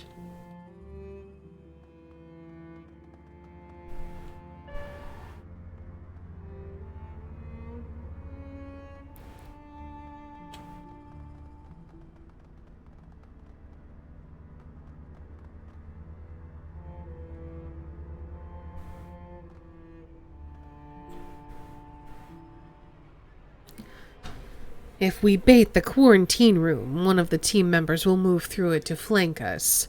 Since Tanjiro's program gives us access to their comm channels, we can choose who to draw in. The other 3 will enter through the front door. I can bait the quarantine room to draw one of the samurai. They will split up, but they won't deviate from standard protocol very much. The remaining 3 will remain together. We have 3 choices. We can bring in Sasaki and eliminate her magical support. We could draw in Takagawa and cut down on long-range sniper fire. Or we can draw in whoever the heavy gunner replacement is. We can only draw in 1, though.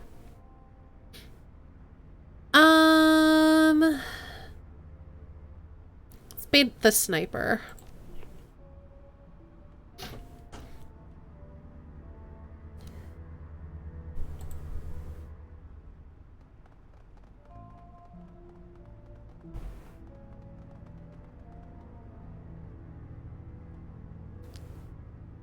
Alright, Gaichu, your friends are inbound. Gaichu licks his lips in anticipation. Now they will learn what it is to face me in true combat. No more running, no more hiding. Tonight, we end this for good.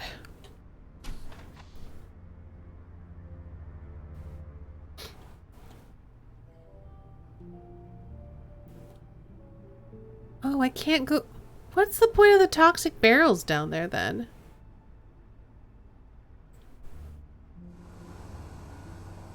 Because, yeah, that's all locked up now.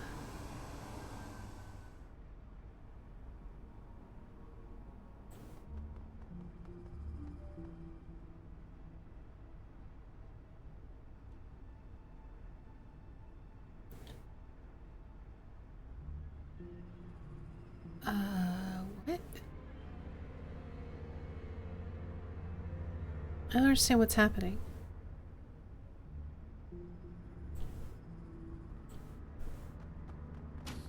Oh, we can go down there.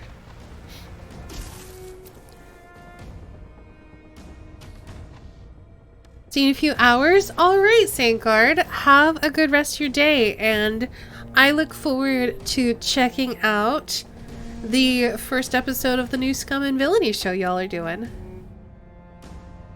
Now we can't go down there. That's annoying.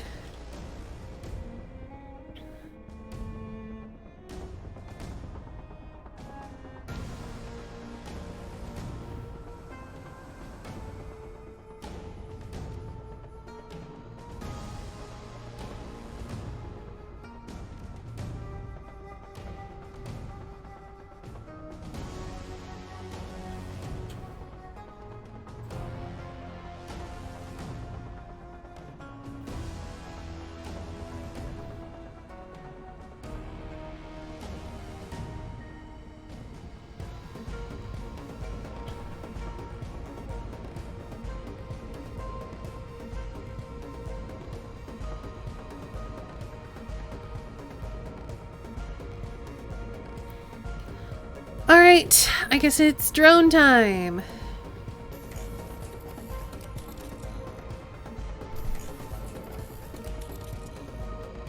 Let's haste our good boy Gaichu.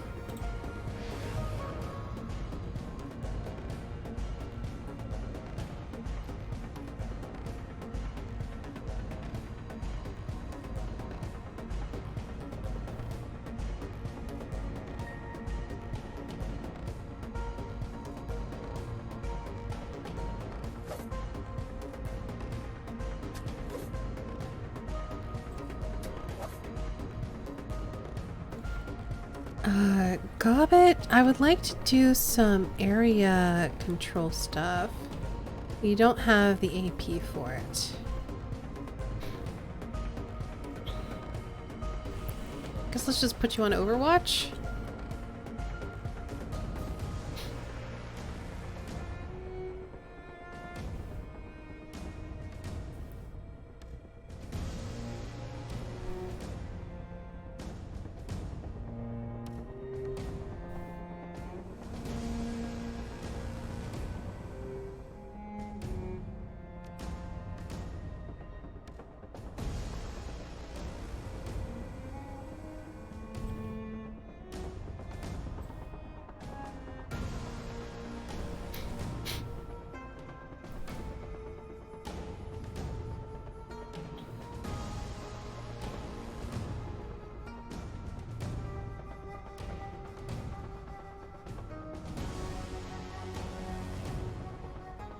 I don't like her being in the open like that, but it's just gonna have to do.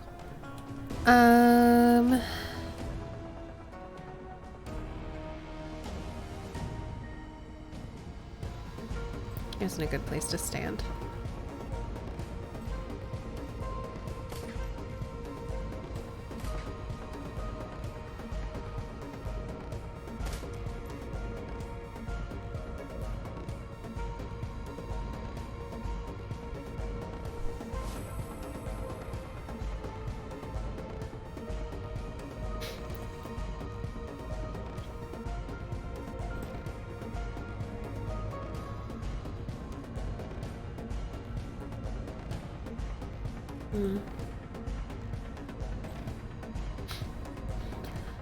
Alright, let's do Gaichu first.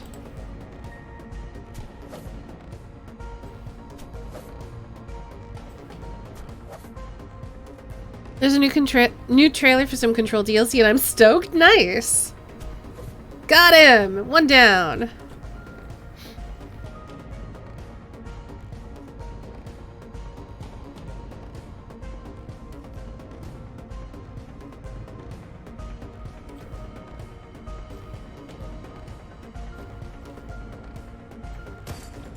Damn it.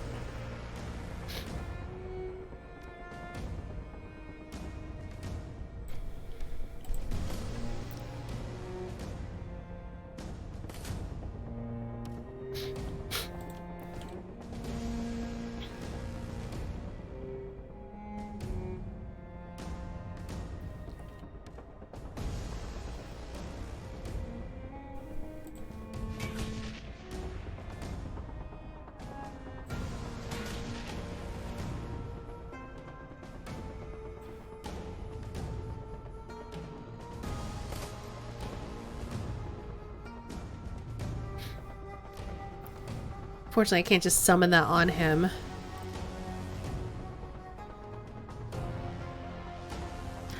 Oh, Alan Wake's involved because their games are in a shared universe. That is pretty cool.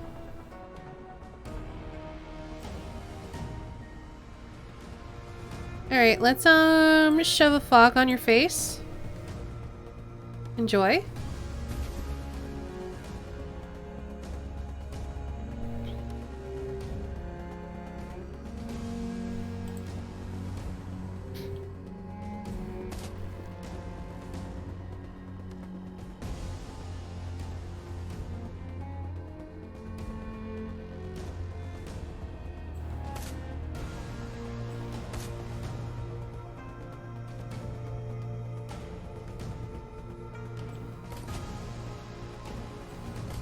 That was actually quite easy.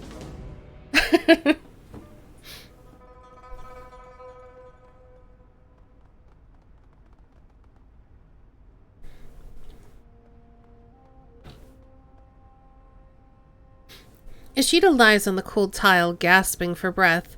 His armor is rent and tattered, but his eyes still burn with rage. He spits at Gaichu as you approach. Gaichu! Honorless curl!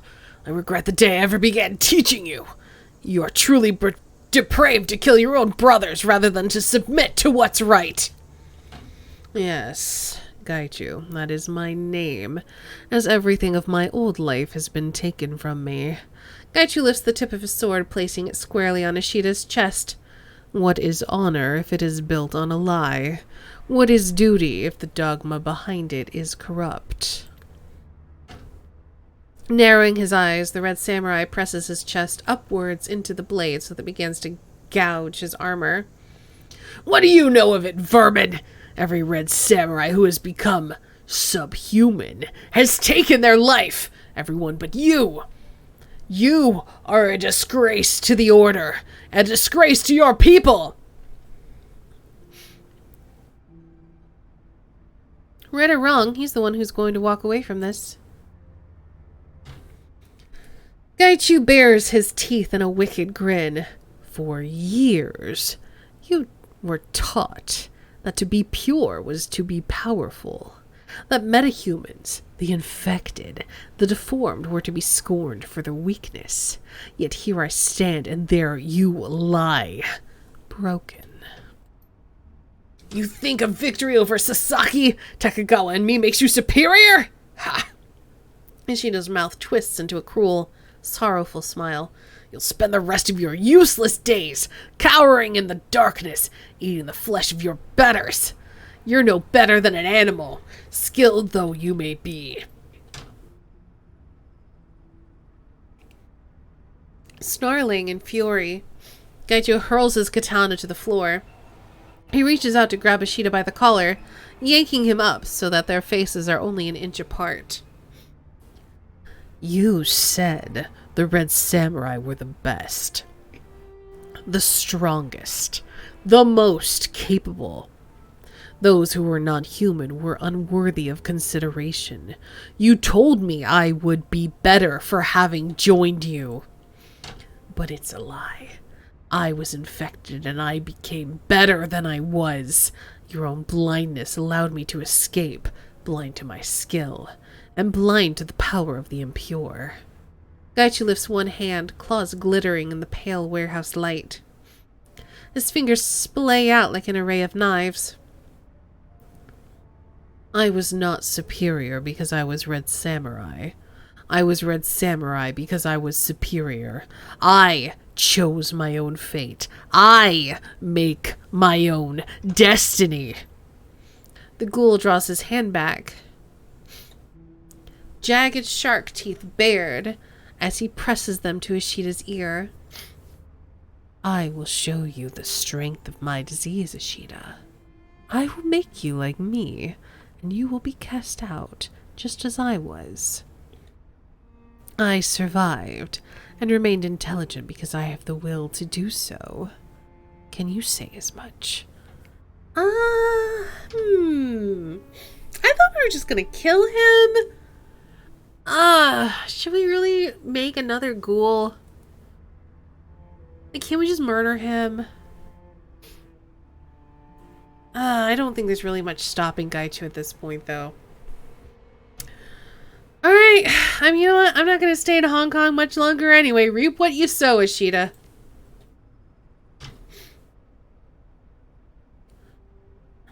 Ishida's head falls back as he laughs. The laughter turns to bloody coughing. You think I'll let you infect me, monster? I'll do what you were too weak to. I'll take my own life like the 47 Ronin of old. Such a foolish boy. Foolish? You underestimate me, old man.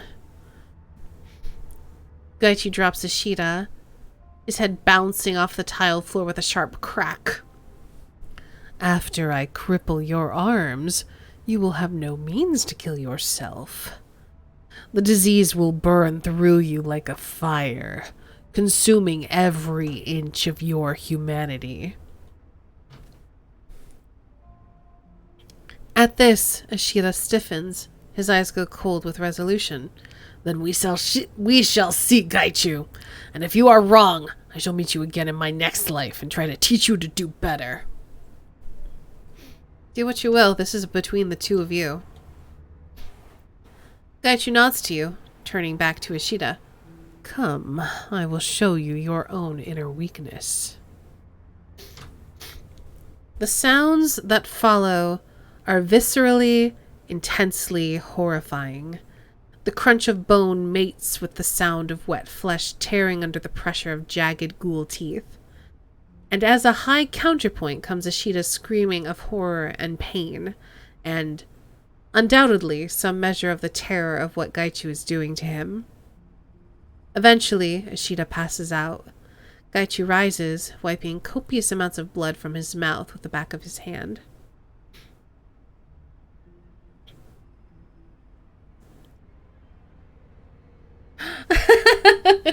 You think I'll let you chomp? Oh, well, shoot. I guess I shouldn't have been trying to monologue. You're not wrong.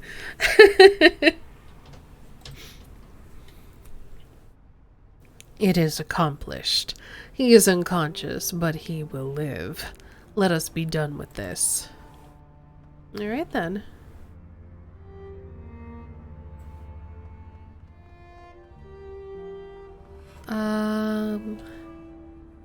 All right. I was like, how do I get out of here again? It's this way.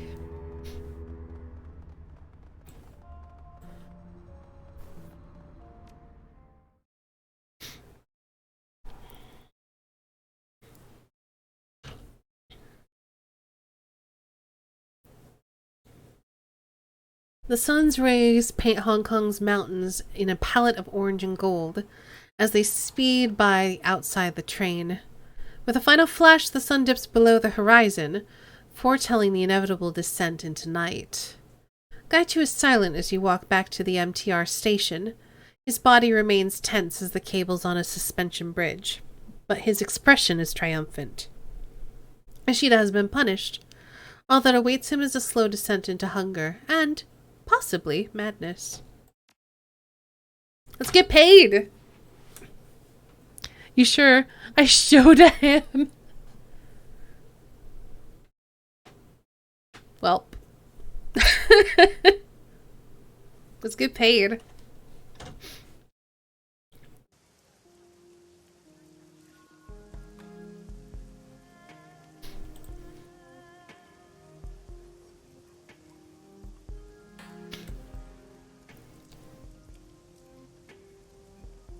And maybe swap out to a different gun.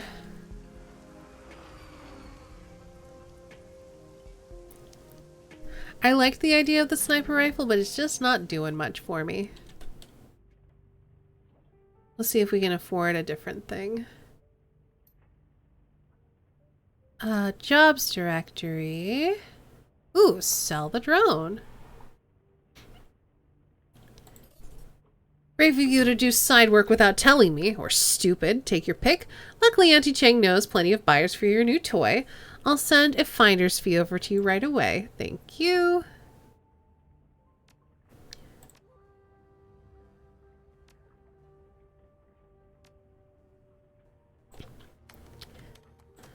Post pay data for sale.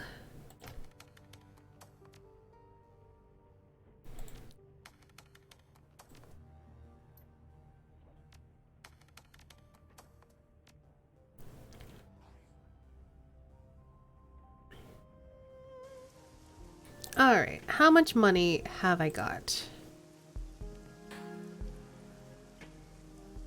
3.3k? That's not that bad. Spend some karma.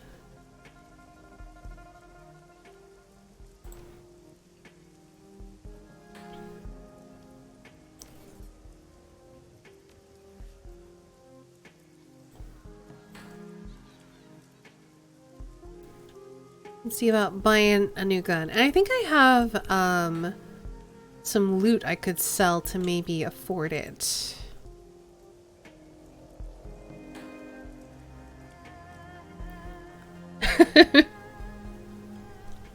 It's been a very punful day today.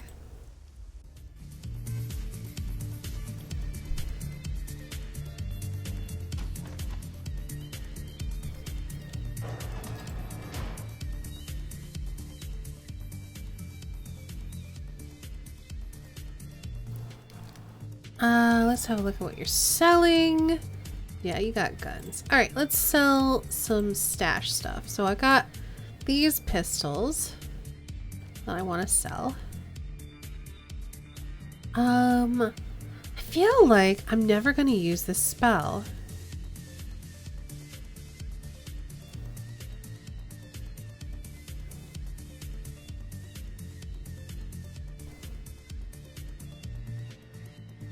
Because Gobbet usually has better things to do with her,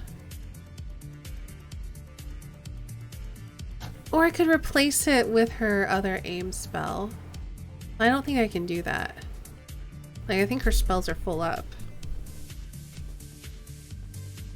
Just sell it.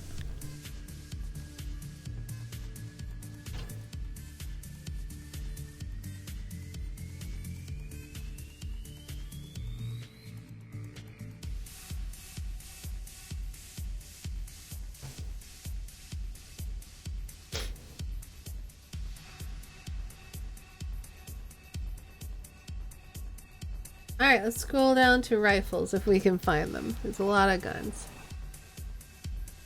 I would need more ranged combat for that. Oh my goodness, look at this boy! If I were stronger, this would be a fun one.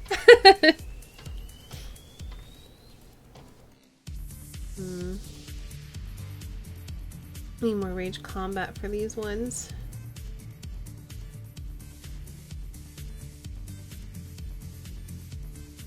I can use this one.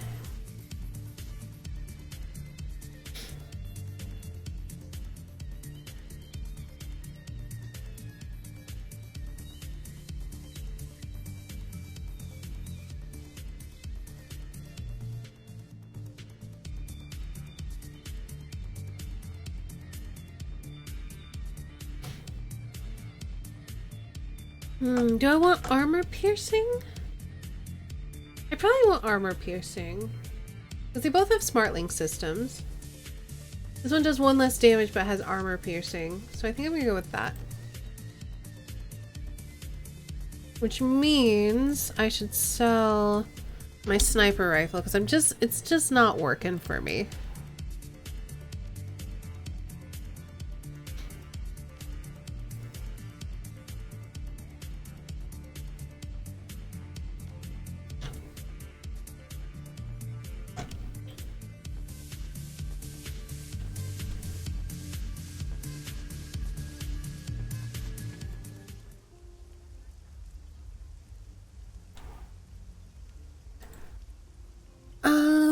I guess let's take a look at armor.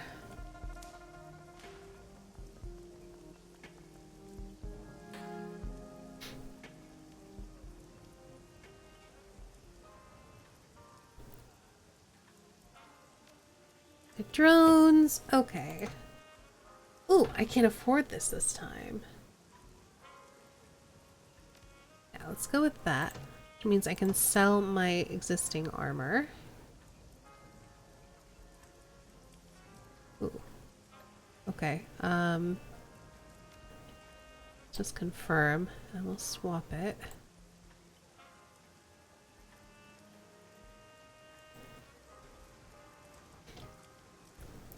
Confirm.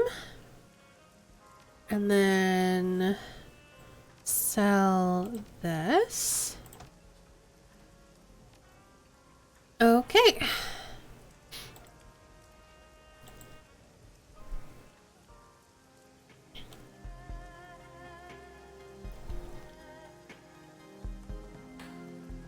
I think we're good to go find the plastic-faced man. Get some information about Raymond Black, hopefully.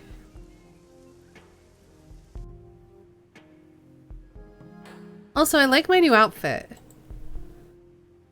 I wish I didn't run so weirdly. But I like my new outfit. I'm gonna save it before I head out, because I always like to have a hard copy save.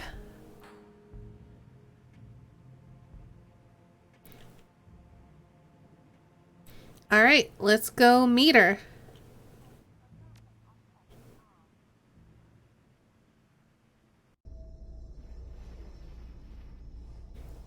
The tenement that Dreamland lives in smells of mold and desperation. The people living here are the kind that don't want to be found. Okay, this is the right place, Queen Bee.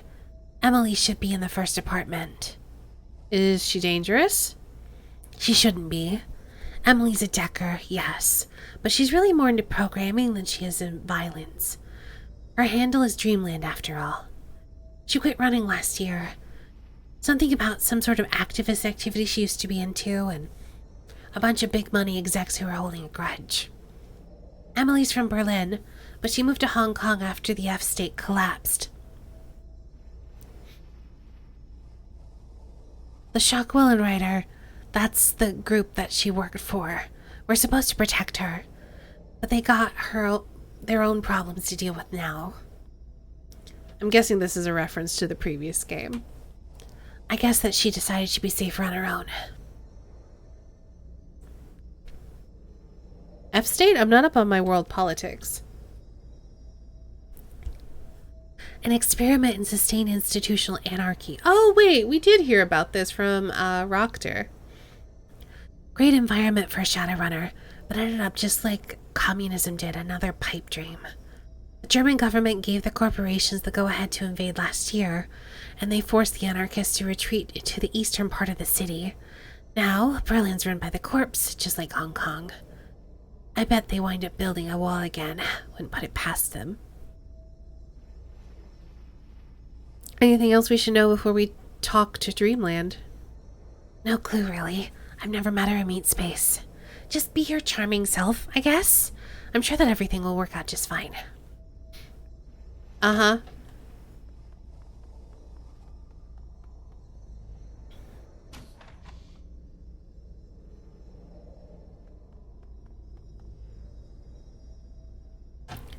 The apartment is no better than the hallway. Empty fast food cups and packages of dried snack food are strewn about the room. In the corner, a box of cat litter sits filled to overflowing. You don't see any cats. There's a patched-together matrix terminal sitting on a stack of crates, connected to a banged-up cyberdeck. Within arm's reach of the cyberdeck is a 20-something woman with pale white skin, dirty blonde hair, and a bleak expression. Emil looks at the deck slung across Isabel's back. So, you're Isabel, huh? I didn't expect. A dwarf? Isabel coughs nervously. Yeah, I get that a lot. No, I didn't expect you to be so pretty. The woman has a soft southern accent and a dour disposition. I should never agreed to this, Isabel. She groans. I should have never even responded to your message. If the oligarch swine who've been hunting me find out where I am...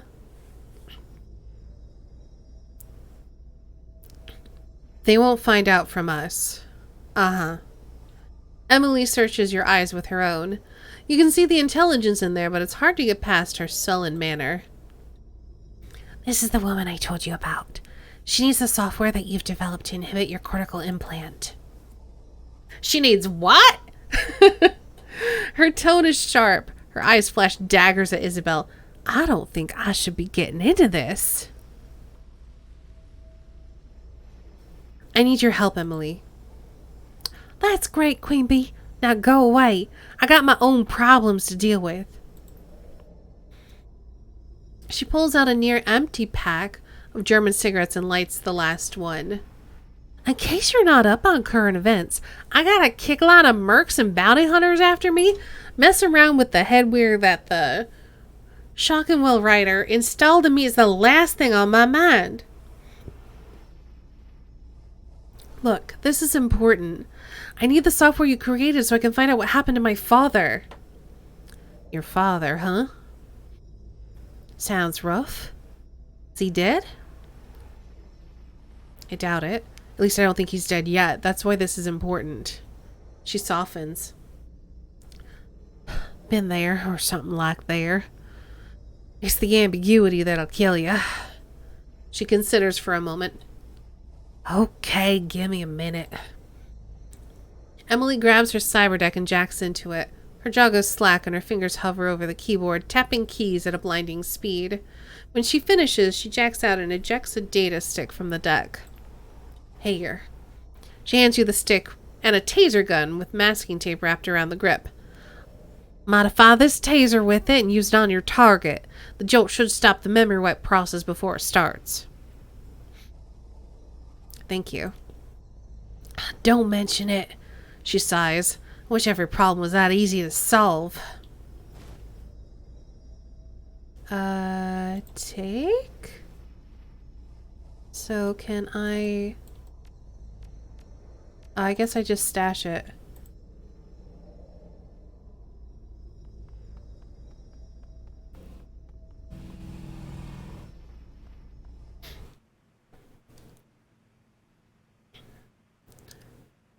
Okay.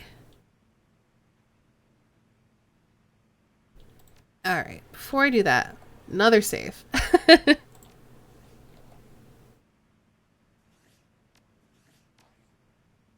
Game seems really quiet right now.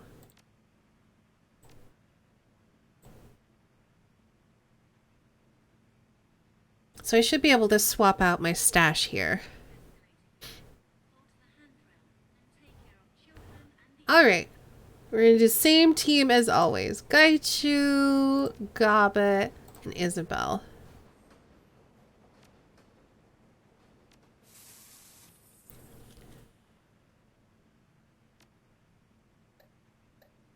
Well then, I guess I have to go back to my stash. That's really annoying. I have to run all the way back to my stash, swap it out, even though it lets you do that when you go on a mission. Whatever.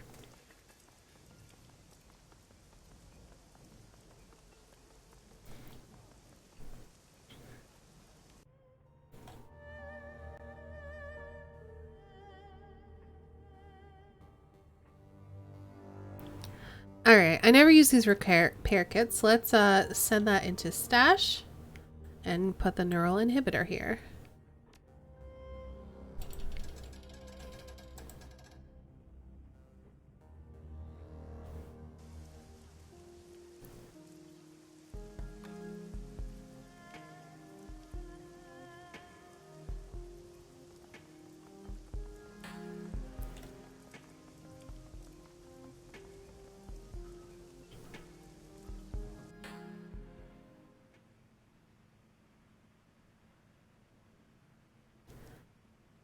Alright, so again, Isabel, Gaichu, Gobbet, confirm.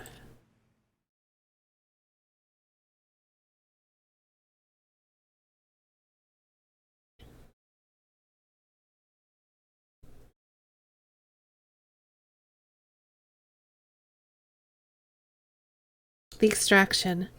Isabel has modified a taser to introduce Dreamland's cortical inhibitor program to the plastic-faced man's neural network. That should stop his headwear from completing a memory wipe and allow you to interrogate him for information about Raymond Black. But first, you'll need to find him. Welcome back, Silent. Hopefully the food was good. Kindly Chang's made contact with an underground information broker named Zhao Ji, who has managed to obtain the plastic-faced man's complete itinerary. With it, you can choose the time and place to perform the extraction and find out what he knows. Zhao Ji works out of an abandoned night market in Shik Kip Mei, in the Xing House Court. Yeah, like I could have done it here at this point. And then if you hit confirm, it could be like, nah, you need to make sure you have the thing.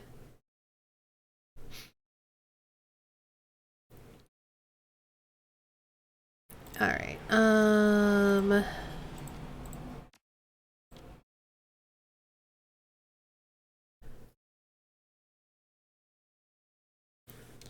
Gobbet, why don't you take an extra fetish?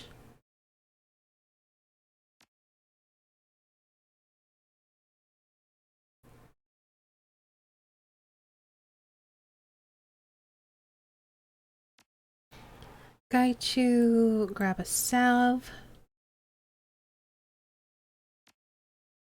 Isabel.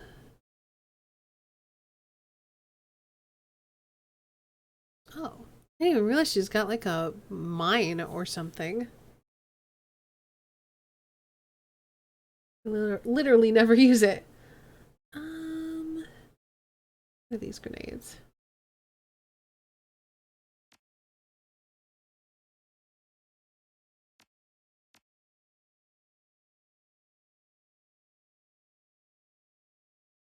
Just give her some grenades. Why not?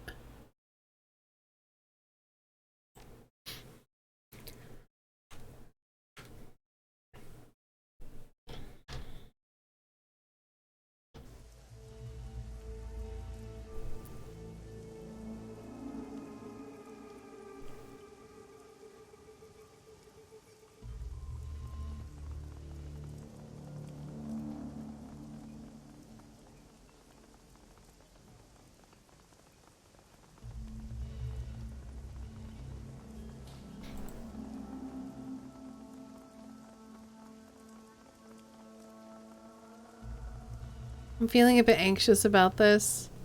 Like, it's gonna be fine. But I'm just waiting for everything to go pear-shaped.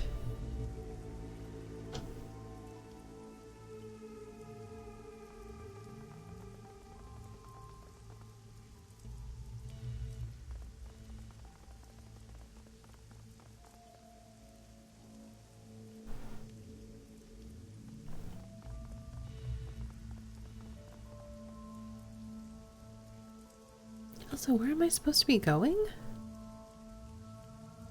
I don't see anyone to talk to.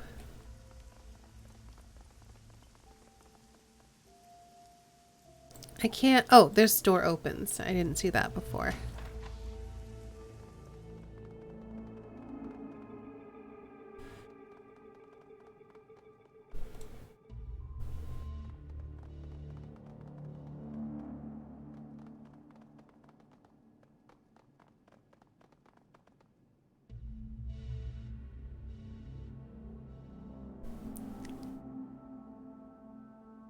The door panel here. We don't have a code to it.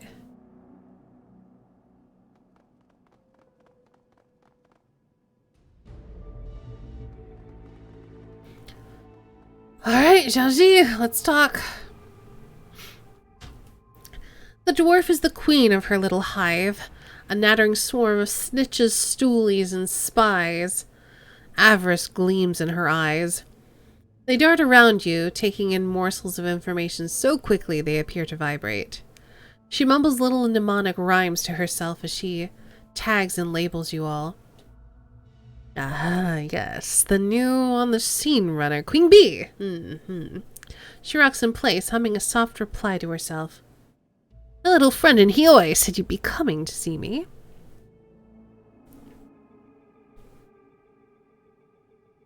I have a friend too, and she says you're the one to see about finding Li Tai Lung. Oh, yes, I am. I definitely am. Zhaoji's eyes widen with the joy of her job, and she hums her little hum. Very timely intel, very timely. I have his complete up-to-the-minute itinerary, where he'll be, who he'll be with, security coverage, the deluxe dackage. You must be very good at your job. Zhaoji's expression oozes with cunning. You are very kind to say so. Yes, very kind. Unfortunately, I don't believe we can transact business today. I've received another offer. A better offer. To take it off the market just before you arrived. From who? Li Tai Lung's client. I believe you know the company. She fumbles with her fingers for a bit. I feel really bad about this, but the offer is too good to pass up. Way too good.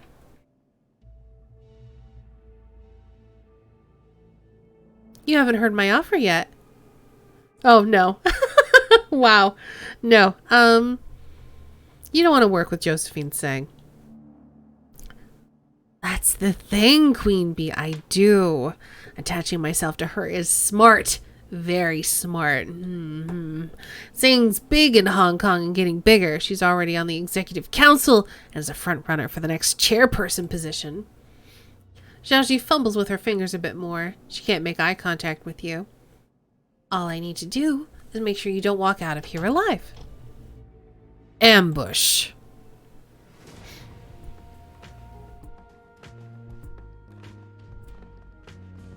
Oh, Zhaiji.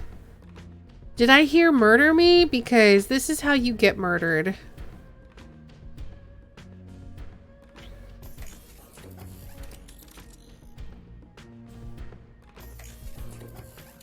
Oh my goodness, look how many AP these dudes have.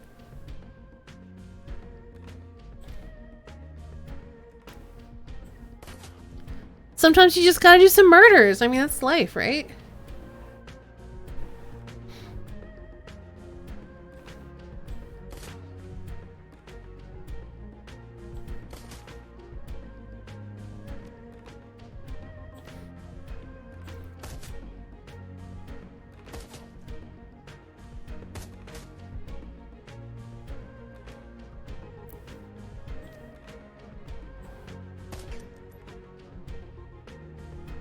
Alright, let's do grenades. That's my favorite part.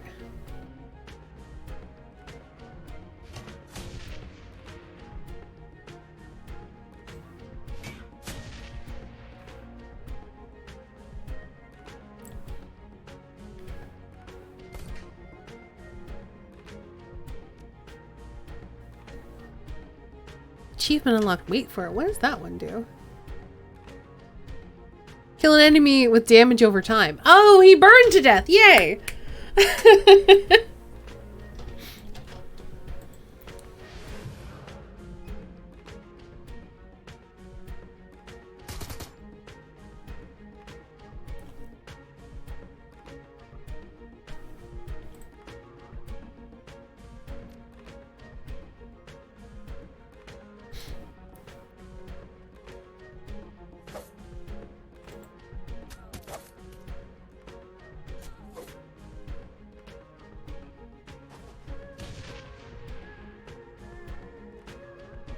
I'm glad his grenade missed. I didn't even see him over there. She's getting away! Gaichu, murder her! Where's she? Oh, she's right there.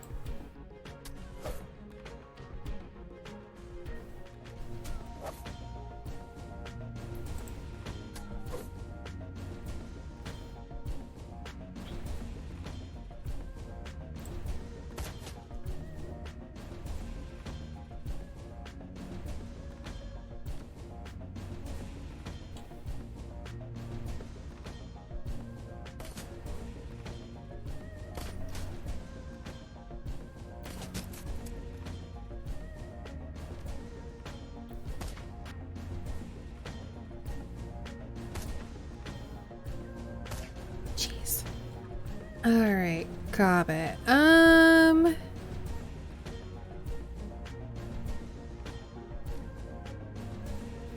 Let's give you some nice fog.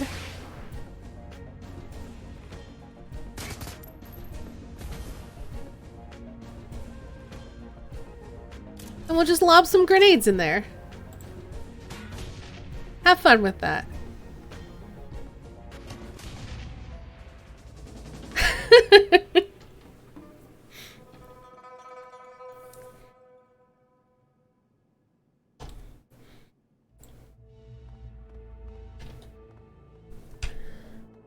Shows she left her computer unlocked.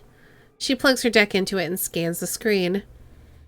She has the plastic-faced man complete itinerary. This will tell us everywhere he's going to be for the next 24 hours. We have the upper hand here. Let's play it safe and keep it that way. Sounds good to me. She pauses, accesses a few files, does some searches. First, the bad news. He's got a security detail that drives him from place to place. 6 corporate agents plus the driver. Anytime he's on the move, he's got a reinforced bulletproof limo.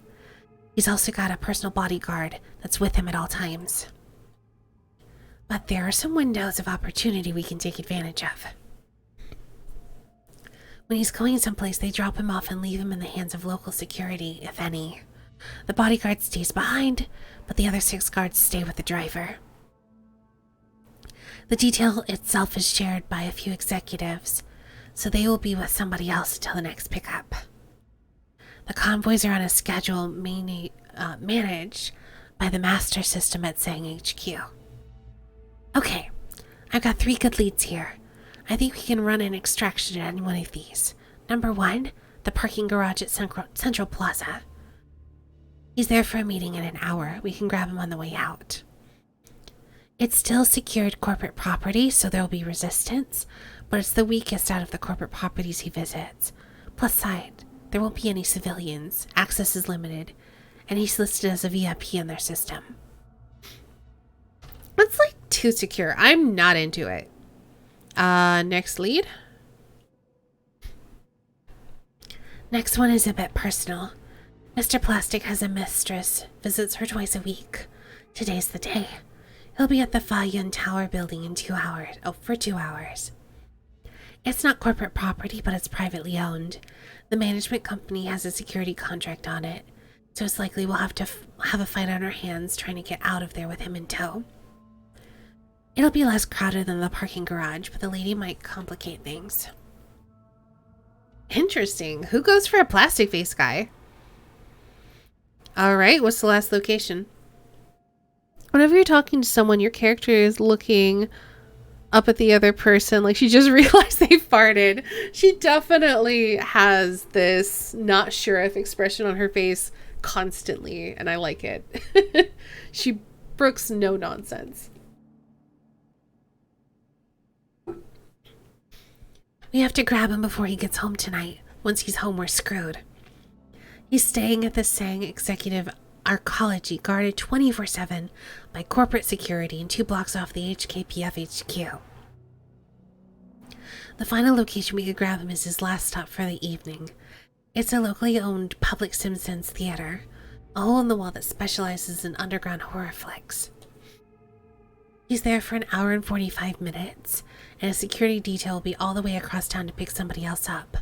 We'll probably have to deal with local police only. But this is a public theater. It's going to be packed with regular people just trying to take a movie. Your take, Gobbit? Alright, garage doesn't have enough escape routes. Too secure. Too many potential reinforcements. I'm not into it. Personally, I'd go with the mistress's place. It's like a giant middle finger right in his face. It sends a message. Don't mess with us. Gaichu, anything to say? I agree with Gobbit. The apartment is the best target. If this man is truly bad, his consorts can be punished as well. I disagree with that, Gaichu, but I was also leaning towards the second one just because it's a nice middle ground. What's your choice, Isabel? The parking garage. It's a compromise. I think the benefits outweigh the downsides, but it'll be a straight fight the whole way through. All right, well, I've made a decision.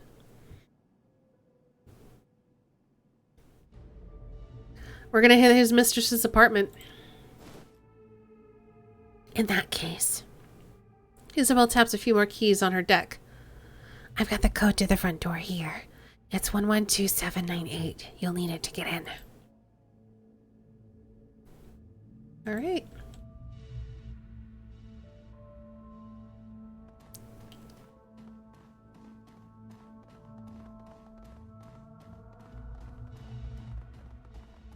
Do I have a code to this, though? Oh, wait. Maybe I do? Now I do. 00006.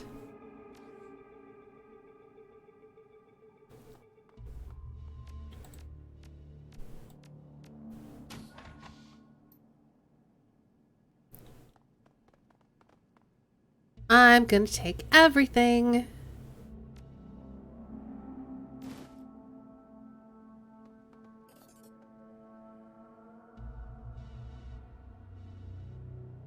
Ooh.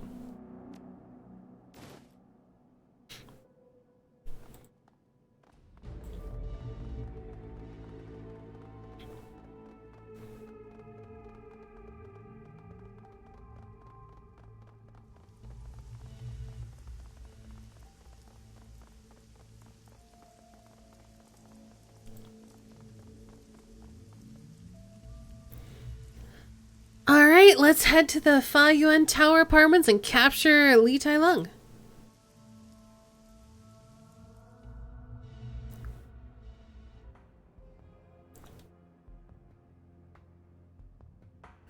Alright, let's save it because I don't know how subduing him is going to work.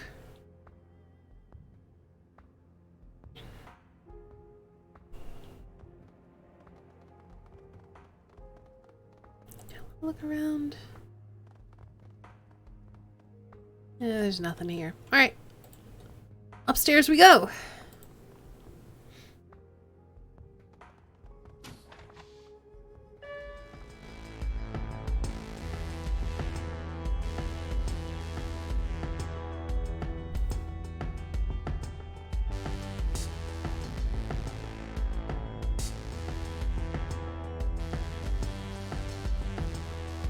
Event? Okay, let's start by sending a drone into event. Why not?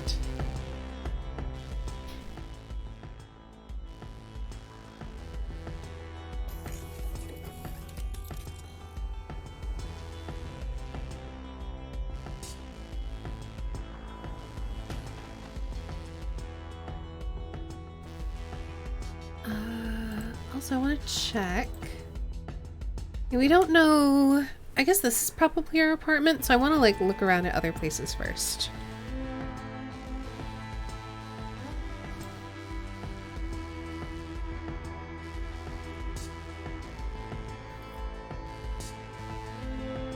Ooh, more stuff to take. Okay.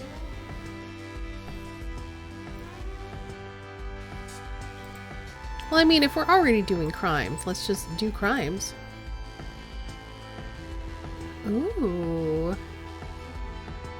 Can I...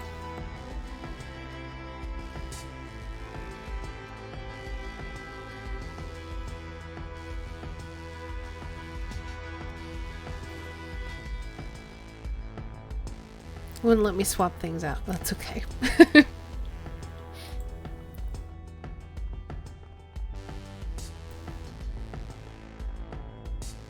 All right.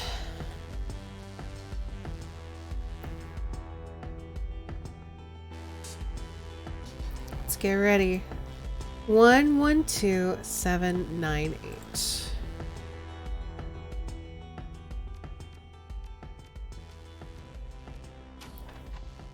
Door slides open.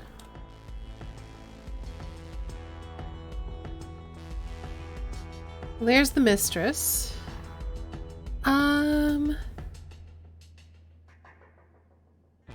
She's probably going to attack us. We mostly just need to get this boy.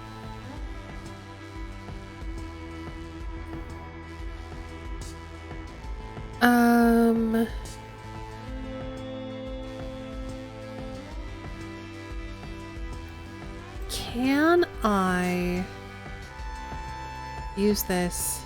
No, not here. But if I get into range, maybe I can use it from here?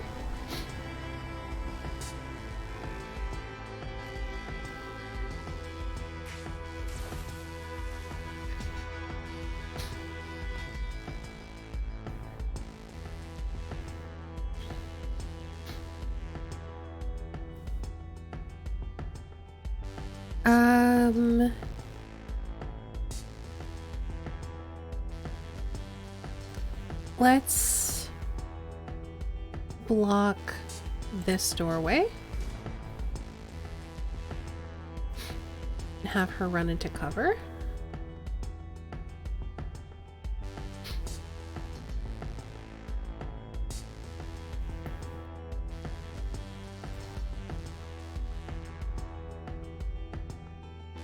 I'm not just going to open fire on her when she hasn't done anything yet.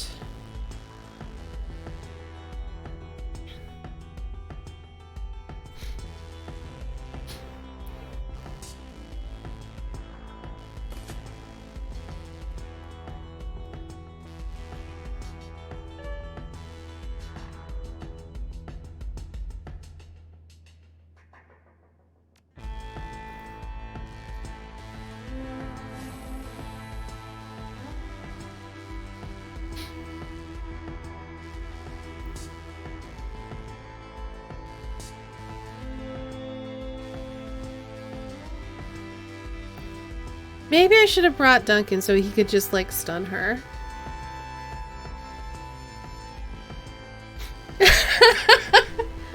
I mean, if we're already doing crimes, let's just do crimes. Describes the first act of literally every Mafia movie ever made. Nice.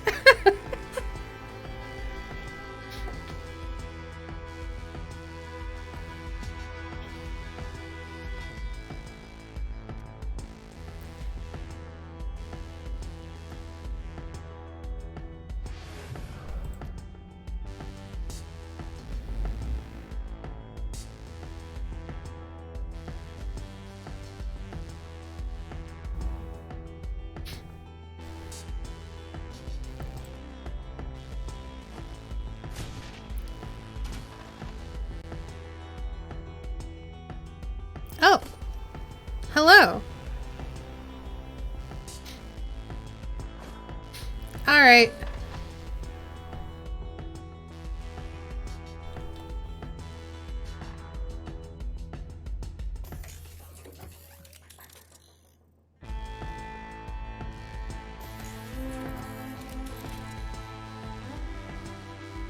Sorry, lady.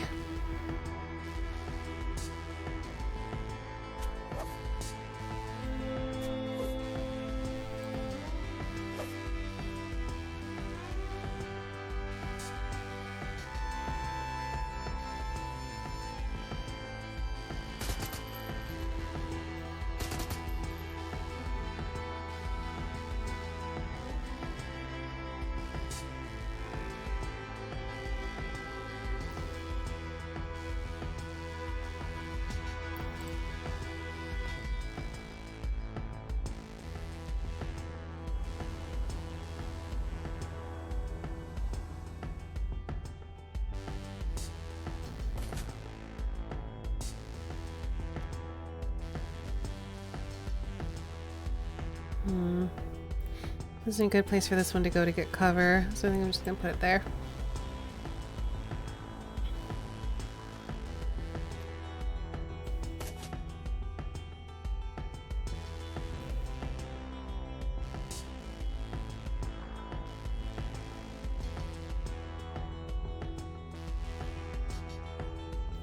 Ooh, she can get all the way to... Oh, well that's because... Yeah, alright, never mind. Let's just do grenades.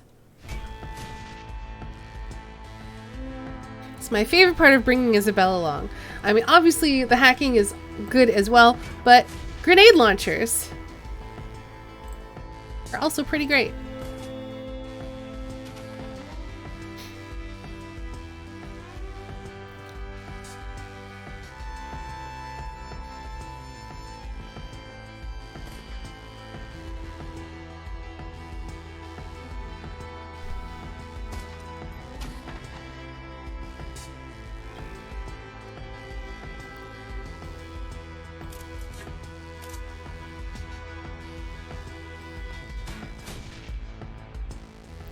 That's right, everyone just cluster up together. Beautiful.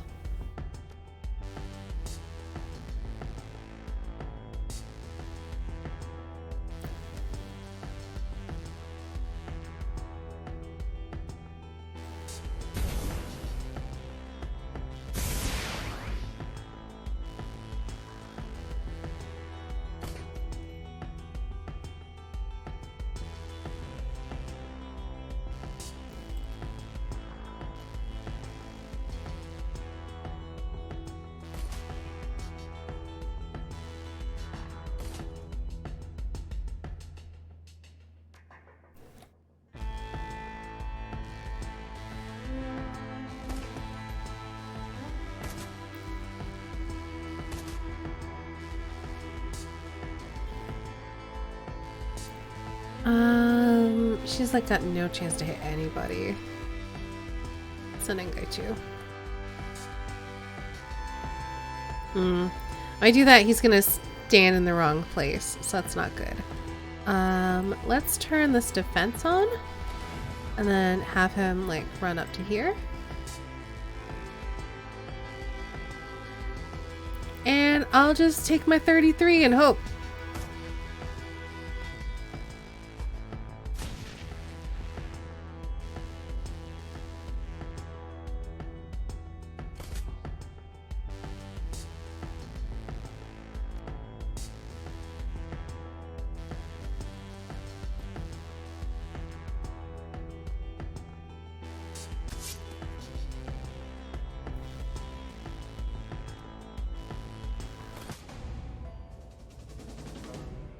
Alright, that was not too bad. That one has a grenade launcher. Form a person shield! That was so great. They're just all clustered up together. Oh, AoE is the best. The neural inhibitor device seems to be working.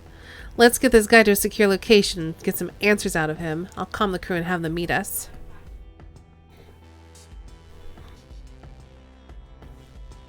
Quickly, the skull is one of the most durable parts of the human body. Use it to block the shrapnel. Alright, let's move.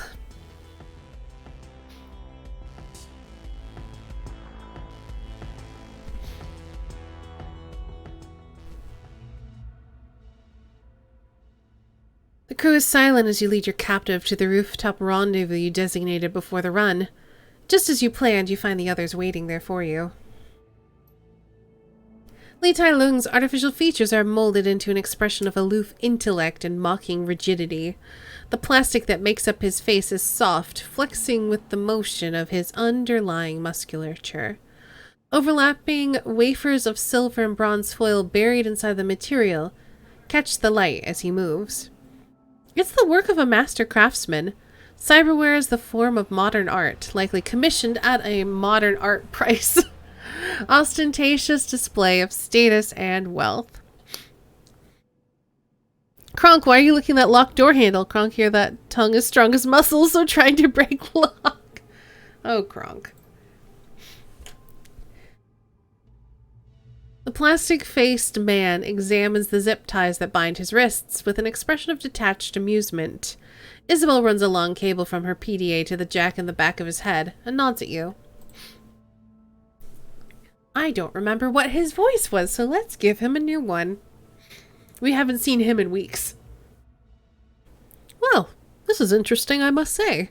He chuckles, an odd, hollow sound. I don't recall ever having been in this situation before. Usually I simply awaken to find myself in a strange new environment, wondering what happened. Guess there's a first time for everything, huh?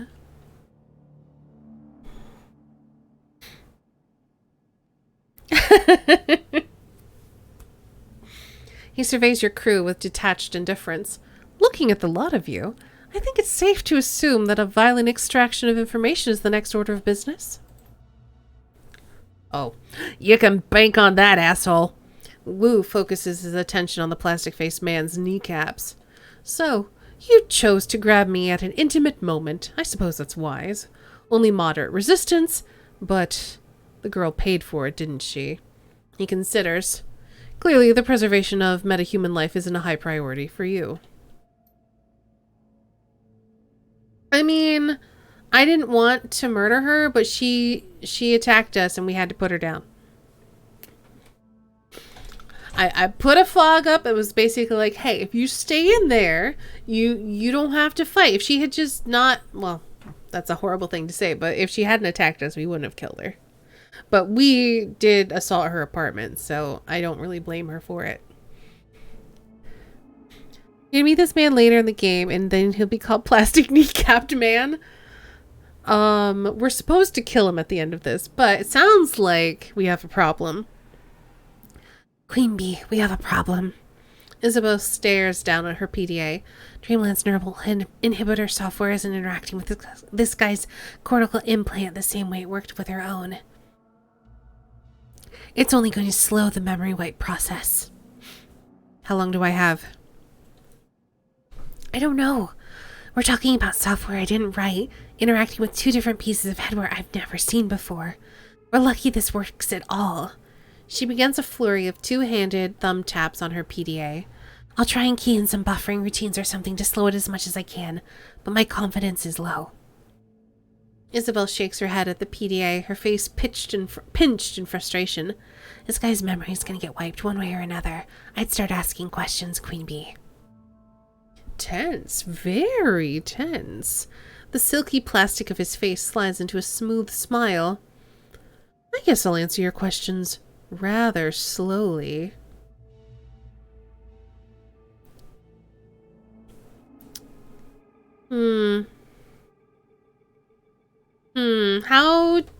I don't know how much I want to torture this dude. You know what? I wonder what's under that mask of yours.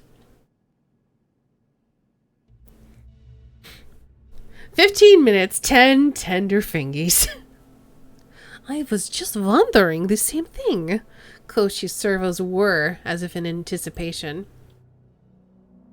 Don't bother looking. Neither of us will enjoy it, I guarantee. Besides, I was joking. We don't need to step through a process. My clients know I'm a professional and that I take extraordinary precautions to protect their secrets. If those precautions were compromised, it was due to an extreme circumstance. His chin lifts a bit and his tone becomes even more matter-of-fact. You ask your questions, Queen Bee. I'll answer them as efficiently as I can. When we're done, I'll shake hands with a stranger and walk away wondering what just happened. I mean, sure. Let's go with that. Pulling off someone's face and revealing a skeleton is known as the reverse Scooby-Doo. Oh, geez, Pear. Why is Josephine Singh trying to kill us? She believes you're here to destroy one of her special projects. Prosperity? Yes, although technically there is more than one Prosperity.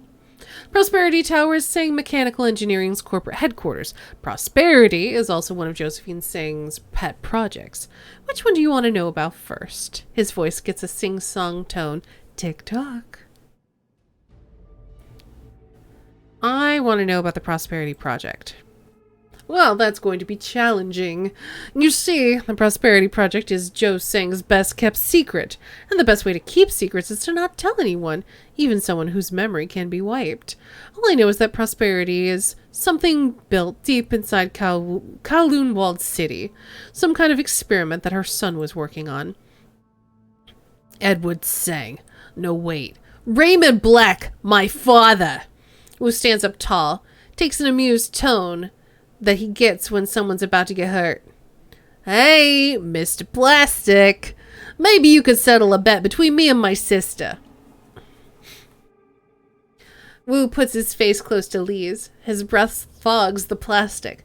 Now I think Raymond is still alive, but my sister here isn't so sure.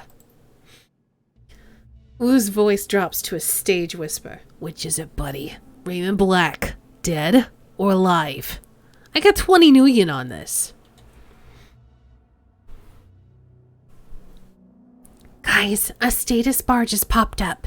It isn't moving yet, but you never know when it might take a jump. Little Decker watches her screen for a moment. It's stuck at 0 right now, but the process is starting and there's nothing I can do to stop it. Here, give me that. Lee reaches out a perfectly manicured hand to Isabel. I'll show you something. Isabel pulls away on instinct and looks at you. This is a calculated gamble. You're running out of time and holding all the guns. I have information you want, and betting that if I share it with you, you won't kill me when this is over. I mean... let's try.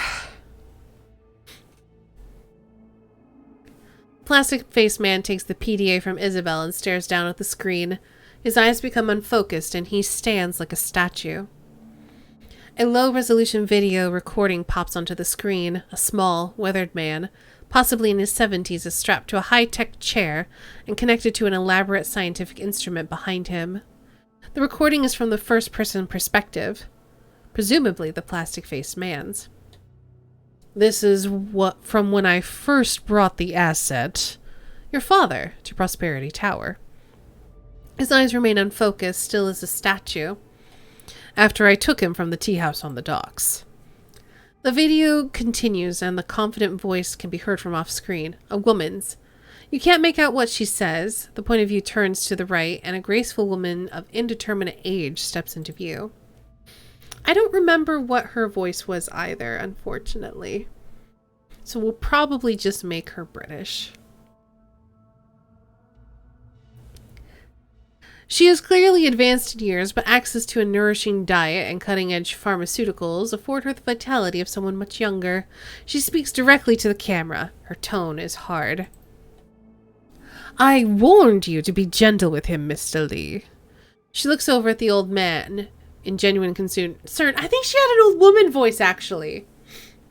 He looks as if someone tased him. The voice of the plastic-faced man replies, I assure you, Mrs. Singh, I was gentle. He walked out of the tea house under his own power. And now we hear Raymond Black's voice for the first time. The old man speaks, his voice weary and hoarse.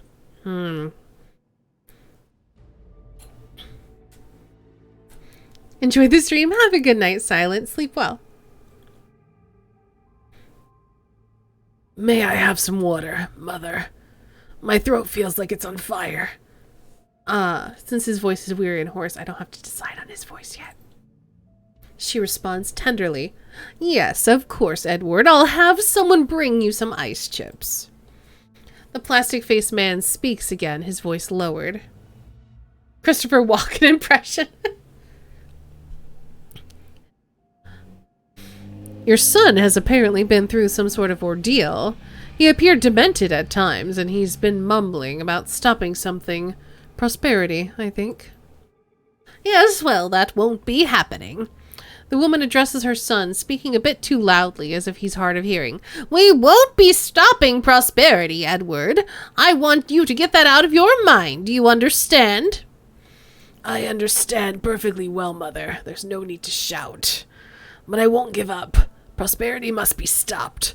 All those poor people. The woman frowns and shakes her head. I know, Edward, I know. Those poor people I've done a lot of good for to make up for it since you left. Shelters, hospitals, all sorts of good work. And now it's time to do something for you. Something I should have done a long time ago, perhaps. From the left side of the screen, a man enters in a white lab coat. The woman looks up at him and nods, and the lab-coated man places a chrome apparatus on the old man's head.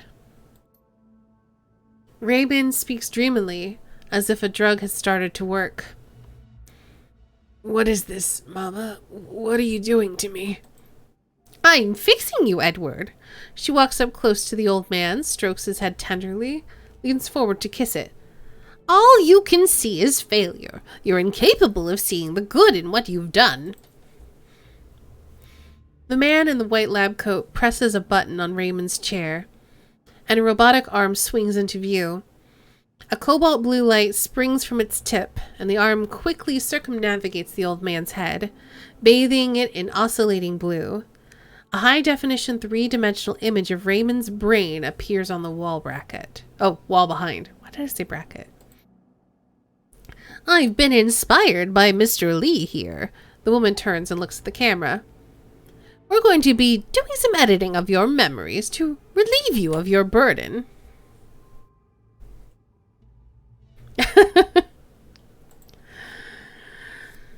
Raymond mumbles dreamily, desperately fighting to get the words out. No, Mama, wait, I figured out what to do.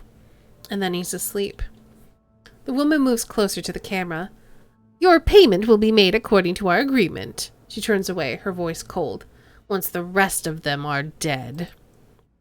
The video ends and the plastic-faced man exhales slowly. I've taken a big risk showing you that. I don't give a rat's ass. Wu turns to you. You see? I knew it. I told you Queen Bee Raymond's alive. Saying's holding him at Prosperity Tower. He may be alive, but it looks like his mom's just gonna erase part of his memory. Just like Johnny Plastic here. She's gonna try to fix him. Whoops. I just dropped something.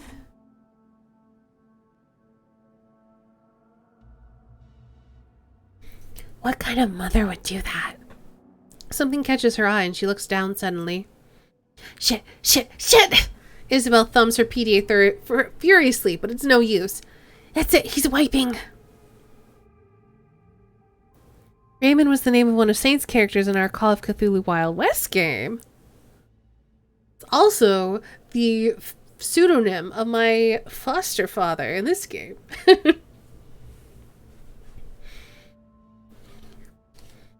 She pulls a cable from her PDA and drops it to the ground in aggravation.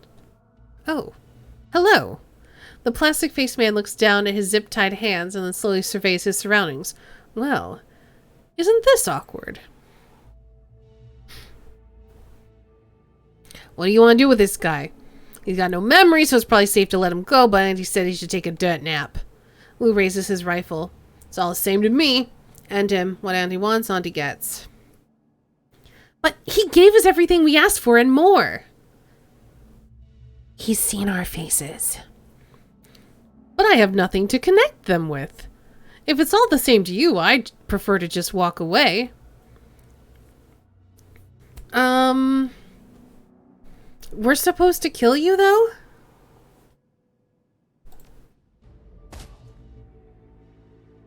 My pleasure.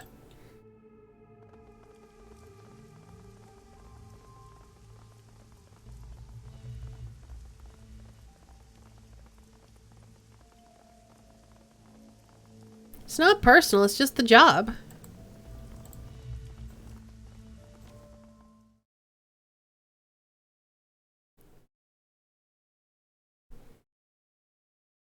Goodbye, plastic-faced man. I mean, yeah, he might have just walked away and we'd never see him again, but I doubt it.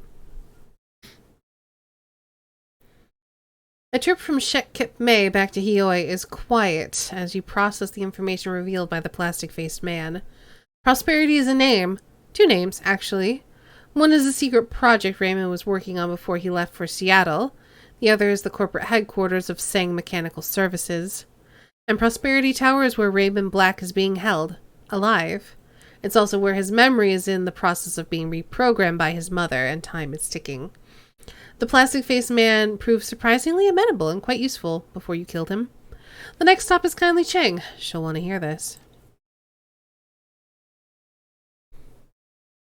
I feel like no matter what you do, the ending is a downer and the game will try to make you feel like it's your fault. Maybe so.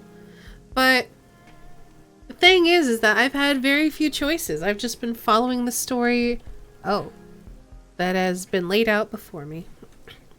So I won't feel bad about it. You step out into the MTR station and into the balmy night air. An impenetrable wall of clouds, heavy with imminent rain, has blown in from the south. It covers the stars, causes them to wink out one by one. You can smell something in the air, something electric. The wind whips up around you and the clouds begin moving in a thick grayscale swirl. The spiral builds and grows, shimmering with faint amber light. You might be wrong, maybe. I have no idea how it's going to end. As you watch the clouds roil in the sky, the sounds of the city retreat. A bubble of soft white noise replaces them, wrapping around your head and reflecting your own heartbeat back on you. You look down from the clouds to see the lights of the docks dancing in warm, saturated bloom. You raise your wrist to capture the view with your PDA's built-in camera. The image swims into focus on the machine's tiny screen as the camera lens adjusts to the light. That's when the first twinge tickles your chest, lets you know that something's coming. Welp! I don't have any of those things. A moment later, you feel an incredible tightness in your chest. It feels like your heart's being crushed under the foot of a giant. Your vision goes gray, and your sense of balance disappears. Gradually, blood rushes to refill the organ, inflating it like a balloon.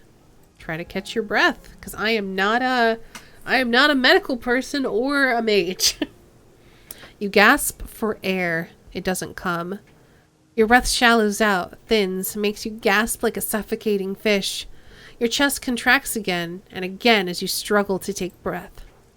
You stumble forward. Every cell in your body seems to vibrate. The energy thrums inside of you, pulsating, building to an unbearable crescendo, and then you're on the other side of it. You find yourself standing in a familiar courtyard. The walled city. You're back in the walled city just like in your dreams. You can taste the stench of the place. The mildew and plaster and wet dog stink of the slum. The crumbling facade of tenement buildings lean into one another above you, closing in on either side and creating a narrow walkway. Just like in your dreams, there's nowhere else to go. Nowhere but forward, down the path ahead. You let your legs carry you forward. You feel a creeping sense of certainty in the back of your mind, and it tells you that you've taken this same walk hundreds of times before. The sense of claustrophobia mounts and builds with every step that you take. It feels like you're worming your way forward down a long, dark tunnel. The humidity of the place sticks to your skin. As you proceed deeper into the walled city, a low rumble fills the air, the noise of an enormous gear in motion. You feel hollow, empty, and with every step you take, you can feel the emptiness growing, an unbearable yearning unlike any hunger you've ever known. You continue walking just as you always have, just as you were meant to. Off in the distance, an alien silhouette beckons to you. It's her, the tall, slender thing from your dreams, the elusive figure that you've always been moving toward and can never quite reach. A crowd of locals lines the path ahead, kneeling in supplication. They look emaciated, all skin and bones, clothed head to toe in dirty rags. You brush past the kneeling figures and continue forward. As you do so, a mounting sense of correctness builds in your chest. These people are beneath your notice. They should be ignored. Your feet carry you past them, and soon enough, they fade from view. Your legs carry you deeper and deeper into the beating heart of the tenement. If you haven't reached the center of it yet, you must be close. It's incredibly hot and humid in here. Sweat rolls down your body in sheets. Your thoughts go hazy with the heat, and a dim sense of unease takes root in the pit of your stomach. You grit your teeth and push forward, struggling to ignore the fog. The omnipresent sound of grinding gears isn't helping. Looking up, you can see where the noise is coming from. A hatch. The same door that you saw in your nightmare back when all of this began. The markings on the door are legible now. A single word in faded yellow paint. Prosperity. Suddenly, impossibly, the alien figure that you've been moving toward is standing right in front of you. At the same time, your vision finally clears and ice water runs through your veins. The walled city isn't a slum at all. It's an enormous gaping maw, and the buildings are a forest of crooked teeth. The thing reaches for you. With inhuman speed and grace, it plunges fingers of polished ivory into your mouth.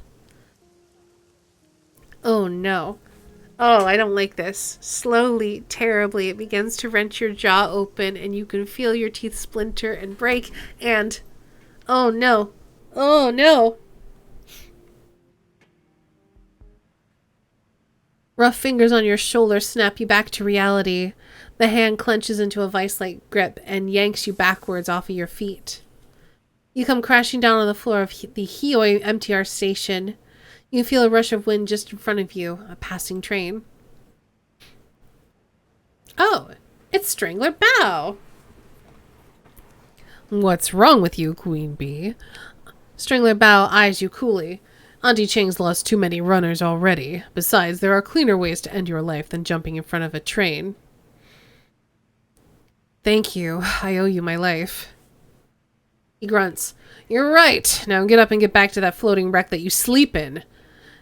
You don't get to die here, unless Mrs. Chang says you do. Alright, well...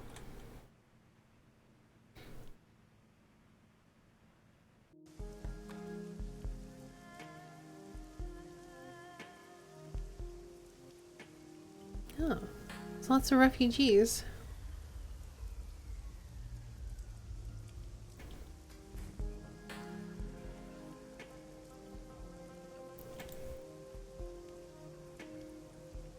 Let's see. Yeah, all we have is to go to the Mahjong parlor, and I got lots of points to spend. I think I'm just gonna hold off for now, though.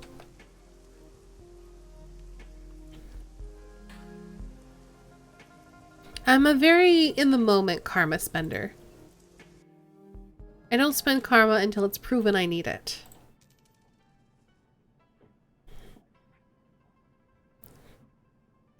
The walk through the Mahjong parlor is punctuated by the tantalizing smell of coconut and fried confection. Your crew surrounds kindly Chang, watching uncomfortably as she peels small egg-shaped delicacies from a waffle-like pastry and pops them into her mouth. Each time she does, her eyes close in ecstasy and a soft sound comes from her throat.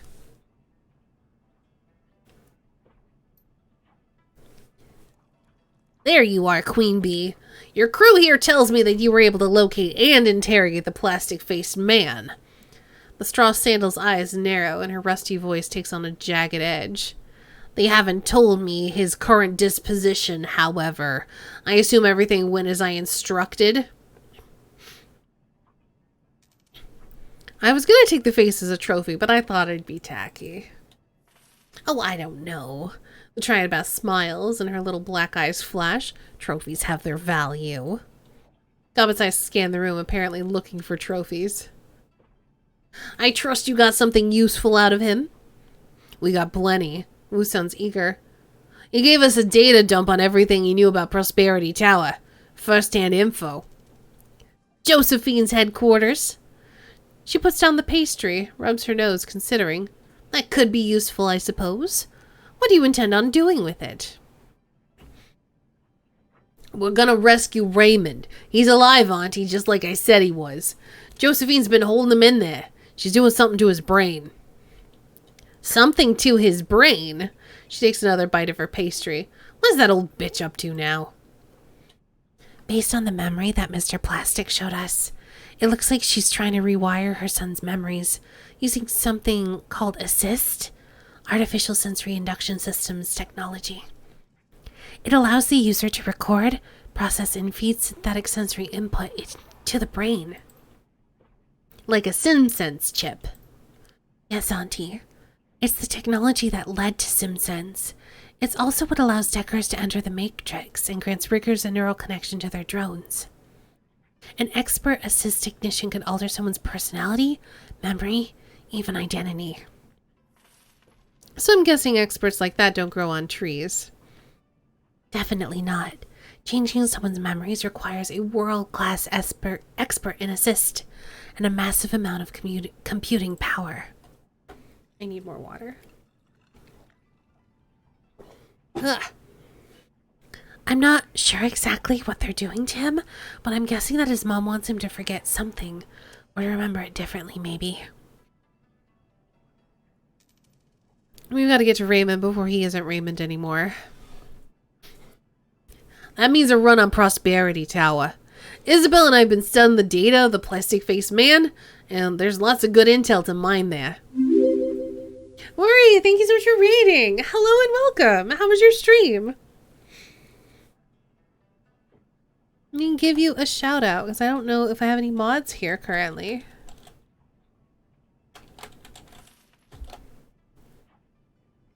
You're streaming The Hobbit. How are you liking that? Hello, hello.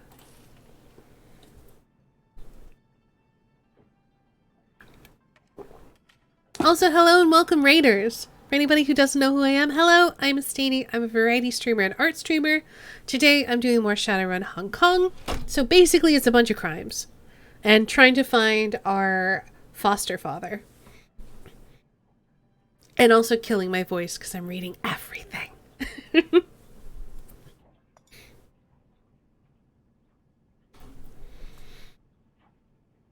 How do we make our approach?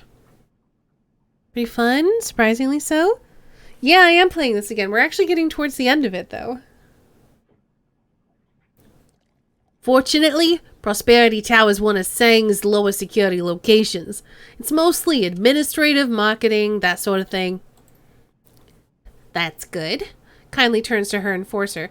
Mr. Bao, give the runners those old Sang security passes you used on that hijacking last year. Yes, Mrs. Cheng, they will get them. Those passes should get you through the lobby. The Triad boss pokes a fingernail between her teeth and dislodges a piece of pastry. You'll still have to explain your presence, Queen Bee, so don't expect to just walk on through. What about that junk data you held on to after the Wujing rung, Isabel? Is there anything there we can use? Good thinking, I'm already ahead of you. I scoured the leftover Wujing paperwork and found a way to change our status to special courtiers. Oh, couriers, not courtiers. I'm like, what the heck? We can use that to pose as third-party Wujing users to deliver important packages. I'll work for a while, but we can't expect to stay in cover for long. One way or another, things are gonna get hot.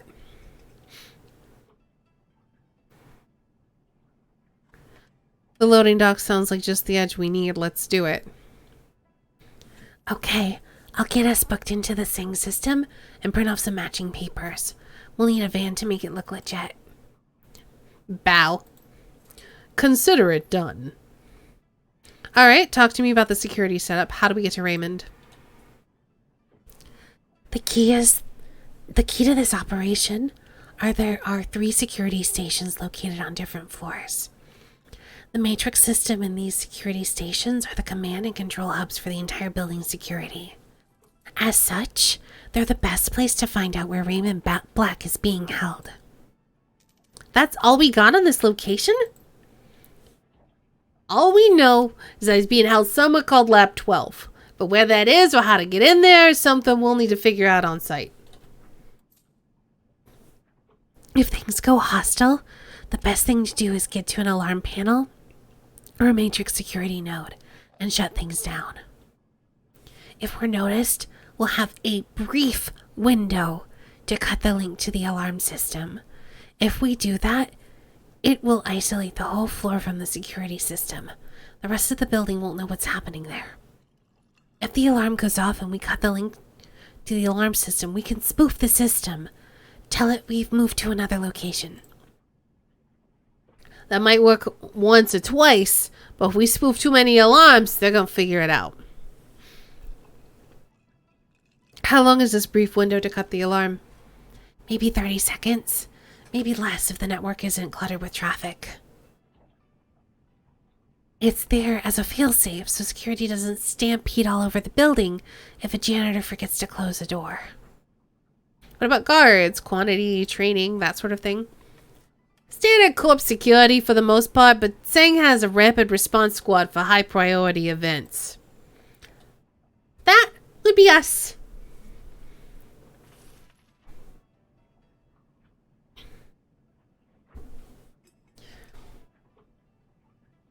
Sounds manageable up to the point we find Raymond.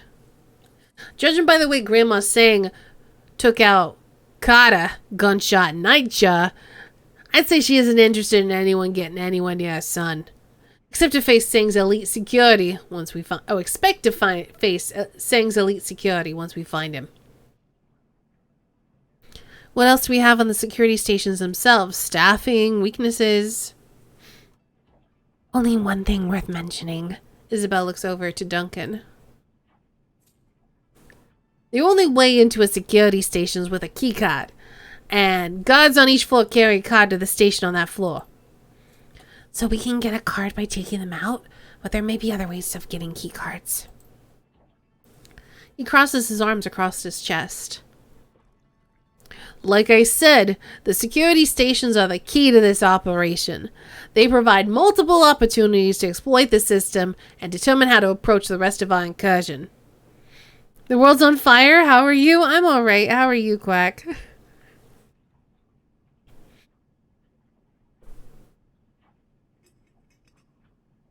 The security stations are high priority targets. Check. We want to take them fast before they have a chance to respond. So which station do we hit first? The little Decker purses her lips. No way to know. We'll need to take one of them and use it to determine our next step. It's like we have directions to go to find a map. Well, that's all I need to know about security. Let's hope it gives us enough of an edge. So then how do we stop this assist thing from rewriting Raymond's brain? It's only 7:50 and it's already 32 C. It's so hot. Ugh. You have my sympathy.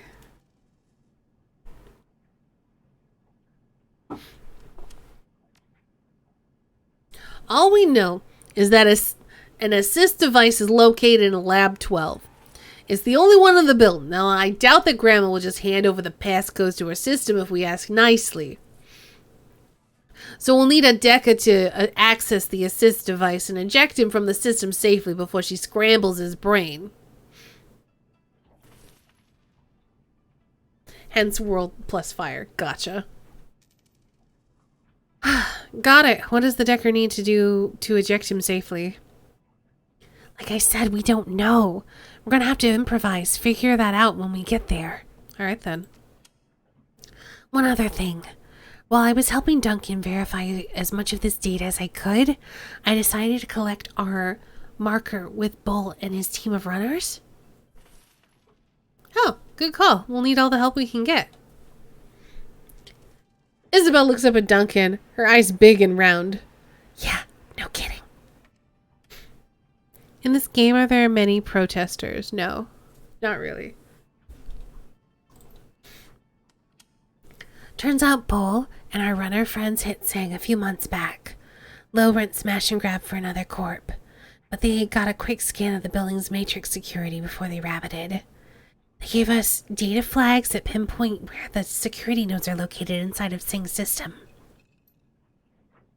So, when we jack into a security station, we'll be able to make a direct attack on the security node. That could just buy us the seconds we'll need to cut the alarm link. Nice work. Kindly cuts in, licking her fingers with loud smacking noises. One more thing, Queen Bee. While you're in her headquarters, look for anything we can use to incriminate or embarrass Josephine Sang. I want dirt. Something I can feed to an acquaintance on the executive council. Someone who stands to gain from it. Does this dirt come with a cash bonus? She pops another egg treat into her mouth, and her eyes close tight with pleasure.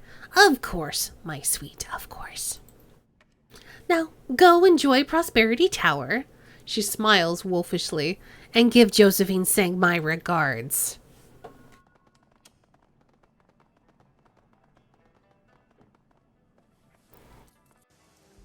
All right. So let's see if we have any pay data.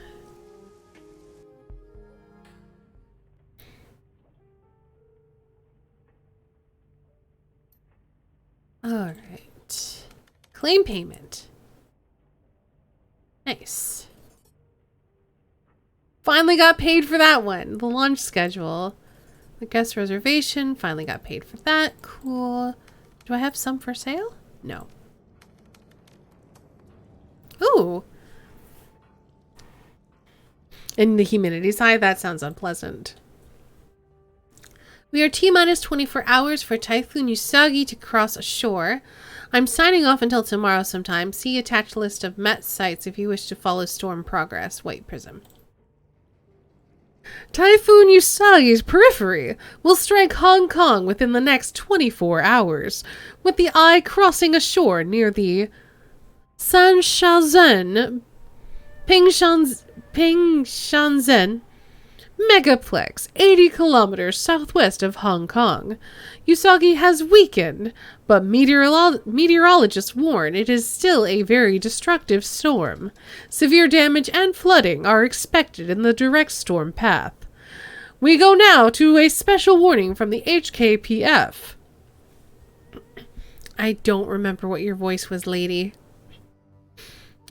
The HKPF and the Security Subcommittee of the Executive Council advise all residents to shelter in place and stay connected to Matrix hardlines. A curfew is in effect beginning at 1600 hours, 4 p.m. Strong electromagnetic interference is expected, shutting down wireless communications. Hong Kong will experience moderate winds and extremely heavy precipitation. Landslides and minor runoff flooding are expected. Citizens are advised to avoid hillside roads and under no circumstances to enter drainage troughs, even to recover lost belongings or to attempt rescues. Call emergency personnel who are specially trained and equipped to save lives. Jeez, I need to wrap this up. My ability to speak has gone downhill. The automatic Sikjong wall was activated at 6:30 this morning, enclosing Victoria Harbor, blocking incoming waves and limiting the storm surge experienced in the harbor to 1/2 meter. The Port Authority indicates that its sewage pump capacity will be easily sufficient to prevent a destructive rise in harbor level, but rolling brownouts are likely as electricity is routed to the seawall's pump arrays. Stream dead or on my end? I don't know.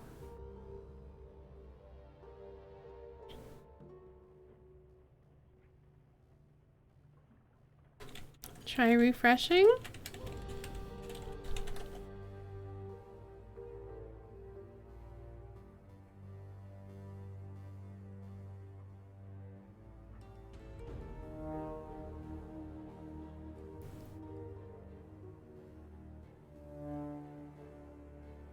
Stream's good for me. Thanks for confirming, Ori. Where's everyone gone on the boards? Does the term crunch mean anything to you? People are running? Won't all the security forces be on high alert during the storm? It's a sheer question of resource coverage, Kongming. Like arson in old UCAS cities on Halloween. There are innumerable targets across the Kong. High alert can't be maintained at even a fraction of them through a typhoon. This is the fight the A-teams on both sides always know is coming. But can't the Corps just plan ahead and hire more people? Blood Meridian, are you there? Anyone? No more posts. Alright. Oh, I have one unread message. Hope it helps. From Dreamland to Queen Bee, hope it helps. Good luck with your whole what happened to my father thing. Rough deal. If nothing else, I hope the people responsible get what's coming to them and that my neural inhibitor program helps you get some payback. D. Thanks, D. Peppers Roasted, welcome back. I think my throat is starting to get the little burny sensation. I don't know how long this last mission or couple of missions is going to be. I'm going to assume it'll probably take one more stream to finish this game up, though. So I think I'm going to have to call it here. 6 hours of voices would do that. Yep.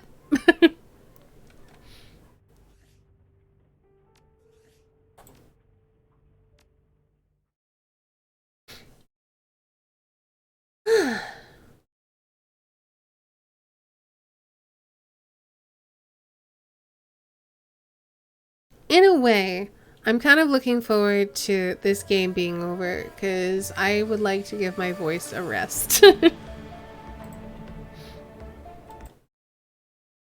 Alright, that takes us to this part of the stream where I say good night to everybody and then go get some dinner. Let's get some music going.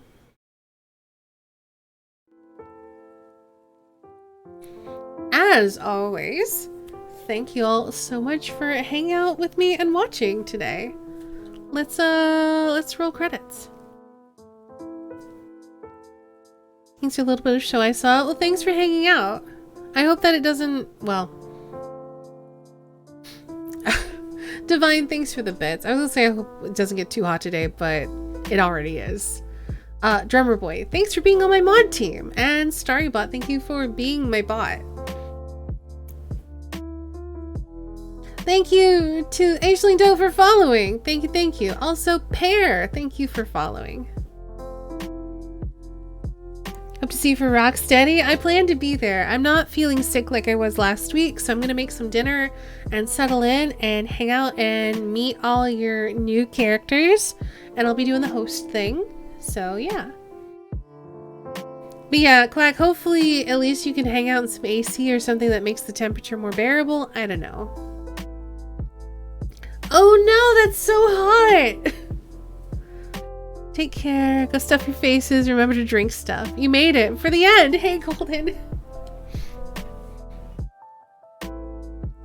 Actually, I wanna look up how long the end of the game is. I just wanna know for next week.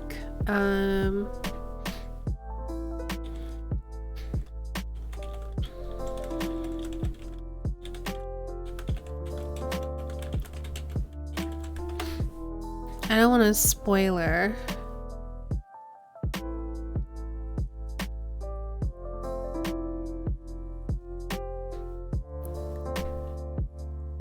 There's a spoilery guide. I'm just gonna try to skim it.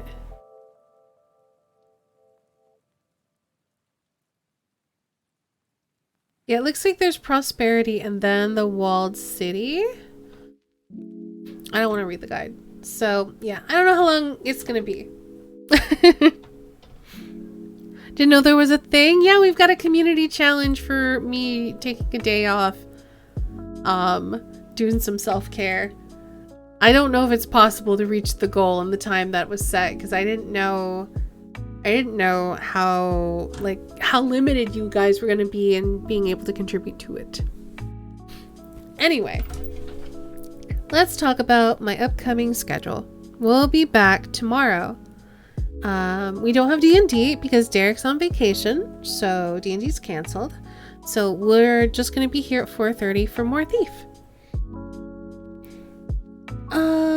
Saturday I'm going to be on Kelsa's channel, so I'm going to give her a shout out. We're going to be doing the potential season finale of Republic City by Night. So if you like Legend of Korra, you just want to hang out, see what thrilling conclusion or what setup we're going to do for next season. Midway through Act 3. How many acts are there?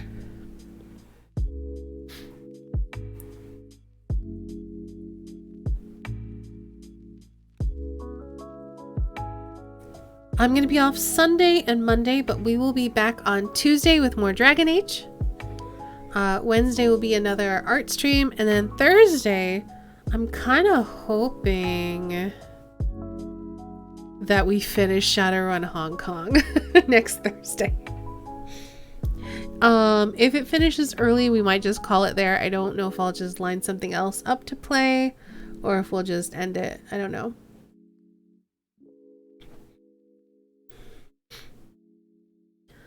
Final act, but there's a 2-act epilogue. It looks like 2 with optional runs. Dang, okay, we might not be finishing it next time. Alright, I won't worry about it then. Thanks for looking into that for me, Drummer Boy. I'm not sure how I would have gotten that information without spoiling myself. So thank you. I'm gonna drop links and then I'm gonna get food. And drink so much water. So if you're new here, consider joining the Discord. I do tweet whenever I go live, so you can also follow me on Twitter, but Discord is the best place for stream news. So like schedule changes, stuff about games, polls, that sort of stuff is all on the Discord. I also just kind of chill in there when I'm not streaming. If you want to check out more of my art, check out my Patreon. Patrons get special rewards, but you don't have to be a patron to see my art on Patreon. I also have a store for merch and stuff. I might be designing like a new sticker thing. I really like the doodle of the little Listani slurping the bowl of noodles, so I might turn that into like an actual thing. And then last but not least, I'm a humble partner. So if you're looking for another way to support the stream, use that affiliate link. With that, I'm gonna leave it here. I won't be doing any raids today because in just under half hour, or right around a half hour depending on when they start, we're gonna be a slurp apron. Would be fun.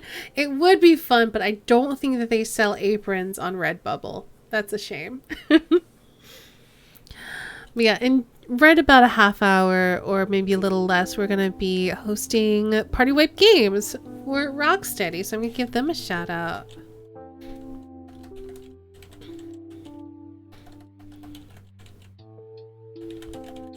So be sure to check out Rindus and Outro, Kelsa, Sankard, and Reese as they're delving back into the world of scum and villainy.